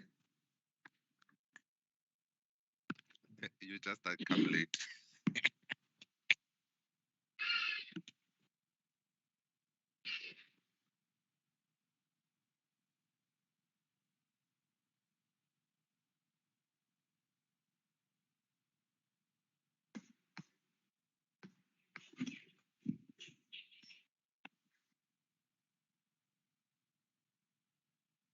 My apologies, Chair, I was not around. I did not attend.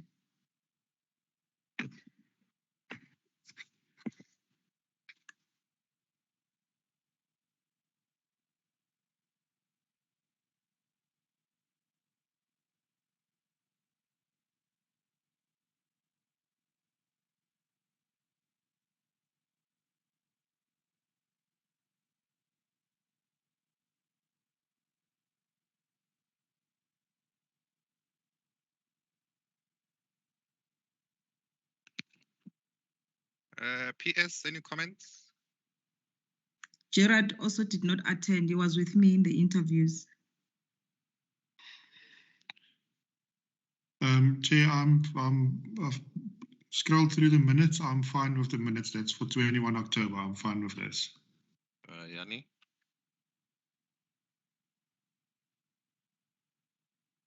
Chair, I haven't scrolled through the minutes, but I'll accept the Secretariat's decision thereof. Thank you. I'm fine, Chair. Thanks. So we adopt the minutes that are through reflection. Mapula, our next set. Except for the amendment of Member Shingange, who was with me in the interviews.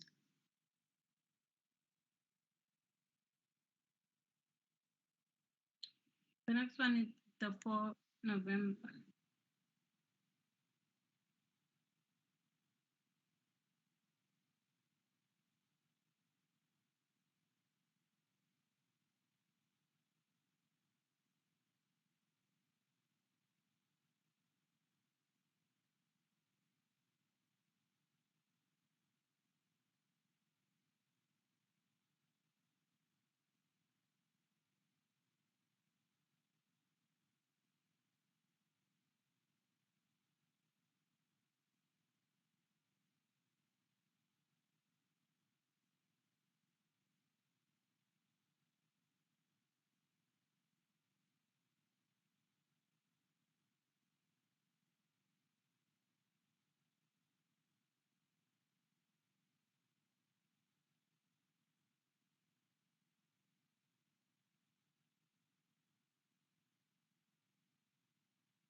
Members, any comments on the minutes as they're being flighted?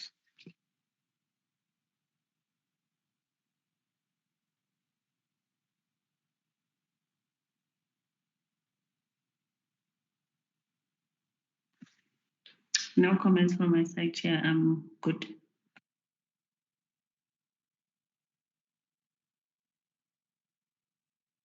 Can I get a seconder to adopt the minutes? Second, Chair. Thank you. Minutes are adopted. Members, are there any other matters?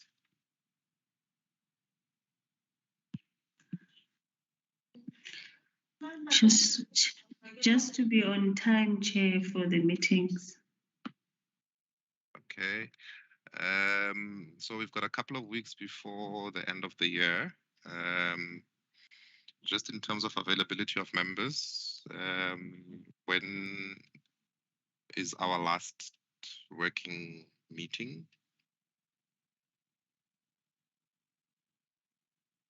I suspect it will be the 9th, unless if we have a special meeting the week thereafter, since the 16th is a holiday.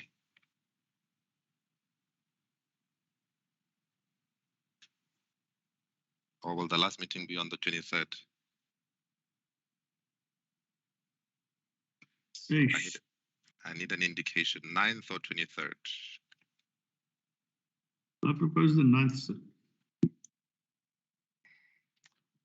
Chair, I can recall last year, Chair, we even worked up to the 24th.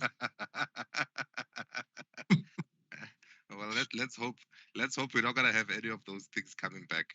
But I will suggest the 9th as a last meeting and not like we did last year. Okay.